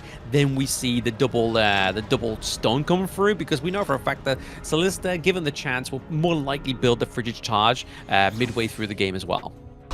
Yeah, but it seems like he didn't even take Purify here. He's going for a double stun with picking up the stun common talent here for himself under Marco Polo. So he's definitely going to look for some picks in the early game, especially against the Lady Sun. You want to get close up. You want to get stacks on top of her so you do the true damage and be able to take it down. And we kind of see him getting outplayed here actually by And on the Lady Sun, having the range, being able to poke him out. And now we almost have a pick lane on the Motsu here in the mid lane. Yeah, Motsu, I mean, Robot Elma just looking very close to death there. But like you were saying, though, that Solista was definitely getting outplayed by Arn. But the thing is, though, with the Lady Sun, I mean, yes, you've got this, like the splendid revolver and obviously the dash from Marco Polo, but you've also got the rolling raid, which obviously just deals more damage with your next basic attack as well. So again, you just got the mobility from Arn here. That's a good counter against the Marco Polo.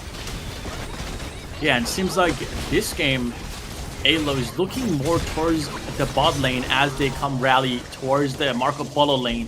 Both Ganon and Motsu here.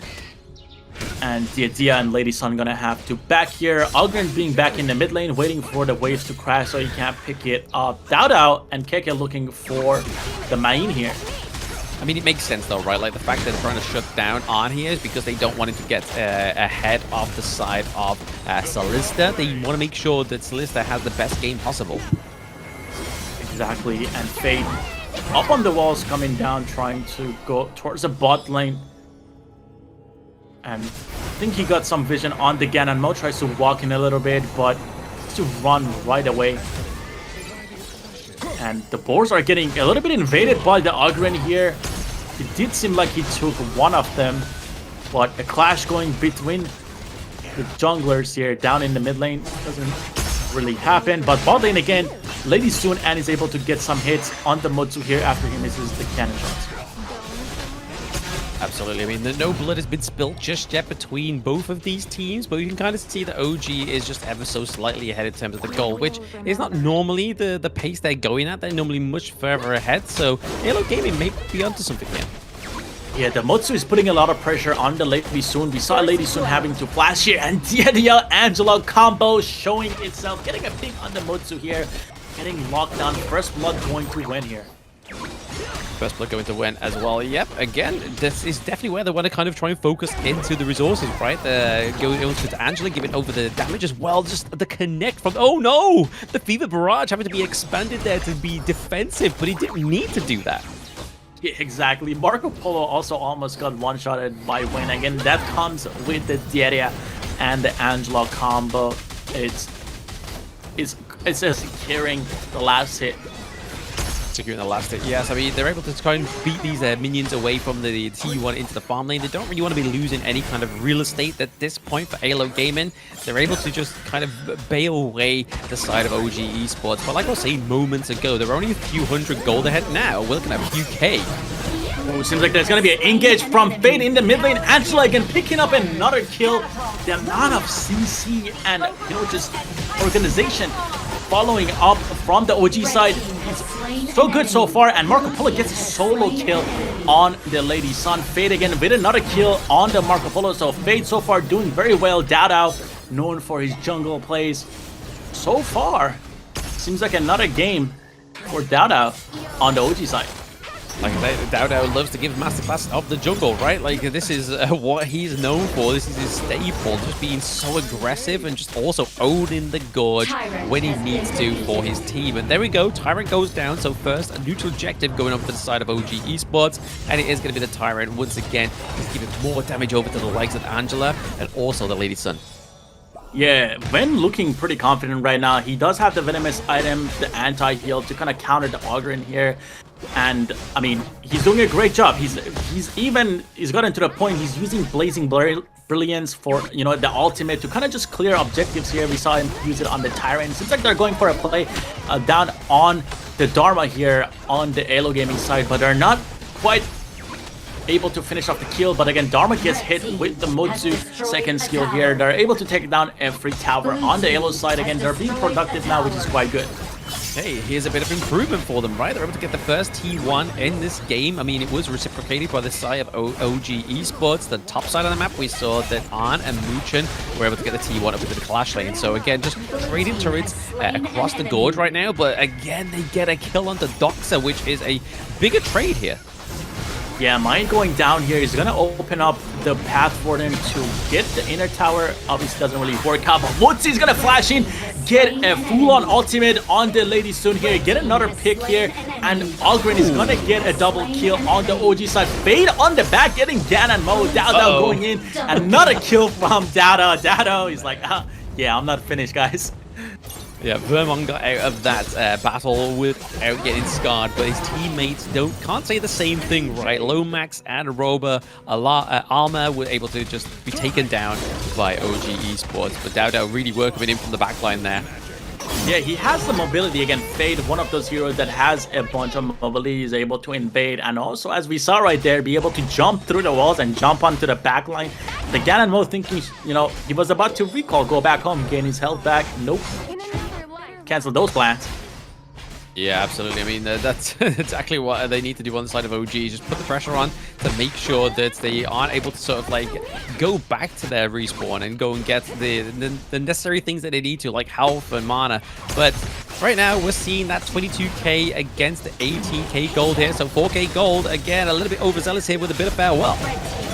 Yeah, Ziadia going in super far up. He's going to get caught up by the Marco Polo, going to go down. But KK is able to answer that double kill going to Solista. Wow, he's having actually a pretty decent time with the double stun here, probably.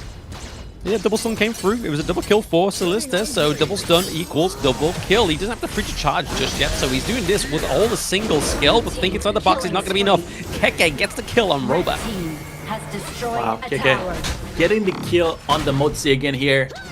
And AYLO just picking up the inner tower from the OG side. So again, they're being productive this time around. The game is a little bit closer. It's 9-5. The gold is only around 2k, 2.5k difference. And Fade looking for the Marco here. And again, Fade is actually building tanks, so Marco might be able, you know, to kind of kill him here. But Dharma, Keke, camping in the bush, catches out Gan and Mo. He's gonna kind of pay for it as well. Go down to Vermont on the Ogren. Fade gets a kill on the Marco Polo. And this might be his death right here with the Dialia following up. And doesn't mean he's gonna go down. But yeah, both teams are gonna get out. Both junglers gonna survive that. Yeah, they were able to get out by the skin of their teeth there, but it looks like we're seeing a mini wave into the mid lane. They're just going to try and put some pressure here, but they do have Vermont here as well, just able to clear that mini wave up very nicely, very quickly. But Arn and Solista both at the same experience level as well, so no direct ahead here, but we are seeing a trade for the Crimson Golem. Arn is able to clean that up, so some more damage coming through for Arn here. He just has the freedom and the privilege because Dowdow is his jungler. Good. Ziadia actually goes in here once again, almost catching out Mine. Dowdow is going to get the execute with the ultimate here, and now Ogren here is going to also fall as well as the OG team actually kites him out. Angela having such a big impact here, and she's just going to solo start the Tyrant here, it seems like, while Dowdow is going all in on to the Ganon Mo. Tyrant is going to go to the side of OG, and the inner tower is going to go solo down to Anne, and another kill coming in right here after that. Again, Angela having such a big impact here. Yeah, I mean, that could have been definitely a good pickup there for Roba, but it was just a nicely well-timed flicker from Arn there. He was able to get out and think inside the box when he needed to, but here's a true Montress. Here comes the Blazing Brilliance once again. Angela super fed. With the help of Dada, they're able to clean up these kills. And Ogren comes to try to save the bot lane high ground here, but that's not gonna work out with the Diadio jumping in with a flash and Fade right on top of the Ogren, securing the kill and the high ground tower here. Yeah, the high ground tower is going down as well. They do have minions here, just only a singly 2 minions is going to be enough for OG Esports to come through with this. The kind of blast tries to connect, but it is going to be OG picking up that 2-0 from AYLO Gaming. Yeah, OG 2-0 taking down the Crystal with only 2 minions left. Again, OG just showing how dominant they are, how much, how confident they are. They kind of went out of meta draft, I would say. With them picking up Fade was pretty massive here. We kind of haven't seen that too much, and even this was a tank Fade, so that's a little bit surprising to me. You see a lot of damage Fade whenever you play rank, so tank Fade could be the meta that we haven't seen yet. Yeah, I mean, definitely it paid dividends here for Dao. He didn't die once. I believe he got something like 6 or 7 kills once more. Not quite peeping those teen kills that he got with Ogren in the last game, but still a very dominant performance from Dao, especially when we saw towards the top side of the map in that clash lane, when we really thought it was going to go in the favor of AYLO Game, and Dao just came out of nowhere and picks up a double kill and just drives away Vermont out of that team fight. So really showing that these other jungler players in the Major West League fear Dao. Yeah, Dada definitely putting up another great performance, but I feel like we should highlight the Angela here. Angela played perfectly this game. A lot of the ganks happened because of, Angela being able to stun them with the help of the Diaria here. So yeah, Angela and Diaria actually just, following up together. A really good, simple click combo, Diatia being able to jump in with the second skill, locking down the targets, with the Angela following up, and again the Blazing Brilliance, the ultimate, doing so much damage, giving so much shield to Angela. So yeah, definitely I believe it was a mid lane carry for me here from the OG side, but again Dada had the impact. He was able to put the pressure down on the AYLO Gaming side with the invades on Fade, and the mobility he has kind of abused it. Yeah, absolutely. I mean, it definitely seemed very silent in that early game. We didn't really see much coming from Dao, so we kind of forgot that he was there. But then definitely the impact came through up into that clash lane, right? But like you're saying, you do have to give Wen some props as well. He was playing the Angela very, very well. The Blazing Brilliance was really what really just stopped the Dharma, Dozak, actually be able to get Doska getting in there and using the Truth Mantras as well, because she has the CC immunity when she uses the Blazing Brilliance, but she's also just laying it thick with the damage. Yeah, definitely gave a hard time to the Ogren and the main pick on the AYLO Gaming side. They weren't really able to get in, especially again with the Diadia and Angela just locking them down. So again, pretty solid drafting coming from OG. I mean, OG so far, they seem to be the tournament favorites for me. They do seem like, as you mentioned, they have a lot of experience in the previous tournaments. They know how to draft, and these guys were even yawning during the camp views. So yeah, definitely they have a lot of confidence. They seem to have a lot of experience, and they know how to play around with the global ban pick. And again, giving them blue side seems to be not a problem for them. They take it as it comes. They do take it as it comes, right? I mean, like I said, they just look at the jersey and be like, hey, I'm wearing blue, well, let's go blue. So if that's enough for them for it to work, then hey, some of these teams might have to take some of these notes from the side of OG Esports. But yeah, they are playing very well within the Major West League. It's only day 1 though, so things could still go sour from here. They still have another 3 days of this week, so they have to make sure that they're always playing with respect and make sure they don't kind of take their opponents for granted. Exactly, but I want to kind of point out Vermont. He had a great performance on the Ogren. Obviously, Ogren is a very good hero in the competitive play. You're able to kind of, walk in, try to execute the targets, and he did what he had to do. We didn't see him have too much impact on the Monkey, but this time around, he was able to put a lot better performance on the Ogren. Again, being new to the stage, being one of the newer teams, he did have a lot of impact, and kudos to him. And also with the Marco Polo had a couple of plays here. He was able to get a double kill all on his own, which was surprising to me with the stun. But yeah, don't really see that often. Usually you want to go with the Purify, but no, Marco Polo this time around with stun worked out, double kill came in. So very well played by AYLO as well, putting up a fight against OG that has been kind of dominating throughout the whole day.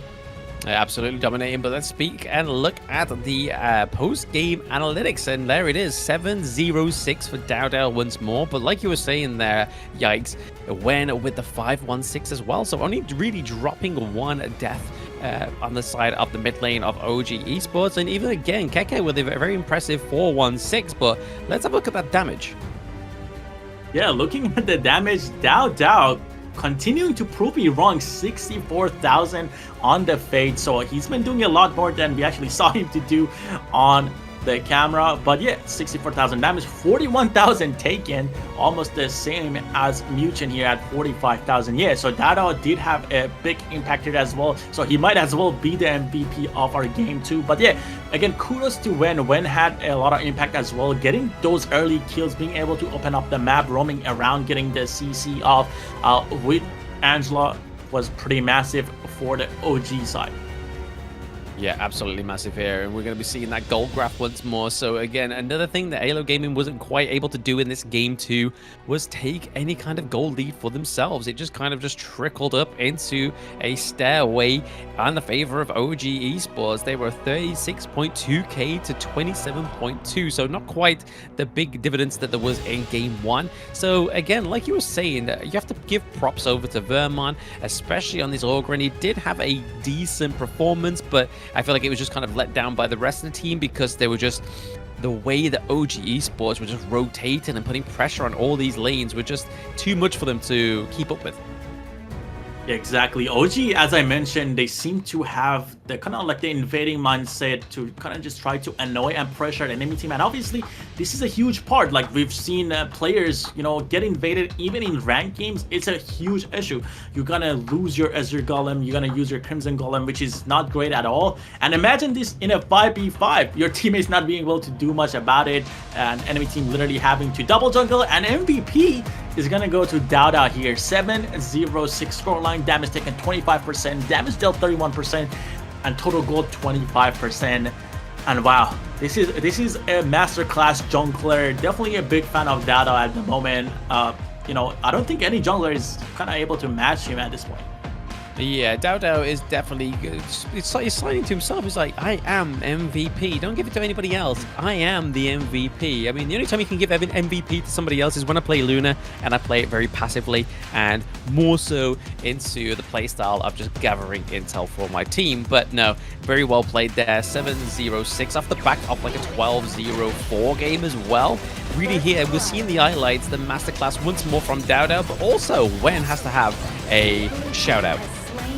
Yeah, exactly. And again, we see Wen getting all these kills. And then look at the Marco Polo Sulista again. As I mentioned, he had some great solo plays, was able to take down Lady Sun a couple of times here. But Mozi here going in for the stun was pretty massive here. I actually, at this point of the game, I thought that, you know, AYLO Gaming is going to be able to make a little bit of the comeback. But no, DAO on the back line, getting the Gananmo, getting the kill, coming back here and getting a Motsu as well. Double kill. He's just, you know, ignoring any attempts that AYLO Gaming was trying to make to come back into the game.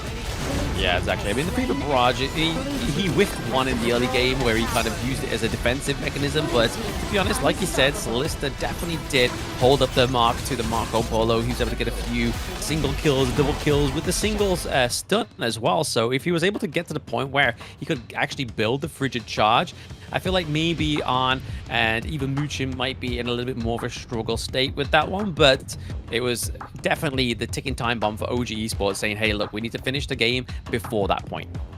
Exactly, and I kind of expected a little bit from Lomax on the Gananmo, especially when the enemy team has a Lady Sun. Seems like Gananmo is the solution, but he couldn't really do much because of DAO on the Fade, constantly jumping around and targeting him. So yeah, Gananmo definitely didn't have too much of a fun that game. But yeah, guys, that is it for our third series of the day. We're gonna go ahead here and go into a break, and right after that, we're gonna come back with our last series of the day and get into some more fun.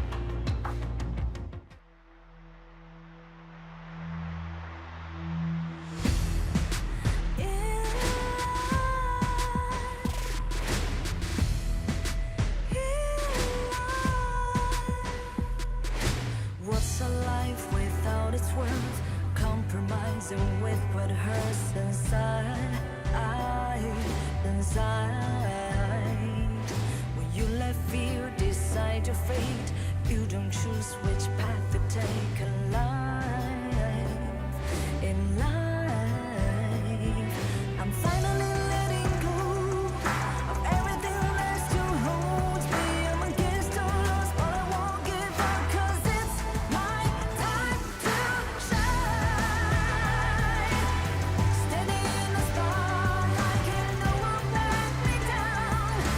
Destiny is calling high. I'm not afraid to fight for everything I love. Victory's on my side.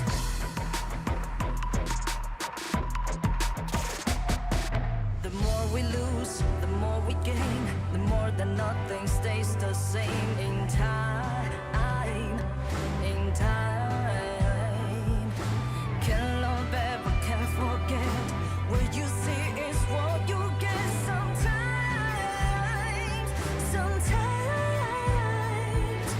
gonna show the world tonight. The light that shines inside us. We're against the odds, but we won't give up, 'cause it's our time to shine. Standing in the spotlight, can no one back us down. Destiny is calling high. We're not afraid to fight for everything we love. Victory's on our side. Takiki takiki takitao. Takiki takiki takitao. Takiki takiki takitao. Takiki takiki takitao.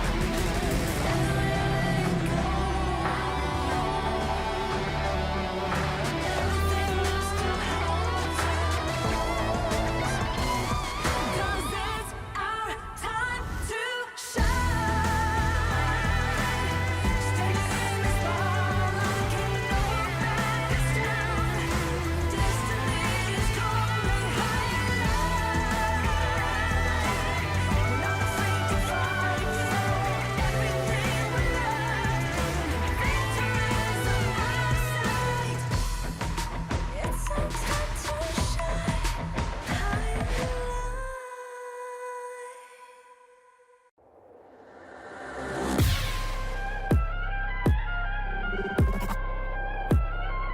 Turn it back.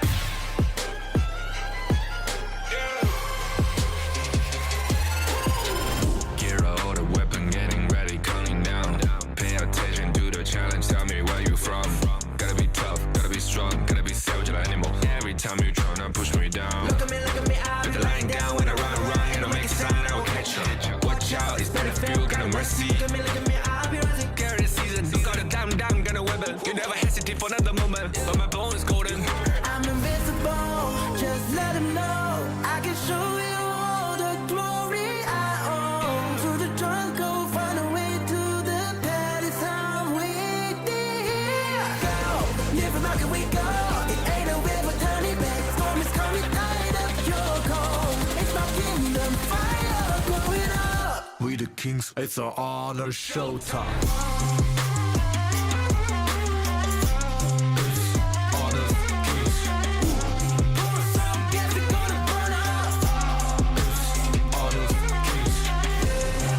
On a killing spree, I could do violence. All my enemies, they go on silence. Wipe them out for only 6 seconds. We got honor. You wanna get me juice, kind of the one who made the rules. You have night to choose, only one way, got night to lose. I can see it, I'm gonna shut down. We got no cry. We barely five as one, crashing pieces you can cheat. first blood, double trouble, then I take a pen, I kill. All you do is sweat and look at me still victory. Say. I've triggered my soul For my down. pace. We the champions screaming, I'm invincible. Just let them know I can show you all the glory I own. To the drunk, go find a way to the palace. I'm waiting. Welcome back, everybody, to the Honor of Kings Major West League Spring 2025. We are getting onto our last series of the day, and I'm very excited for this one. Twisted Minds against Virtus.pro. A little bit of history here between these two teams. How are we feeling for this one, though, Yikes? Yeah, as I mentioned, like at the beginning of the broadcast, Virtus.pro from Kazakhstan meeting both of the Italian representatives. So this time around, instead of OG Esports, is going to be Twisted Minds. And again, former Vitality team pretty much formed the Twisted Minds. So they have a lot of experience together. These players have been playing for a very long time, and they've been, competing against Virtus.pro. So this is gonna be a very good matchup to end it on, and a lot of experience between both teams, and you probably have a little bit more info on that as you've been kind of following these teams for a bit longer. So obviously, Twisted Minds bar Clean, who's their new jungle player. They were the XT Vitality roster of 2024, and again, this is where that roster has actually played against the amalgamation of Virtus.pro as it is right now, because they played against Major Pride in KC EU play-ins, as well as Virtus.pro in KC EU play-ins, and beat them both. So there's a little bit of bad blood between those players on both of these teams. It's going to be very interesting to see who comes out on top of this, because again, we haven't seen the Twisted Mind players play for a while. Yeah, we haven't seen that, and I mean, we saw what OG did, the other Italian representative.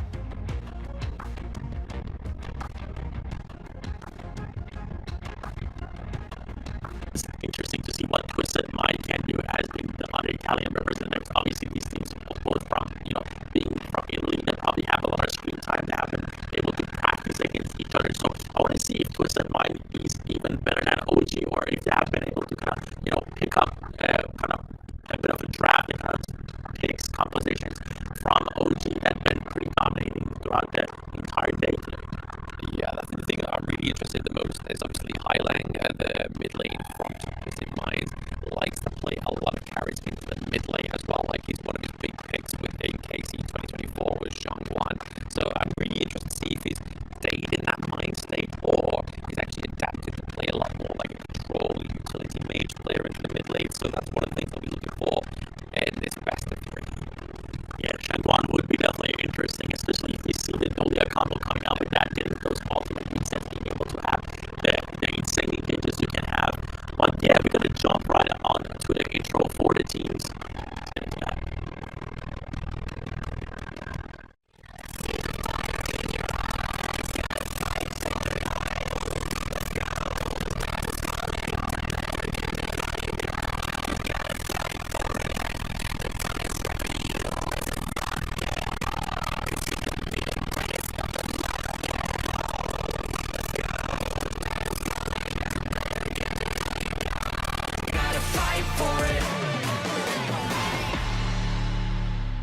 As we know them now.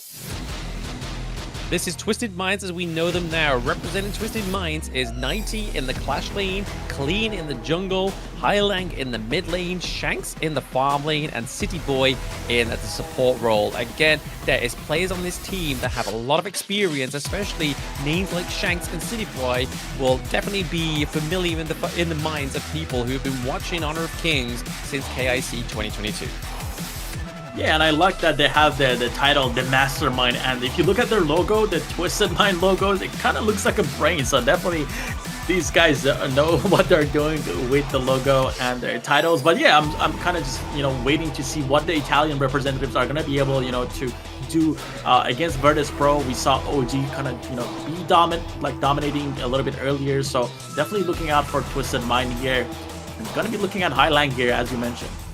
Yeah, I'm going to be looking at Highlang. I'm also going to be looking at Clean as well, because again, this is a player I have not seen play before. And let's actually see if he lives up to his name. Will his jungle playstyle be as clean as his name? We can only hope so, because clean name, clean playstyle, and clean jersey. This Twisted Mind jersey I really like. Yeah, I kind of like the color. It kind of goes with the major West League color theme we have going on. But yeah, I mean, seems like they got the right color, they got the right logo, they got the right title. Does that mean that's going to convert into, their game? Are they going to be able to be as dominating as OG was to Virtus.pro earlier in the day, or is that going to change? We're about to find out a little bit more as we get into the draft and the game in the next couple of minutes. But yeah, excited to see Virtus.pro again coming up very soon. Again, I'm excited to see Grizzly Q try to kind of pick different support players here. We saw the Zhongfei, we saw the Dia, obviously prio picks there. The Zhongfei was, you know, didn't really work out because the enemy team OG had Luna. It was quite slippery and they didn't have anything to lock it down. But yeah, what are your expectations from VP coming into this match now?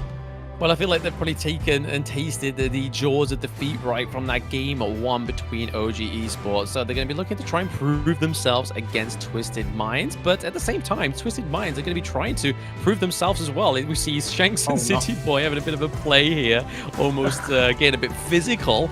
But these two are known very much for these this kind of playstyle. But we're going to check out Virtus.pro again.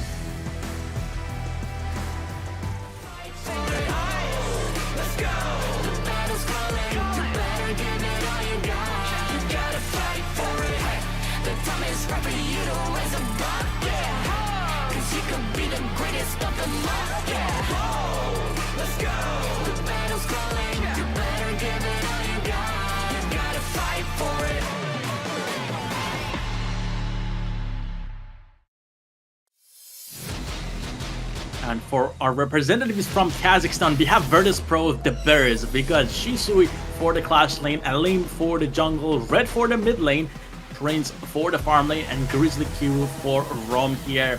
Again, strong lineup. We saw them compete against OG and put up, you know, all their pride against OG, and they fought their best. So now they're gonna put themselves to test again against the Twisted Mind lineup.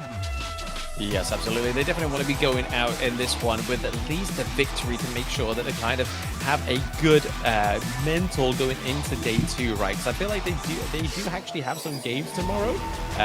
Virtus.pro, there you have the first game of the day, yeah, against Movistar boys. So again, they definitely want to try and get this win and then that dub as well, and they'll kind of be in like second place position as well. So this team definitely don't want to be walking out of day 1 with 2 defeats. Yeah, that's gonna be a fun one to watch. Movistar versus Virtus.pro. That's gonna be North America versus the EU. So definitely that's gonna be a fun one to catch. So if you guys, you know, have been watching the stream and been enjoying, make sure to come back and see the rivalry tomorrow as it happens. But yeah, it seems like Virtus.pro, the first loss they had against OG didn't really phase them at all. They're having so much fun on this stage right now, and they're just getting prepared for the match, going into the match against Twisted Mind here. Yeah, exactly. I mean, we can only hope that they draft a little bit better this time around, right? I mean, that's the thing that they faltered with in the game 1, is that they had no actual front line to be sustainable for them, right? Like, they had the back line that was able to do a lot of damage, but other than that, they needed something to be sort of like, be able to go in there, start the initiation, and then the likes of like Alim and Red come through, as well as Prince, to deal the damage. Yeah, exactly. We saw them struggle a little bit because of the Motsu pick from OG. So maybe they did their, you know, their study after going through that. But now it seems like the Twisted Mind chooses the red side, giving blue to VP here. VP seemed comfortable on the red side. We saw them when they had selection, they gave blue side to OG. So now that's going to throw them off a little bit on the VP side, as they have to have the first pick here and play on the blue side. Yeah, it's going to be interesting to see what they do actually prio on the blue side of this game draft of game 1. But hopefully we can finally see maybe a full best of 3 here between Twisted Minds and Virtus.pro. But the way Virtus.pro played against OG Esports obviously wasn't as clean as we expected it to be. But they were able to keep OG Esports like on the gorge for a lot longer than AYLO Gaming. So there might be a little bit of glimmer of hope here for both of these teams. Exactly. And VP, you know, they're talking it out. They're preparing for the next match. Hopefully, they've found their comfort spot. Obviously, we saw the Dia again on Grizzly Cube that was getting countered by the Motsi. But yeah, I kind of want to see what they can come up with, what kind of combos. Are they going to have different picks here rather than the match they played against OG? But again, as we mentioned, both teams, OG and Twisted Minds, are from Italy. So they're going to be a lot of similarities. These teams probably have been screaming. So this is going to be kind of like a comfort game probably for Virtus.pro after what they went against OG. it's more of the same, but different, then potentially, yeah, the Virtus.pro might be just a little bit more familiar with this. But there we go. We got the right flag this time around on the little graphic. So again, Virtus.pro against Twisted Minds. But what we've seen so far from VP in terms of their picks is they've gone for Lung in game 1, then D-Ranger in game 2. They went for the Diadeer in game 1, and then obviously Zhongfei in game 2. And then into the Clash lane, they went for the Byron, and then first game was Mayin. So again, we're seeing like a little bit of differential from the hero picks here. So both of these picks generally give like a little bit more of a different utility, but it is a limb that seems to be stuck in the mindset of going for these assassin-like junglers. So really, we need to see him step up and go for like a tank-orientated jungler so they can have that solid front line. Yeah, and we are just right about to find out here. We have the coaches Hydro and Orange for Twisted Mind here, and we jumping in. Again, it seems like that Twisted Mind is actually on the blue side, and VP got their comfort side, which is the red side. And instantly, we're going to have a ban on Princess Frost coming out for Twisted Mind. Yeah, exactly. The Princess Frost Prio blue ban here is a bit of an interesting one, right? Like, is red really going to be locking that in as a kind of like receptive, reactive pick onto the red side? But the Mai Shiranui makes sense, right? Hailang loves this pick as well as his Shangwan, so they know they're going to take it off, as well as the Dolia for the side of Twisted Minds. They don't want to see any kind of like Dolia Ganamos coming through in this game 1 for VP. Yeah, the Dolia getting banned out here. I think Liang might be the ban here for VP, considering Princess Frost got banned out here. But let's see what Hydro has in mind here for the VP side, as they are just about to run out of time to ban their second. Oh, Dharma is going to get banned out. Okay, taking the Dharma from the Clash lane on the Twisted Mind side. And Arlie is going to get locked in right away for 90. Oh, so Shanks actually gets his top pick. We even saw him in the introduction video. It was like, hey, I love Arlie. And then the VP's like, hey, take Arlie. Let's see what you can do with it. But right now, we're going to see what they can do with this reactive red side pick. It looks like they're going to be potentially locking in the Ogryn here. So again, making those adaptations that they needed in that game, that match 1 against OG Esports.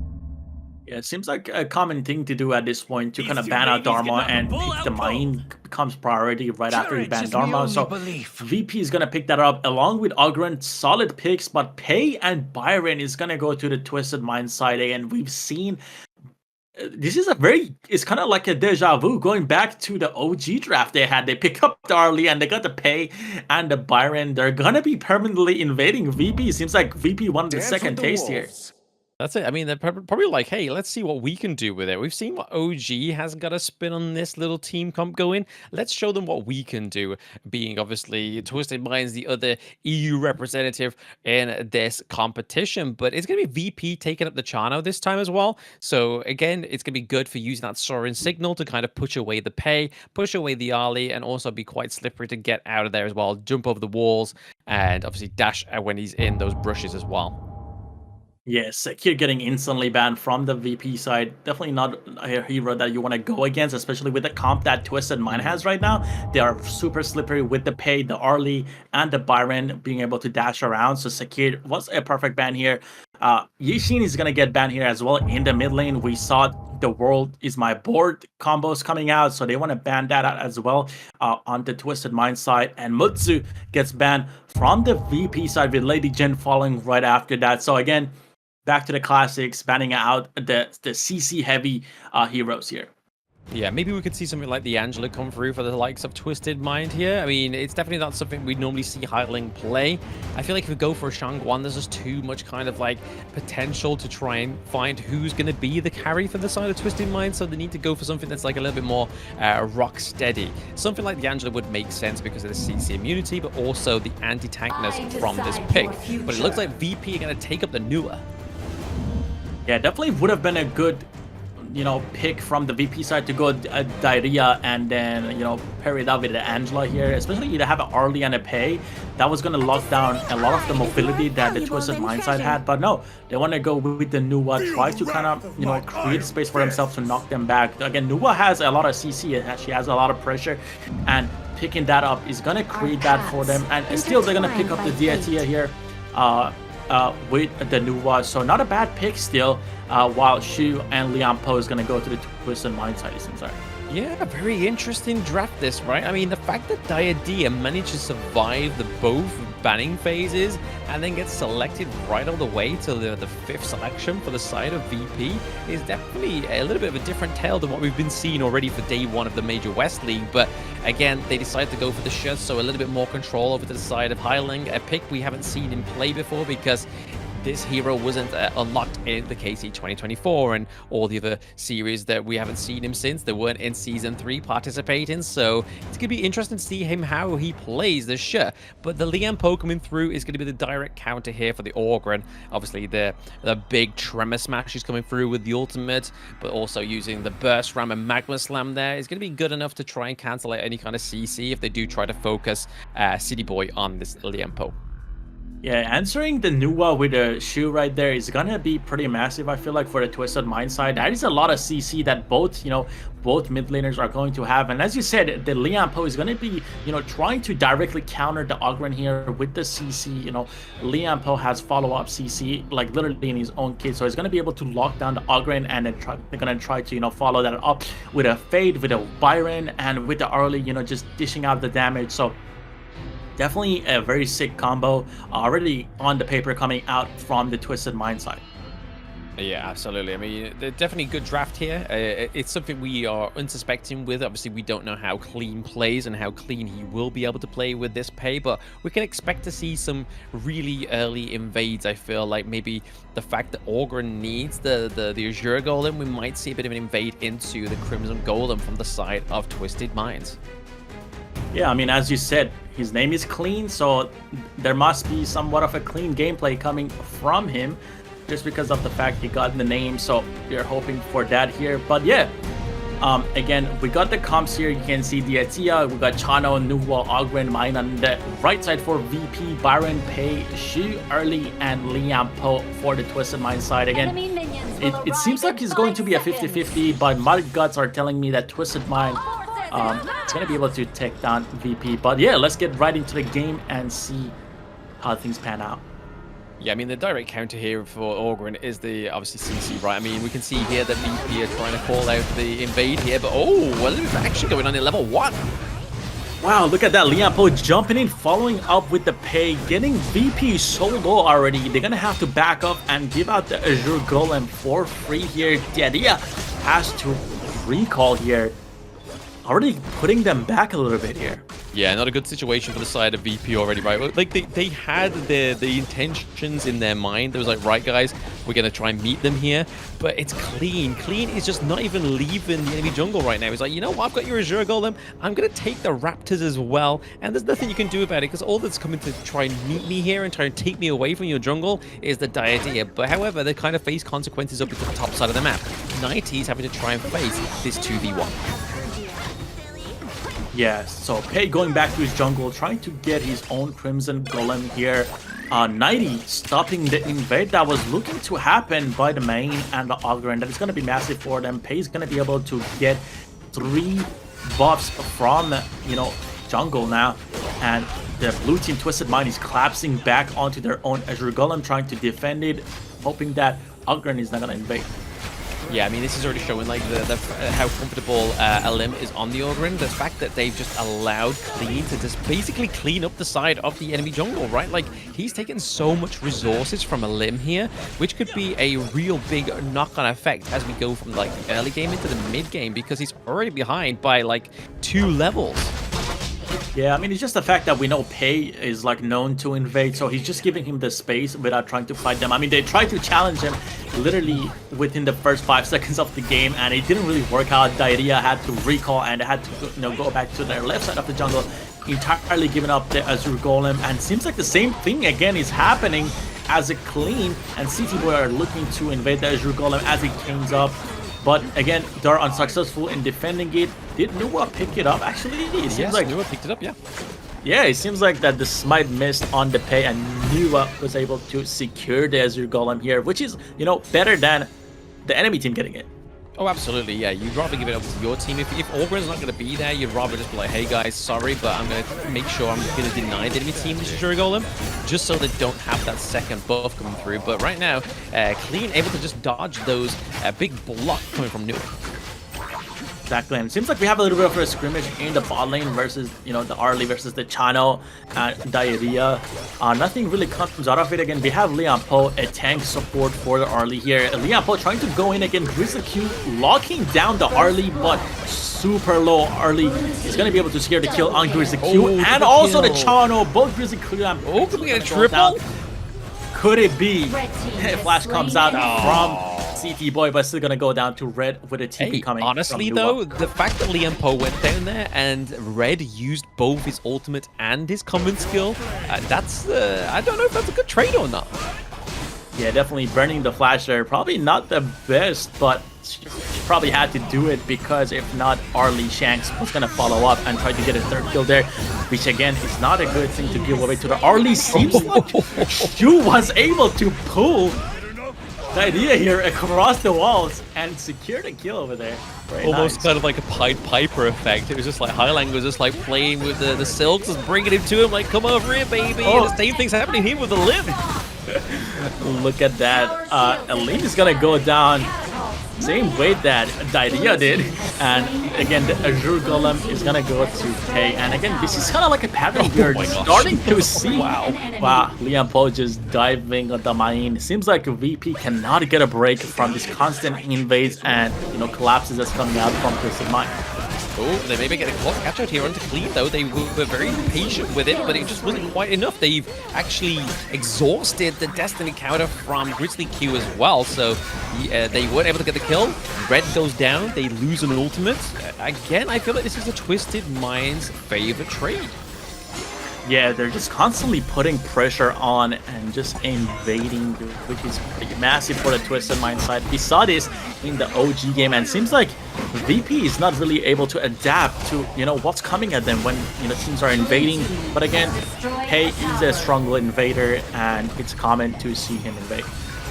Oh, absolutely. I mean, if you're picking Pay and you're not invading, what are you doing? Are you building tank Pay? Are you just waiting for the moment to shine? I mean, that's not the case with Pay. He needs to scale with those items. He needs that early game damage that he can do. He needs to make full use of that to get ahead of some, especially a pick like Organ, right? Like Alim has the tier 0 pick for him. He could have easily cleared this jungle a lot quicker, but the fact that they've just applied so much pressure onto the side of Twisted Minds makes it so difficult for Alim to come back here. Yeah, and we can see Lian Po also having a huge impact this game actually. CT Boy is like diving between two towers carelessly and kind of creating space for Twisted Mind to get that second inner tower already in the top side of the map. And 4 towers already towards the the Twisted Mind side, and 20,000 gold to 14,000. What do you think about that? That's a huge gold gap. It is a big gap to be at 6 minutes, right? And I mean, they're already pushing the high ground, the tier 2 turret, sorry, into the bottom lane, and down goes Alim once more. He doesn't have a limb to stand on. Exactly, and CT Boy, as you said, Lian Po is a great counter to Ogren, being able to just be beefy in face of Ogren, being able to knock him up at the very end is, you know, giving Twisted Mind so much space. We've seen Ogren, like we saw Sig dominate on Ogren, and we also saw the same thing happen when Dada was on Ogren. So CT Boy, knowing that Ogren could snowball and have a bunch of impact, he's able to kind of shut him down with the Lian Po pick here. Yeah, I mean, this is the whole point of Lian Po pick, right? City Boy knows that he's just going to soak all the skills up from the enemy side, so Virtus.pro side here, and then he's going to be like, guys, there's been quite a few spells already been expanded here. You might want to try and go in, and he's already tanky enough to be doing that as well. I mean, he's got his full stack support item. He has the cooldown reduction for the boots there as well, so an interesting one, but it means that the Burst Ram and the Magnus Man come through a lot quicker. Yeah, and we can see Arlie already has Doomsday and also Shadow Reaper. Almost 7,000 gold, so Arlie has been doing the farming, almost the double gold of Chano, so these fights are going to be super easy. You know, if VP actually tries to take anything here, I think they're just going to get like bursted and die. Oh, absolutely. They got to pick these team fights a lot more carefully than Twisted Minds have. Twisted Mind has a lot more room for error, whereas Virtus.pro, if they overstep or become a little bit overzealous here, it could literally be the game-ending blow. Exactly, and it seems like Virtus.pro holding tight to the high grounds here. They don't want to give them up just yet. Chano is gonna have to flash away to safety here, which is a pretty bad common skill to kind of burn here out of nowhere. But Chano getting a knockback on the Lianpo. Seems like that Twisted Mind really wants his high ground tower. Lianpo goes in again, creating a little bit of a space. And still, they're not able to kind of get the high ground here while they get it to around 20% health. I mean, VP are definitely doing a good shot here at defending the high ground turrets, right? Like, as long as they can keep these intact, they have a means to try and come back. But if they do want to try and come back, they've got to make sure that they make the pay when he's trying to overextend going into their jungle, because that's the only real resources they've got is these incoming minion waves and these very intermediate sort of jungle camps that they can have access to, like raptors and stuff like that. But it seems right now that Clean just like trying to just clean up the whole of the jungle. Yeah, he's been farming good, eating good, just clearing, getting the gold, soaking up all the buffs, and now it seems like it's Arlie's turn. We just saw Arlie pick up the Azure Golem, so they're definitely trying to look for a fight here after giving Arlie double buffs. So there's going to be a fight in this mid lane surely once the minions catch up here. But Nuwa putting down a pressure again, clearing from distance, using the ultimate, pushing back the minions, doing a great job.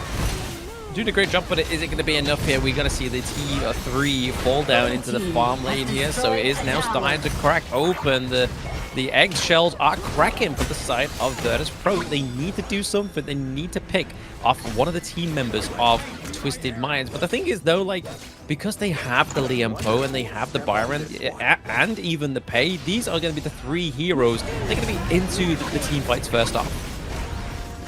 Exactly, and we saw the bottom high ground, as you mentioned, fall off since that Nuwa was focusing down the mid lane. But now, Lianpo again going in with the ultimate, trying to create space. They're able to get a second high ground here in the mid lane, which is going to open up the map a little bit further. And the only thing standing here for Virtus.pro is going to be the high ground on the top side. But no, that doesn't matter. City Boy going in with the Pei, getting the kill. Shanks also following up now here. They don't have minions, but they're on the crystal near the fountain. Cleaning up Virtus.pro, only Grizzly Q alive here. Yeah, a little bit of unfortunate end there. They really put salt into the wound towards the end of that game one. It's going to be Twisted Minds taking game one from Virtus.pro. A very non-stop, aggressive rotations across the map. Really remind me of like 9GZ's performance against Movie Koi. Yeah, exactly. I mean, as I mentioned, it was kind of like a bit of a deja vu at the beginning of the draft, giving the Arlie, giving the Pei and the Byron to the side of Twisted Minds here. They were able to capitalize on those invades, you know, try to just, you know, soak up all the gold from the enemy jungle. And we saw that, you know, happen literally in the mid lane as, you know, the VP side, they were walking down the mid to check the bushes. Pei jumped on them, following up with the Lianpo. They were able to push out the diarrhea back to base, and also, you know, pushing back the Ogren from invading to the red side of the Twisted Minds side to his own red side, which resulted in losing the Azure Golem on their own side. Like I said, in the early game, like the fact that Clean was able to have just a wide open access into the enemy jungle and just very rarely contested. We only really saw Grizzly Q try in the early game to try and stop him, push him away at their jungle, but it just wasn't successful enough. And the fact that that happened, the knock-on effect as it went on through the game just clearly showed there, like the just constant rotations, constant invade into the enemy jungle just meant that a team comp with Diadea and Mayeen should be a great counter against the Pei, but because they just weren't able to actually gain any resources, they weren't able to come online. Yeah, definitely. The Ogren also struggled a lot. We've seen Ogren being a top pick through the entire day. I mean, we saw Sick and we saw Dao on the Ogren just dominating. But now the Ogren suffered a little bit. I mean, that shows like being back, being invaded. That is a good way to counter these top junglers and top jungle picks. And yeah, I'm not too sure. We saw the Chano again this game as well. Chano is what, at like 30% win rate right now, I believe. There was only one match that Chano won. So again, not a big fan of Chano's win rate dropping like this. But yeah, Arlie was able to kind of dominate the Chano here. They were able to get the picks down in the bot lane. We almost saw a triple kill happen in the bot lane with the Lianpo and Arlie just literally diving towers. But yeah, Chano not doing too great. Arlie again being in the best farm laner so far I've seen in the game. I'm gonna say, I feel like it has to probably go to Clean here, the MVP, personally for me. Just the fact that he was just like a highly mobile, is all around the gorge. I mean, look at the difference in terms of the gold as well. He's like 4k up. He's only got like 4 kills, so you know that that's just like proof in the pudding itself, right? That the fact that he was just kind of laying access down to a Lim's jungle clear, and it's just like, hey guy, this is my jungle, not yours. Yeah, definitely. And we saw Shu also have a lot of impact too with the pulls. She was able to kind of pull down the idea at a time back through the walls. Same thing happened to Ogren. But yeah, looking at the damage charts here, we can see that Arlie had a massive impact. 52,000 damage coming out of the Arlie. So Shanks was playing really well. 60,000 damage from Red on the Nuwa. So yeah, VP Red was doing his work, what he was supposed to do on the Nuwa, holding down the lanes, holding down the enemies from diving those ground towers. They, you know, it took a long time for Twisted Mind to kind of try to get those high ground towers, and again, it shows that Red was doing his job. It's one of the good things that they did right. VP Red on the Nuwa here was definitely laying down the damage, as well as trying to like stop like Shanks and Cleans for like trying to just like say like, hey guys, I'm trying to make sure that they're not taking all your resources, but no one's really helping me, because you saw that team fight participation. There was nobody there helping Red, unfortunately, so he kind of just stuck out like a sore thumb, and that was enough for Clean and the likes of Shanks just to jump on top of that. Exactly, and as we look at the charts here, you can see after like the 4 to 5 minute mark, you know, the gold lead just went insane off the charts for Twisted Mind. And again, that happens when the objectives are coming out. Both teams are looking up to pick up the objectives. One team is stronger than the other one. They're able to, you know, capitalize on that, pick up the Tyrant, and even deal more damage. And we can see that Twisted Mind got a Tyrant. They got 9 towers to 0. So Twisted Mind 12-1, 31 scoreline here. I mean, this was a dominating game from the second Italian, you know, team we have here in the tournament.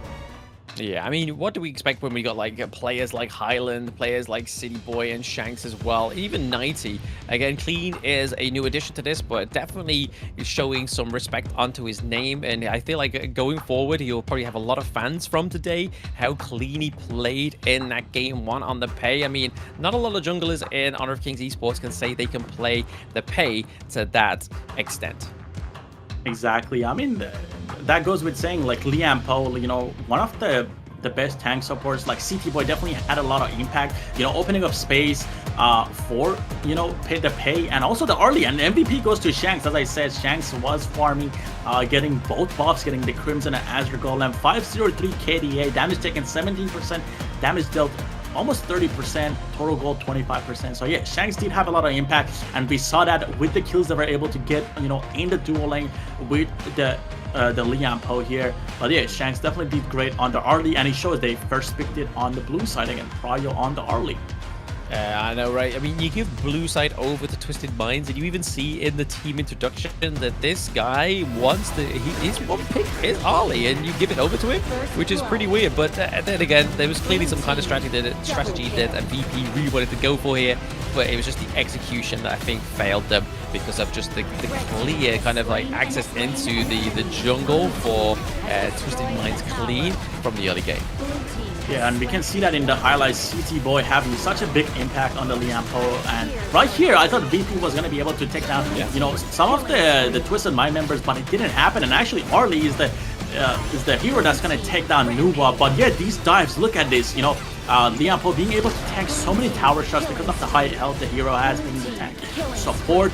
And it seems like, again, they're doing it here again under the crystal, just, you know, trying to be slippery and dodge the tower shots, and they were able to, you know, dominate the game and take the game away from Virtus.pro right there. Yep, I mean, that was game 1 between Twisted Minds against Virtus.pro. Twisted Minds having a little bit of a masterful display there, especially in terms of turning on the oven, leaving the heat on so it warmed up, and at that point, it just kind of boiled over. But speaking of boiling over, we are going to go for a quick break, so don't go anywhere, guys. Game 2 is on the cards.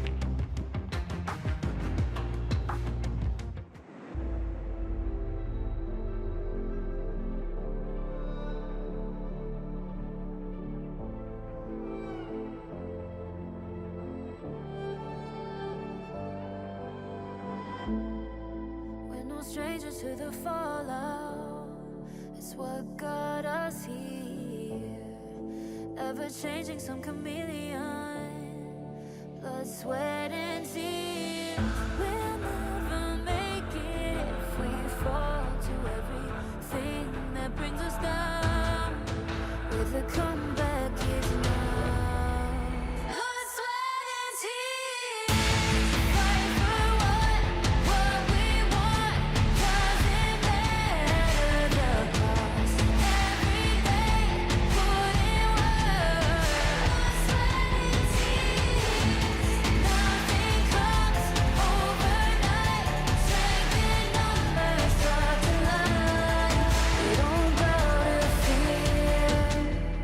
Blood,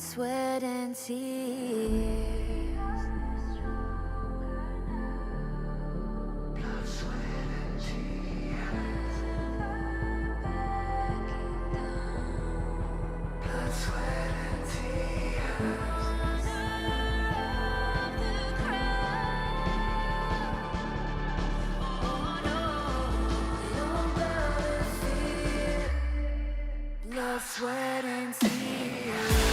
Fight for what we want. Doesn't matter the cost. Every day, put in work. Blood, sweat, and tears. Nothing comes overnight. Strength in numbers start to lie. We don't bow to fear. Blood, sweat, and tears.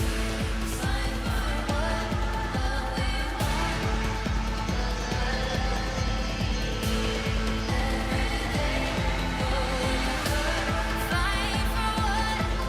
Fight for what we want. Doesn't matter the cost. Every day, put in work. Blood, sweat, and tears. Nothing comes overnight. Strength in numbers start to lie. We don't bow to fear. Blood, sweat, and tears.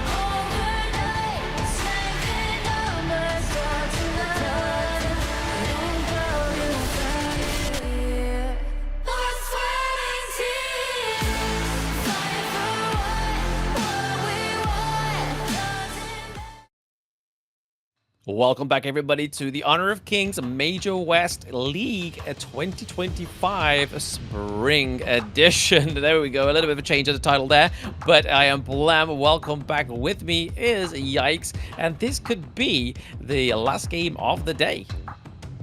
Yeah, definitely. It does seem that way. It's the Twisted Mind that were super strong in the first game. I mean, the VP side, they have the experience. Like, as I mentioned, like, I've seen these guys play for a very long time, especially like Grizzly Q.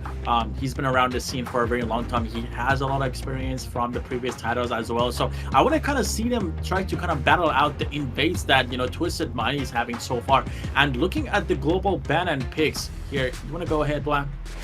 Absolutely. I mean, we've already seen these picks being exhausted, and the pay, the likes of the shirt as well. Ali, honestly, the only like big picks here that are going to be kind of like missing going into game 2 is the likes of Ali, Pei, but alternatively, I mean, the likes of Shirt, the likes of Liempo, and the likes of Byron aren't like the kind of like the biggest exhausted picks that you could go for. Like, there's still so much that Twisted Minds could pull from within this game too.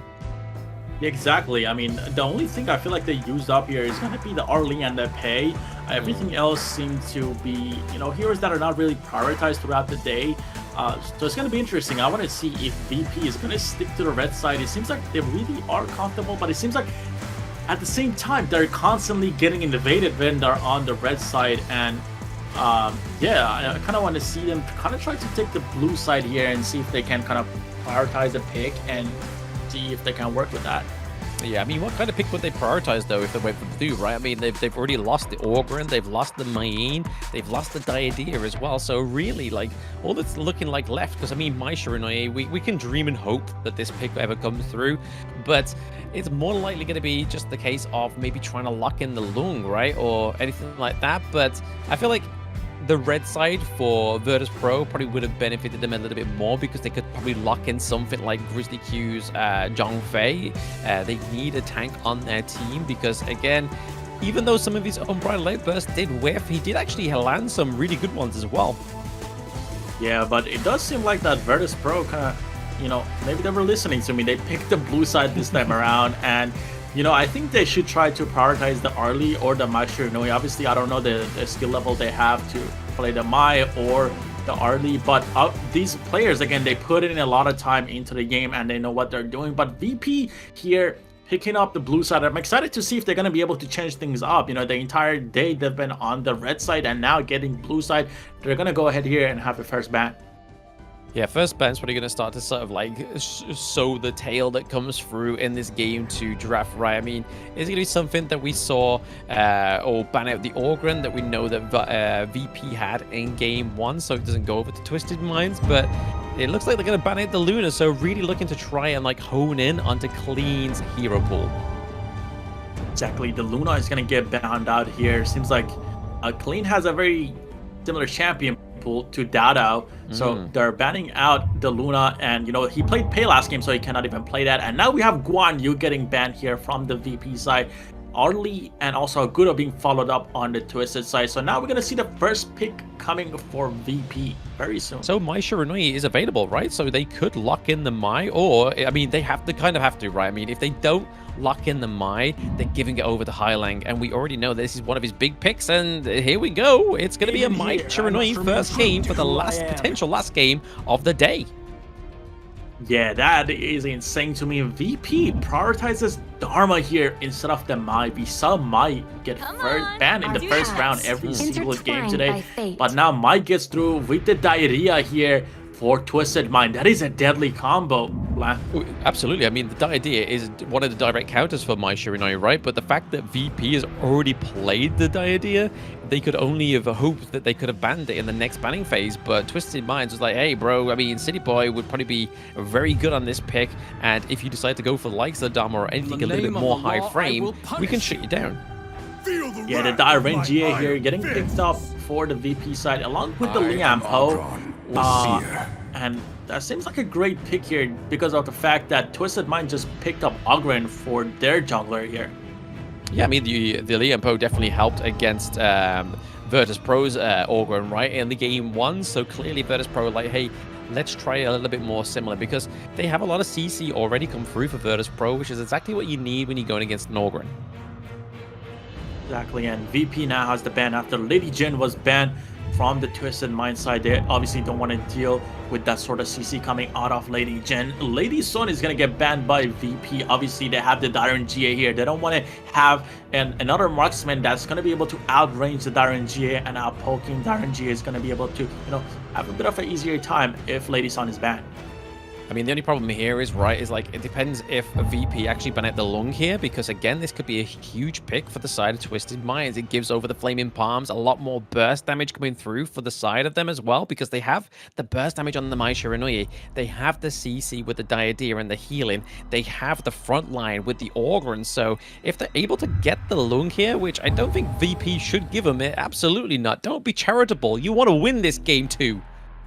Exactly, the Lung ban here is perfect as well, followed up again after the Lady Sun ban. And now Shanks and City Boy going to have to see what they want to pick here. Actually, City Boy has the Diarrhea already, but Elaine is gonna get picked up here. And the only thing left here for Twisted Mind is gonna be the farm lane hero. Family hero, I mean, they could go for something like the Marco Polo, they could go for Channel if they really want to, but I think Virtus.pro here, in their mid lane, they probably want to lock in something like the Princess Frost. They need something with control, but Yi Xing's been taken off the board, Lady Chen's been taken off the board as well.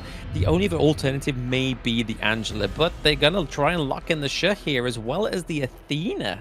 Very interesting go for here for a limb. Oh, Athena is going to be perfect, but no, that's going to be swapped right away to Lamb, which we've seen throughout the day today. We've seen a couple of Lamb. I believe we saw 2 Lamb games, right? Was that 2, or could have been a little bit more? No, 2, yeah, 2. We had one from a Limb earlier, and we had one from Sick. But there we go, there is the Marco Polo. Yeah, Marco Polo gets picked up here. I think Marco Polo is actually a solid pick here against the RNG and also the Liam Po, pretty good against Dharma as well. So I really like the Marco Polo pick here coming out for the Twisted Mind. He might be, he's going to be able to melt down these heroes that are kind of building hybrid and also tanky on the Liam Po. Yes, exactly. I think that's what they're going to really rely on here for Virtus.pro, is making sure that Liam Po is going to be within these team fights, like we saw with City Boy, right? City Boy played it very, very well in that game 1, and they kind of need to just emulate that same kind of playstyle. Just be very free with your roams, making sure you're kind of using the burst ram and the magma slam very like strategically, especially when CC's coming down onto you. But right now, I feel like the Twisted Minds still have the kind of like the same card that they could use like they did with the Pay, right? They have the Ogre and they can use the Path of Passing. They can kind of make their own way into the enemy jungle a little bit more effectively, I have to say. Exactly, and I mean, the Athena is a little bit, it's a little bit interesting here coming out from the VP side, but Athena again, there's different playstyles with Athena. What do you think they're gonna go here actually with? Like, do you think it's gonna be like one of those Athenas that are just gonna be annoying in the enemy jungle? Is this their answer to kind of like the invade that they were getting from Twisted Mind last game, or what? Do you think they're gonna go a little bit more of a supportive role, go full tank? I'm not too sure, see. I don't think the Distraction Athena comp's going to come through here, because, I mean, if they keep giving over, like, kills to the likes of the Ogren or anybody that scales onto the side of Twisted Minds, they're going to be in a bit of trouble, right? So I feel like the Athena's going to come through here because, again, it's kind of like... Actually, it's not even Athena, no. We were on Lamb, right? Lamb's here, so... Oh, we saw it's actually Lamb. Lamb. Yeah. I was getting a little bit excited there. I was like, yeah, how's this actually going to work? But no, it's the Lamb that comes through here, so I feel like the Lamb's probably going to more likely try and maybe emulate the kind of aggression that we had from Twisted Minds in game 1, because if they don't do that, then it kind of means that the Lamb's going to kind of be behind the Ogren, which is not where you want a Lamb to be, right? Exactly, and we saw like a perfect Lamb gameplay a little bit earlier with the Liu Bang combo and the Yi Xing being able to like put down the world is my board, just locking in targets. But obviously they don't have that combo this time around, and you're going against an Ogren, which is, again, as you mentioned, a tier 0 jungle hero in these tournaments. So definitely going to be interesting to see how VP is going to play with the Lamb this time around. They're going to be a little bit more aggressive, hopefully try to get an answer to those invades. Lamb is one of those heroes that can kind of do that if he's able to get a couple of kills in the early game, kind of spoil off of that. But yeah, going into this game is going to be quite interesting. Oh, very interesting. Absolutely. But I think as well, I mean, if Virtus.pro can pull it off, they could really kind of try and set up some of these like big sort of like single target like takedowns for Lamb. Like they could use Shirt to use those silky threads to kind of just like pull them and move them around like we saw in game 1 from Twisted Minds, and try and like lock them in place, and then all of a sudden a limb comes out of nowhere with the help of Red and just takes down these like single target picks like the Mai Shiranui. But I feel like it all depends on how this early game goes for me personally. Yeah, and we saw the Liam Po again coming out from the VP side, which is, again, you mentioned last game, he's a direct counter to the Ogren here. And I mean, we have the Marco Polo that could answer the Liam Po here with the Darenjie on the VP side. So again, there's a lot of, caution that both sides kind of have to take, because they both just a little bit counter each other here, I feel like. Yeah, they can counter each other. I feel like it is ultimately down to the execution of who is going to execute this a lot more quickly, a lot more ferociously, and who is going to be more effective with it, right? So it's definitely down to the execution. Both of these drafts are looking pretty solid for both of these teams. You got big picks like the Ogren, you've got the counter, which is the Liam Po onto the side of VP. You got the Dharma as well, so there's a lot of catch potential for the side of VP. You've got Dharma and Lam that's going to try and catch out whoever Liam Po gets the knock up onto, or whoever Shirt uses the silky threads onto as well. So like I said, there's potential to catch out these single targets. Yeah, and just kind of looking back at the entire day, I feel like it's been a little bit interesting. I feel like the blue side have been having an easier time kind of invading. I don't know if you feel the same way that I'm feeling, but do you think we're going to see VP kind of try to invade, have their own throw invade here, especially with the Lamb on the board? I mean, historically, what we've seen from VP today, they haven't really gone for any kind of like early level invades, but I feel like if they do want to kind of make sure they've got a horse in this race, they kind of need to, like I've said already, emulate what Twisted Minds have been doing for that game one. Because if Twisted Minds realizes that you aren't actually going to try and push them in their own territory to make them feel uncomfortable, they're just going to do the exact same thing to you.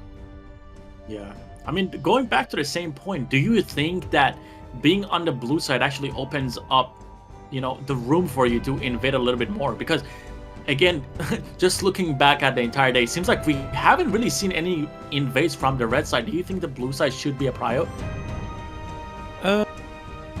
Kind of, I guess, because obviously the red buff's going to be onto the clash lane side of things. So again, you're not going to kind of have the support roaming about there. It's going to be pretty much either preoccupied in mid or down to the bot side of the map, where the blue of the side of Virtus.pro or whoever is on red side. So yeah, I mean, it could be the fact that the blue side is going to be a lot more easier to gank. Exactly, and it seems like that we might be having some technical difficulties, so the players are just, you know, chatting around, having a bit of a fun. But we should be getting into the game very shortly. I mean, I feel like we're very blessed today. I mean, we've had very little technical difficulties, so props to production. Thank you very much for this. It's been pretty smooth sailing until now, but hey, we're almost at the end of day one of West League. And to be honest, it's definitely packed some punches this one around. The NZG game for me was definitely one of the ones that really surprised me.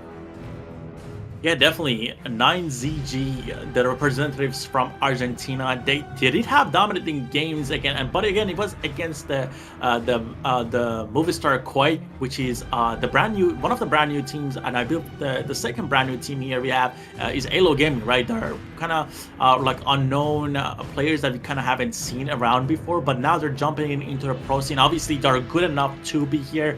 They've competed through their own regions, beat all the top teams to be here, so they definitely deserve it. But obviously, being on the main stage, you kind of need the experience, right? There is also, you know, more components to being on stage. Like, you know, some people are more comfortable on the stage. You know, there's some stage fright, so they're gonna kind of have to get over that, send each other a little bit more, putting in a little bit more time to practice. It's not gonna be easy as it was back at home, where they were able to play, you know, online, dominate the other teams.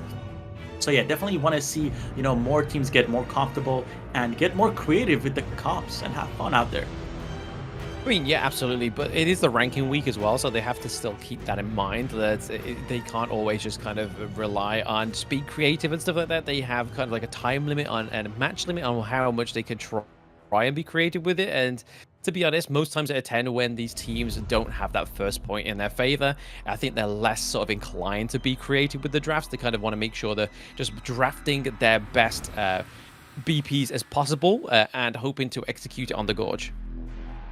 Exactly, and speaking of being creative, we did see that a little bit earlier with OG versus AYLO Gaming. I believe the Fade pickup was amazing. I feel like OG was able to play a lot of the heroes that we wanted to see today, so I kind of appreciated it, you know, for they've been putting out today. And we saw a lot of Chano too. Chano being at around 30% win rate now, not the best for a recently released hero, but looking at the positive side, Fade is at 100% right now, which is you know, I'm super happy about that. He has a lot of mobility, one of the best assassins that isn't really played a lot in the rank mode, because I feel like a lot of you know, players go the physical build and you kind of get bursted a lot easy. But it seems like in pro play, they like to capitalize on the tank build, which allows you to sustain a little bit more, get on the back line, be annoying. So I'm definitely gonna, you know, after I get off today, I'm gonna go ahead here and play Fate, you know, tank build and see how that works. I mean, you're probably lying, right? You're not going to go offline. You're not going to go offline and play some games. You're going to go offline and go into the Mahjong minigame, right? I mean, that's the thing that's like encapsulated me over the past few days. I think my actual Honor of Kings games I've actually played over the past, since this Mahjong game came out, is honestly, it's dwindled, and it's all thanks to this minigame. I'm just trying to beat it. I have no clearances yet. I feel like an absolute noob, and somebody in my friend list has finally got one clearance, so I'm dead disappointed with myself. Yeah, it's insane. I tried to play the Mahjong game, but you know, I kind of made a peace within myself to never touch that game for the last few days. You know, I played it a bit in the early few days, the first 2-3 days, but you know, I cannot get past the 40%. It seems like even if I shuffle, even if I lose the revive, none of that is helping me out. But you know, even worse is the fact that I checked the leaderboard and there's someone already with like 25 clearances, which is insane to me. There's definitely a lot of players that are playing the matching game, the Mahjong. So yeah, maybe we'll have to kind of see if there's a guide out there. At least for me, I need a guide. I'm stuck at 50%. I mean, you've made me feel better about myself there, yikes. I'm stuck at around about 89%, so I've got at least about 40% on you, so that makes me feel a lot better. I'm actually going in the right direction. But yeah, it's very difficult to get over that one part, but I will be persistent and I will do it. But for those that haven't actually checked it out yet in-game, definitely go and check it out. Obviously, there is prizes to be won there. Every little bit of reward does go towards that free Sakia skin as well. So hey, free skin to go onto an addictive mini game. What more could you ask within Honor of Kings, right? Obviously, the one thing we want the most is getting into this game too. But right now, the Mahjong will do. I mean, again, it's all for a great cause as well. Like, the more points you're able to accumulate throughout the server, Honor of Kings is going to be able to like fund projects that help literally the planet, the Earth itself. So that's a very massive, you know, coming from Honor of Kings. Before, you know, your parents used to tell you, hey, you're using the electricity, you're using internet, you're not able to get much out of it. But Honor of Kings is, you know, changing that. You know, whatever game you play, whatever game, you know, each time you log in, you're gonna be able to earn points which convert to actual money that they're gonna fund to this project. So that's a really cool thing. I never seen that done before. Yeah, I've just got a weird, like, little bit of a thought in my head. They're gonna have a load of like Honor of Kings players at home, like, hey, shut up, mom! I'm helping the planet right now. Leave me alone. I mean, that's more than I've ever done when I was younger playing video games. I definitely weren't helping the planet at that point. But yeah, it all goes to a bit of good. You get a free skin. You get some other free cosmetics as well. And you get to be a little bit frustrated rather than over your teammates. You get to be frustrated at these little tiles with these really cute little animals on. So definitely go and check that out. But yeah, I mean, tomorrow looks like it's going to be a stacked day as well for the West League. So we haven't done with day one just yet, but out of the matchups for tomorrow, I think the one I'm probably looking forward to the most from what we've seen today is definitely NZ Globant against Twisted Minds. I think that will be probably my go-to banger for tomorrow. Yeah, that's gonna be a very, you know, interesting fight. I'm not gonna be there for it, but definitely keep me updated on 9ZG. They did have a great performance against Movistar here, but it sounds like we're gonna have to go back to the ban and pick phase here, as things didn't go as well as we thought did. So we're gonna have a redraft here. So hopefully we can get into that very soon and check what's up with that.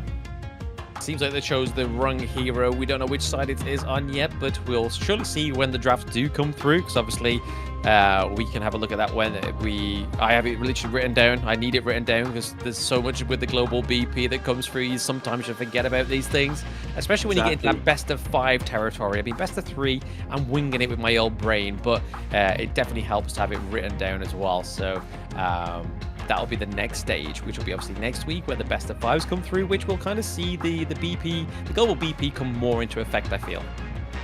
Yeah, that is going to be definitely helpful to write down the heroes that are banned out and also picked, because, you know, the opponents are not going to be able to play it once you ban it out. And also, when you play something, you're not going to be able to play it throughout the entire series anymore. So that's the perks of the global ban and pick system. It seems like we're getting ready here to go back right to the ban and picks. That it's going to happen again. Yep, it's going to happen again, and we'll have to see where we're going to come through with this one. I mean, hopefully we get the Maestro Inoi come through. I feel like it'll be towards the end of the draft there, because everything else seemed pretty fine. Maybe it's the shirt, maybe it was the lamb, maybe. We're not too sure. Yeah, I just want to see that lamb turn into Athena. You know, I was kind of building these scenarios in my head that Athena is going to try to play kind of like the full damage build to just annoy and just invade the enemy jungle on the VP side. Maybe that was their answer. to the invading that has been happening to them. You know, Athena, after she dies, she kind of turns into this ghost mode where she's able to kind of get vision around the map. So maybe that was the solution that VP was looking for, and you know, they swapped to Lamb by accident at the very last second. So hey, maybe it's just me wanting to see Athena. Who knows? I think you've just manifested it so much that there was like, you know what, we've got to just reset the BP. I'm not too sure what the consequences are here for the team that need to do this, but Yikes needs to see this Athena. Yeah, definitely. VP, again, as I said, they've been listening. They did select the blue side the second game this time around, which is their first time actually through the entire day selecting the blue side. So maybe someone is tapping into the stream, listening to us, you know, wanting the Athena, and they might make it happen here. I mean, why wouldn't they listen to us? I mean, we're casting the games here. We know something. Maybe not too much, but we know something.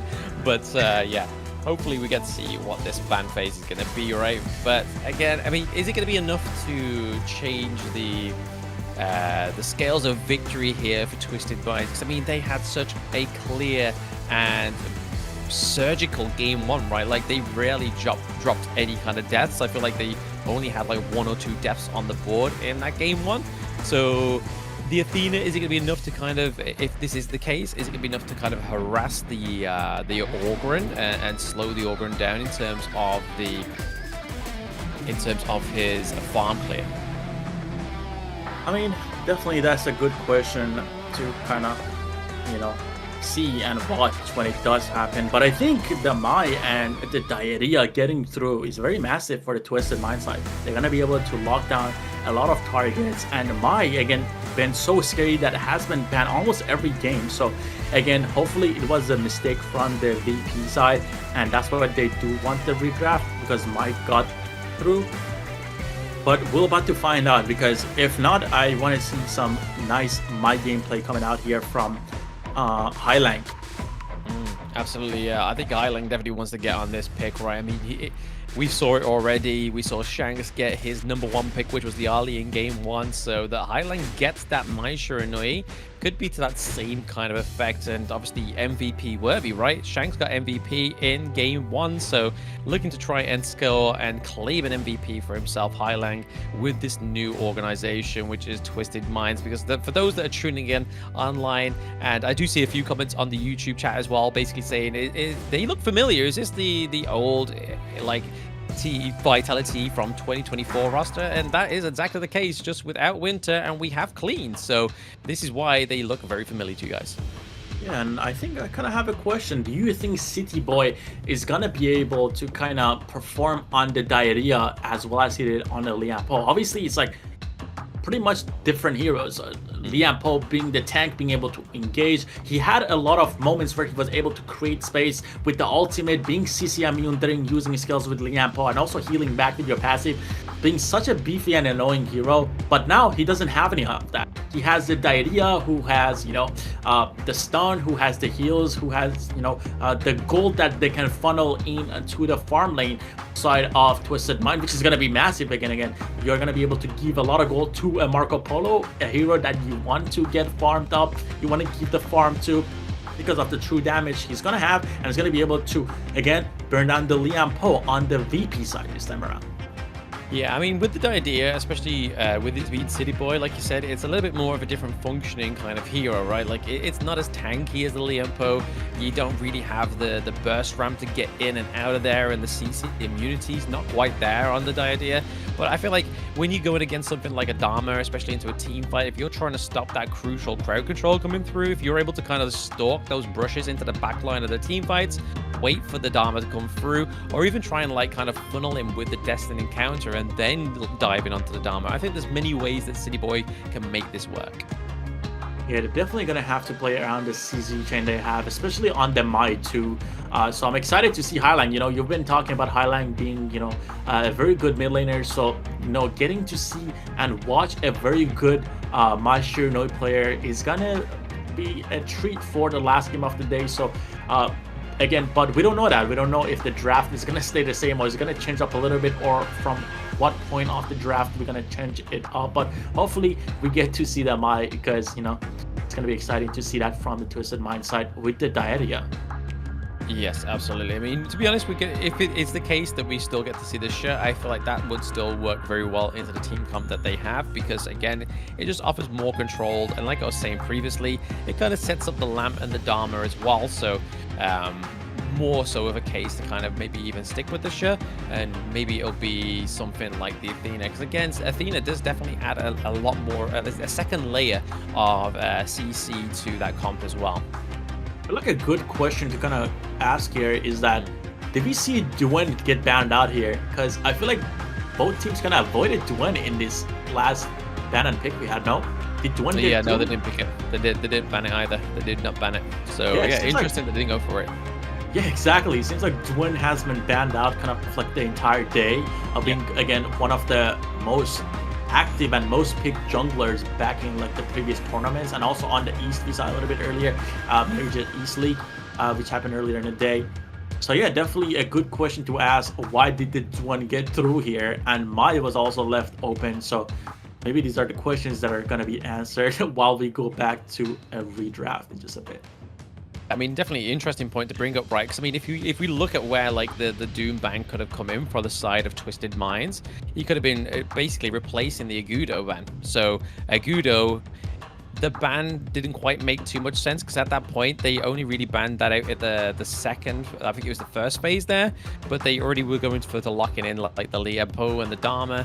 I don't think the Agudo would have been something that Lim would have really gone for, right? Like we've seen him historically for the day one of the West League, where he's gone for and prioritized assassin heroes more into the jungle role. So I think Agudo would be a little bit of out of the pale, right? The fact that would actually go for that rather than ban the Dune.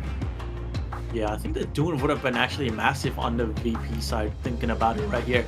You know, picking up the Dune instead of the Lamp, that was going to give them the space to kind of CC chain with the Liampo on top of that. And you got the Regia on the farm lane here having a lot of CC as well. So that could have been a disgusting combo, you know, just Liampo going in, getting the resets, double knocking up the Ogryn, followed up with the ultimate, and you know, the Dune just jumping in with the ultimate, locking down the Ogryn, using the first skill, knocking him back up. You know, just imagining this, it would have been the perfect combo, but obviously VP wasn't thinking about picking up Dune here, and I mean, he got through from the fingertips of both teams. Exactly, yeah. I mean, Twisted Minds had obviously the Ogryn in mind. Like, that didn't get banned, and I feel like the Ogryn, for a player like Clean, the way that he played the pay, you kind of need something that kind of breaks the boundaries of the gorge, right? You need to be somebody or a hero that's able to kind of set the pace for himself and kind of create his own path into the enemy jungle, and that's definitely something that Ogryn does a little bit better than Doom, because the Doom, you have to get to level 4,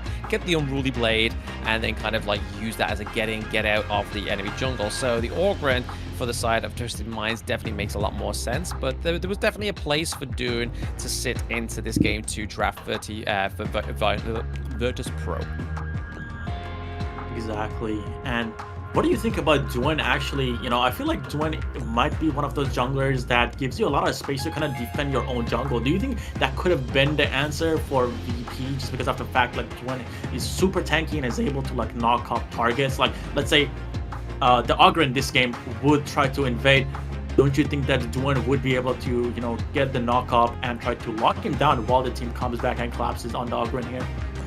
Potentially, but I mean, we know the fact that obviously Dune's been recently adjusted, right? Like his Gal's Benediction doesn't quite do as much damage to the monsters within the jungle, so maybe it's because they kind of rely on that second tier item of the jungle for him to kind of make sure that he is back to where he was before the golden standard of Dune.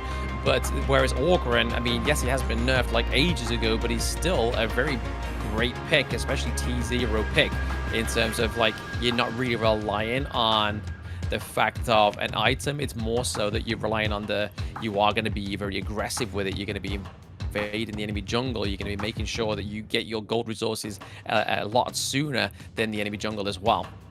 Exactly. And you know, going back on these, I mean, Duen, as you said, got an update recently. You know, he does nerf damage or pretty much no enhanced damage to the monsters anymore. Yeah. I mean, we've seen a couple of heroes here get buffed. We got Yukio Tachibana getting buff for the passive recovery, and like Yao getting a mechanic upgrade, passive recovery effect increased. I mean, we've seen Princess Frost and, you know, Sunbin getting played a lot here after these buffs. But do you think like Yuki, Tachibana, or like Yao, like these heroes are gonna show their own faces? Like, do you think it's gonna happen maybe in the best of 5s or the best of 7s later on down in the tournament? Or do you think that a team is gonna come out here and play it in the best of 3s just because how confident they are? I mean, you might see towards the end of the ranking week, especially if you got some of these teams that are literally so high up in the rankings that it doesn't really matter if they like lose a game or so, just to be a little bit more creative, like you said, with the likes of the Yao or the Yukio Tachibana. But I feel like the Sunbin makes sense, right? Sunbin was, prior to its buff, was definitely a pick in the support role, generally more orientated in like the Chuck BR scene, right? Like there was a lot of like Brazilian teams and from the Brazilian region that was using this as probably one of their go-to support picks, especially within like EWC and KC 2024 as well. And it's kind of just because of this new buff, it makes it a little bit more viable. But here we are, the game remake is due to a technical issue during the ban pick phase. Game 2, Twisted Mind versus VP could not continue as per the tournament rules, both teams' agreement. The match will resume from before the point of the error during the ban pick phase. So we're going to suss out where the error went wrong in that ban pick phase. Exactly, and that's going to happen shortly, as Blam just explained. But yeah, looking at a lot of the teams today here, they are picking comps that revolve. So we're gonna jump right into the draft where the error happened, as Blam said, and it seems like Virtus.pro is gonna be picking now. They're gonna pick up the Mai here on their own side. Interesting, yeah. So they ban out the Luna, they ban out the Guan Yu, but instead of picking the Dharma, they go for the Mai Shiranui. But oh, it means that 90 gets his Dharma, and then City Boy is getting the Zhang Fei. Yeah, the Zhang Fei is a very good counter, I would say, to Mai with the shield that you're able to provide to your surrounding teammates whenever Zhang Fei is able to kind of jump around. And also, he has the knockback. He has the ultimate that can knock back even the first skill. So getting off the Mai is going to be a priority for the Zhang Fei. But right after that, we got Motzi and Byron getting picked up for the VP side to try to kind of combat the melee heroes they have on the Twisted Mind side. And Ogren again goes to the Twisted Mind side, which is massive, with Lung being banned out here for the VP side. Yeah, Lung being banned out once more. I feel like that's probably a good call for the side of VP. They don't really want that to go over Twisted Minds, but Twisted Minds actually bans out the Marco Polo that they had in the previous game. So, interestingly, are they going to go for something like the D-Ranger? Well, never mind. They're not going to go for it now because VP have taken it off the cards. But, again, we could see a Lady Sun come through here. Yeah, we could definitely see a Lady Sun, as you said. Wow, you just read them like a book. But yeah, Marco Polo was a great ban from the Twisted Mind side. Obviously, having these melee heroes, Dharma, Zhang Fei, and Ogren, that was going to hurt a lot if, the VP was about to pick up Marco Polo here. Marco Polo, again, being useful with the true damage, being able to kind of use the first skill from distance, having the mobility.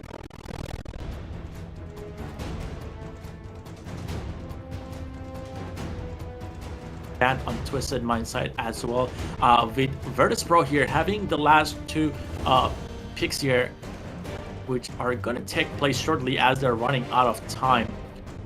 But yeah, so far Virtus.pro has a lot of CC. Again, the Motzi, the Mai, and the Byron following up, that is going to be massive for them this time around. They might be able to actually dive on the Lady Sun and get a lot of value from that.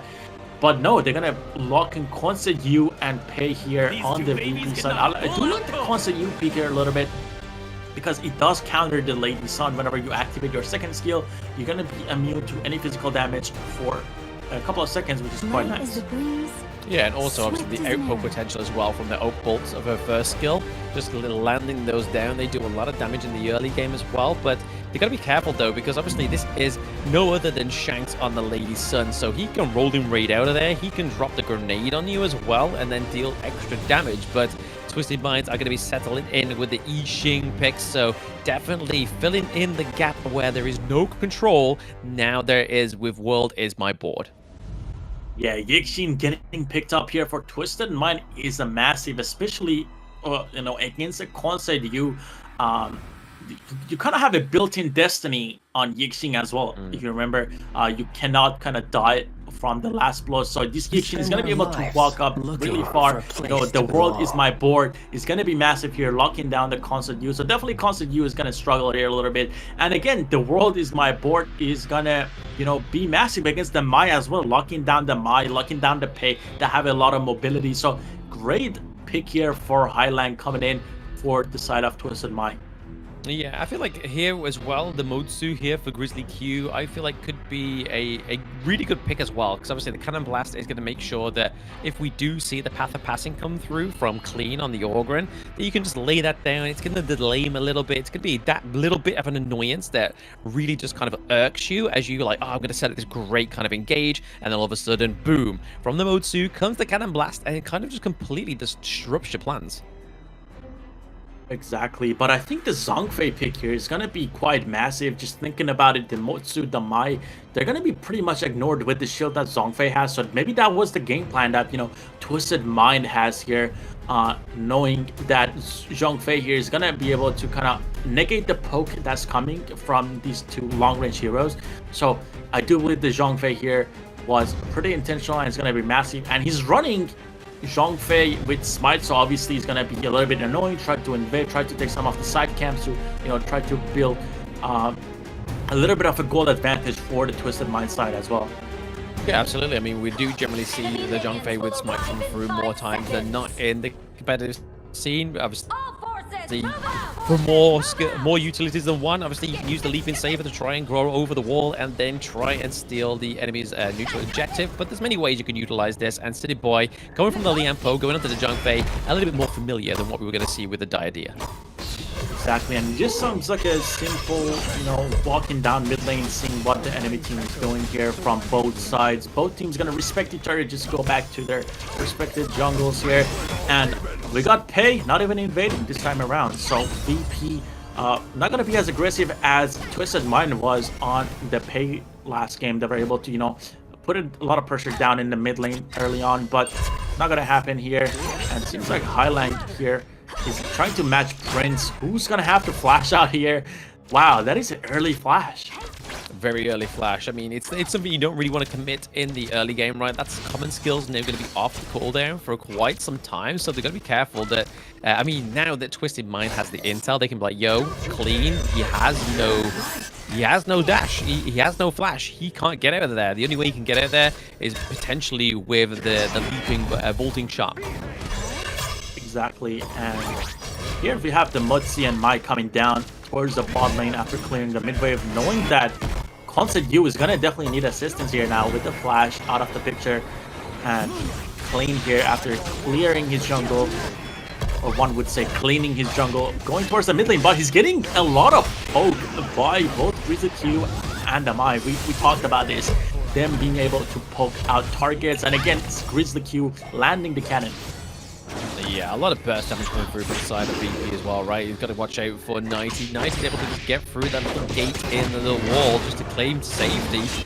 It would have been huge for VP if they're able to claim that first blood, though. Exactly, but I mean, VP so far doing a lot better in the early game that we've usually seen them, you know. Maybe it is the blue side effect that I was talking about, not being invaded as much, but definitely is something that's, you know, happening. They're not being invaded as much, and they're kind of in the game. The gold is dead even right here, and it seems like that constantly wanted to engage on the Zhongfei.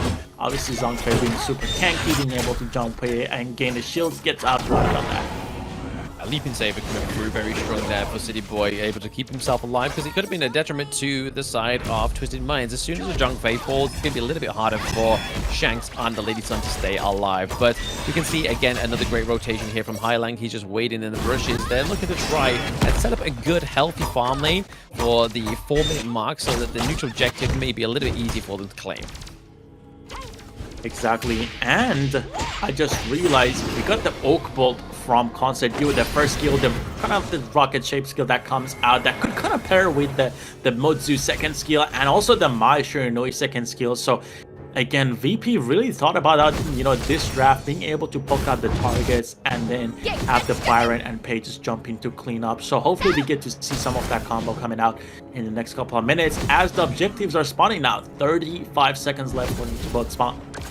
Yeah, I mean, you've really got to hope that the combo from Red, Prince, Lim, and Grizzly Q is going to be enough to kind of try and run down clean before they get into a team fight, right? Because if they don't do that, they don't put the necessary damage onto... Oh, the pressure, though, is going onto 90, using the flash to perfection there. Gets out of that sticky situation, but still could be meeted his maker, which could be a Lim or Kisu.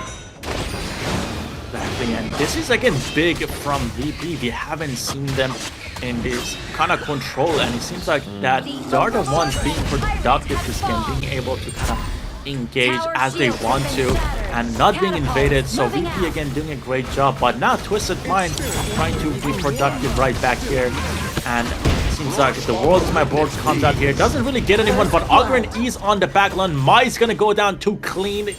Wow, Clean gets the first blood here as well, and it seems like Tyrant is going to go to them as well. Yeah, I mean, first blood does go over to the side of Twisted Mind, but they do lose both the Conductor of Souls. They lost the World is my board as well as the Unbridled Outburst. So 3 ultimates being burst down for 1 kill, and the neutral objective. I think if it was any later in the game, it probably would have been a bit more of a detriment to them.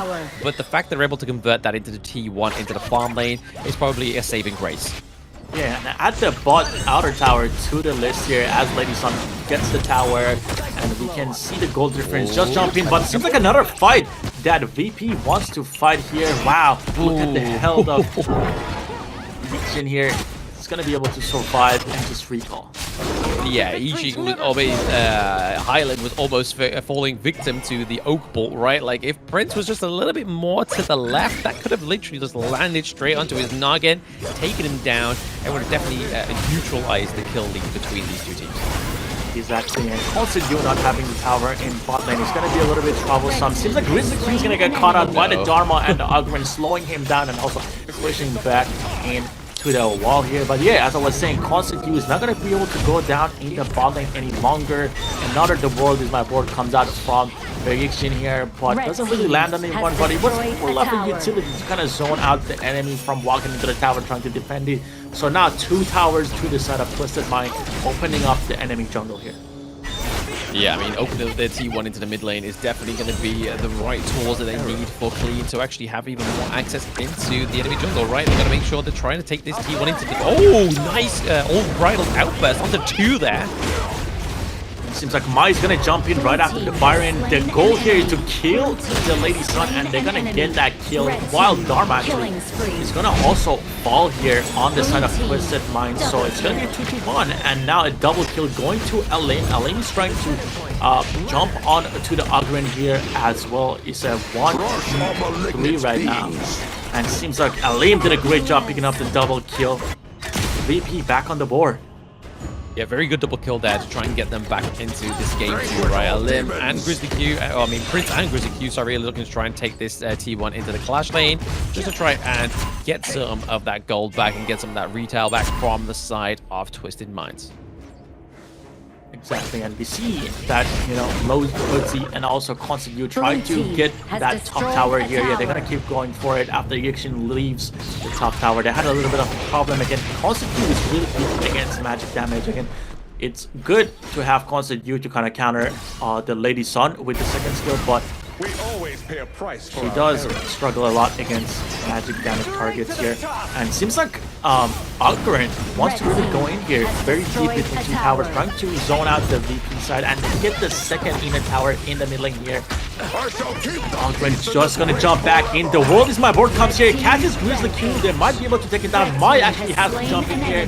They're gonna drop a Byron, Mai, and also Hoodsie here, and followed right up. It's going to be Constant Q, and this might be a teammates right here. Oh, no, it wasn't. Lim was able to get out there on by the skin of his teeth, though, but they are able to do the exact damage they needed to do into that mid lane right there. The higher ground turret is literally holding on to its life there, and there we go. There is the unofficial ace. They are able to take down the entire of the enemy team, but no minion wave to kind of finish off this one because there is a lot of the side of VP coming up the death timer.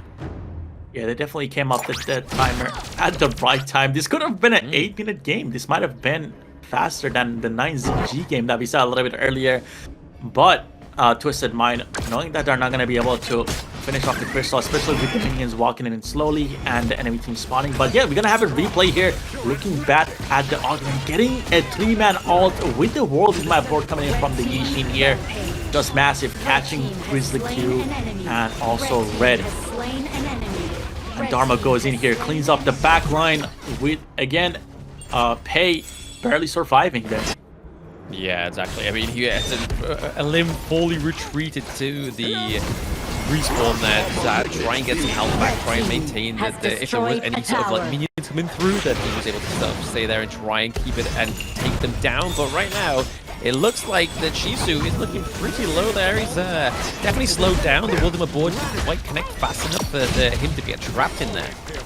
Red team has destroyed but it still is going to be a tower for the side of Twisted Mind. They're doing a great job taking down these objectives again.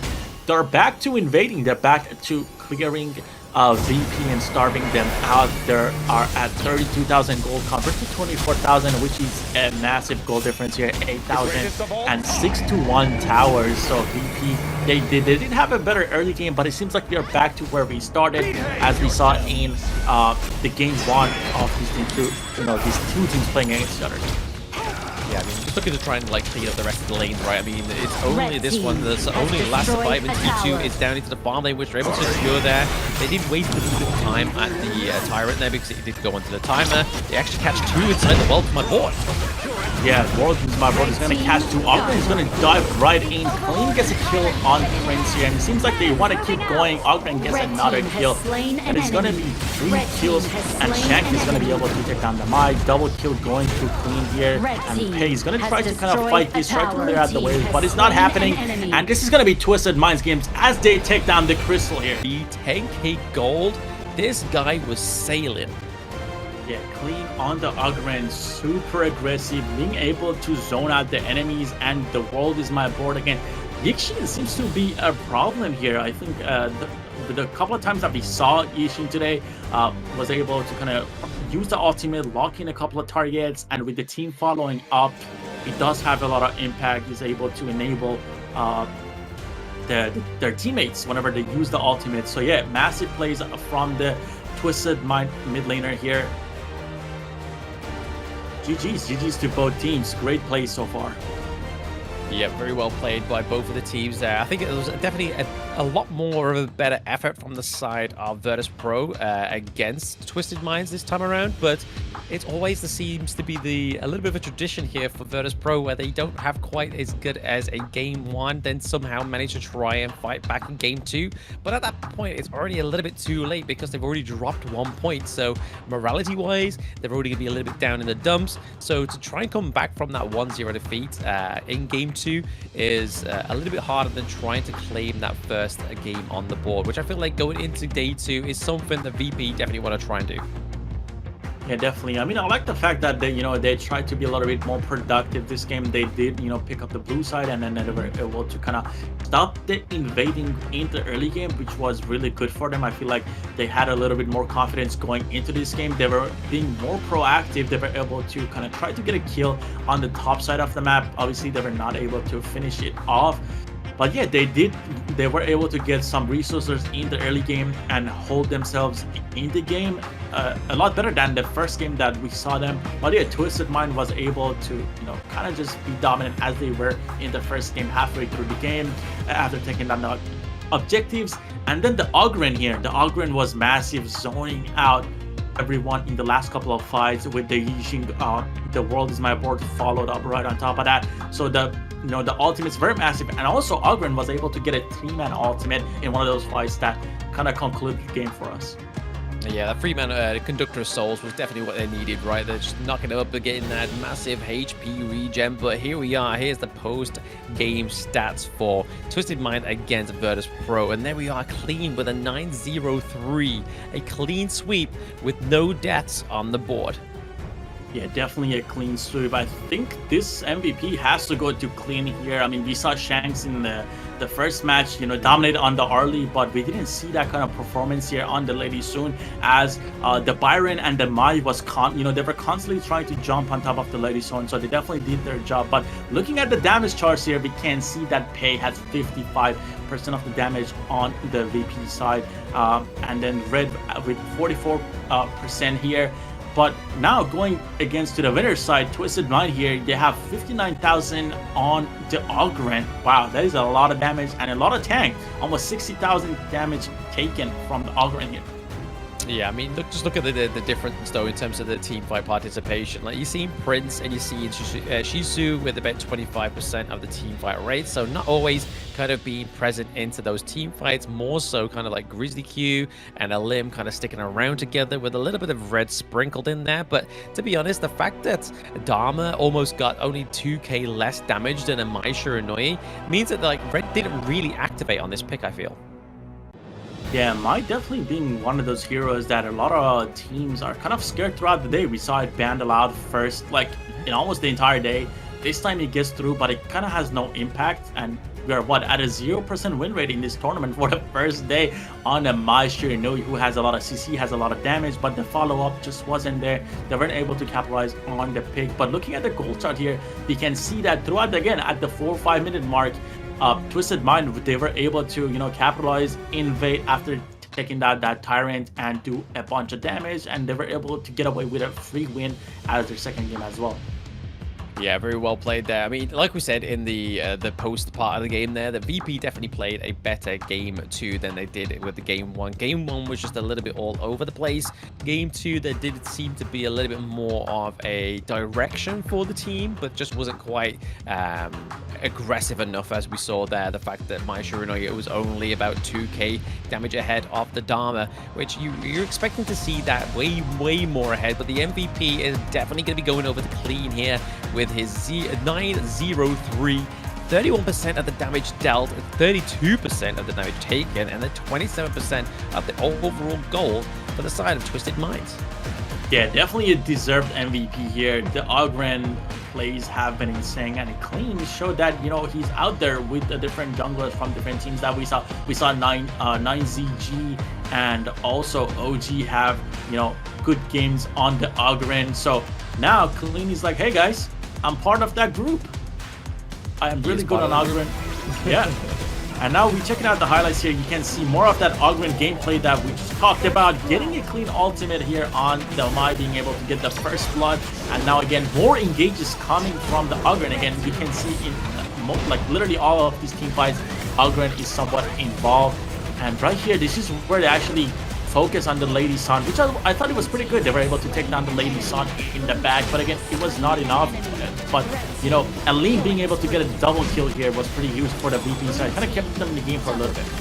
Yeah, it definitely kept them going without value, right? Like, they was able to get the few double kills up to the top side of the map, but then it was all down to this crucial team fight here, right? The Conductor Souls came through, was able to get the execution onto many members onto the side of VP, and at that same time, they had the minion wave. The Oak Bolt didn't quite just land enough to take down the minion wave as it was needed and intended to, but the Bright Light Burst actually whiffed towards the end there, and it was definitely down to the help of the World Is My Board and the Conductor of Souls from Clean and from Highlang as well. But ultimately, it is going to be Twisted Minds taking that 2-0 over VP in day 1, sorry.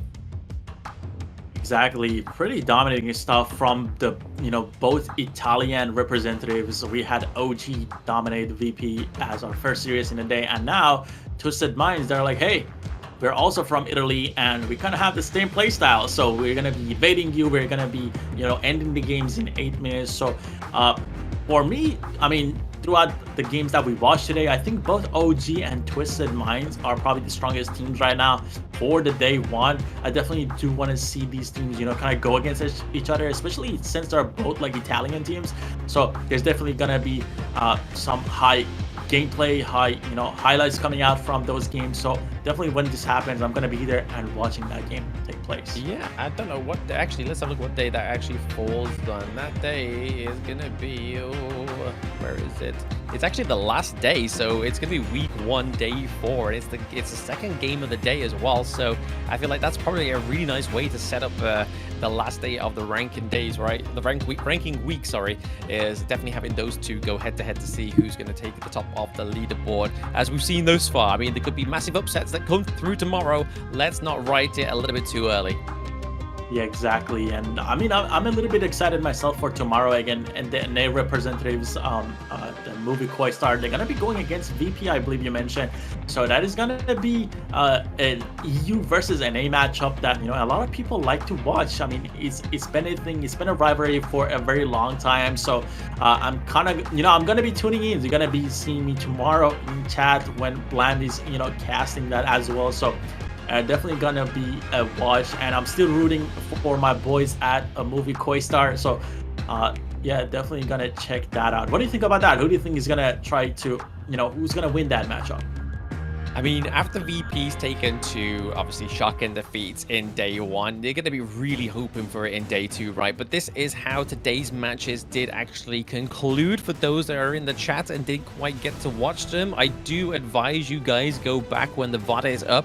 Go back and watch these matches. We've had some really good, clean matches, especially the big surprise for me was 9Z Globant. They definitely came through very clean for me against MKOI. Exactly. 9Z Globant put it in a dominating performance. Stick was able to kind of dominate in the jungle. But then we had OG again going 2-0 against AYLO Gaming. The pro representatives weren't able to kind of hold out the Italian powerhouses here. And Twisted Mind 2-0 against VP. We just watched that. And yeah, Italian teams, you know, showing up today, putting out great performances. And now looking at the event preview, which is going to be day 2. So tomorrow's matches, it's going to be MKOI versus VP Virtus.pro for our first match. Then it's going to be 9Z Globant versus Twisted Minds. Following that up for the third match, we're going to have OG Esports versus NRX. And again, we're going to have MKOI versus AYLO. But that is going to be a fun one to watch too as well. Wow. Oh, absolutely, yeah. Starting the day off with a very fun game, and then finishing off with a very fun game as well, because I feel like these these 3 teams, sorry, are definitely within that same kind of skill base within this tournament. So seeing which ones actually come out on top is going to be a great thing to come back and tune in for tomorrow at the same time, right? Exactly. I mean, I didn't know AYLO Gaming is going to go against, you know, MKOI as well, and that is a great ending to the day. So at first we're gonna have EU versus NA, then we're gonna end it up with NA versus LATAM. So again, it's gonna start with a rivalry and end with a rivalry as well. So we're gonna have to see how the Canadians are gonna be able to perform against both of these regions. But yeah, tomorrow definitely gonna be a fun watch. If you guys been enjoying, you know, today's matches, definitely make sure to show up tomorrow. There's gonna be more closer matches from what it looks like.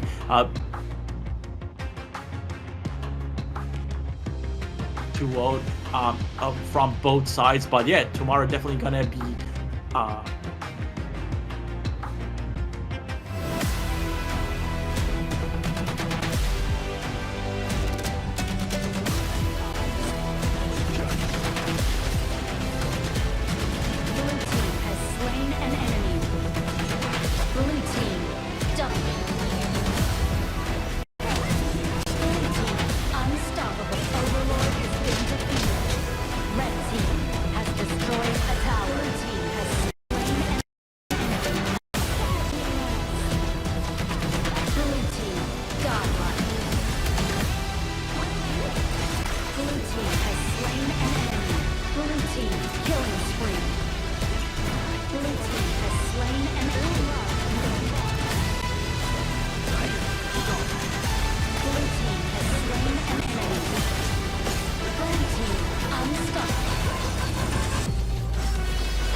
I feel it deep flowing through my blood.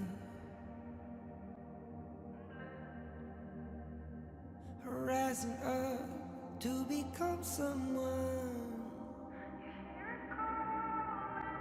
and taking it all on my own. What a sweet victory. And taking all of my control, awaken something deep in me.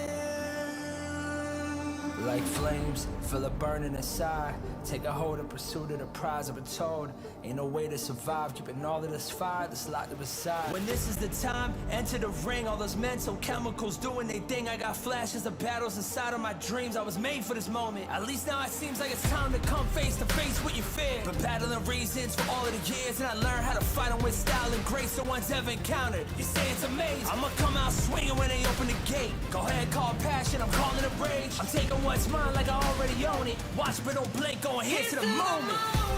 The sky rained down. Here's to the madness that's all around. Go on, tell them who you are, you are, you are. Go on, tell them who you are, you are, you are, you are. Here's to the moment. The sky rained down. Here's to the madness that's all around. Go on, tell them who you are, you are, you are. Go on, tell them who you are, you are, you are, you are. My name is Honor, my name is King, my name is Champion, my name is Strength. Tell them who you are. My name is Pentakill, you think it's strange? My name keep ringing inside of your brain. I hear it every night. Here's to the moment the sky rained down. Here's to the madness that's all around. So tell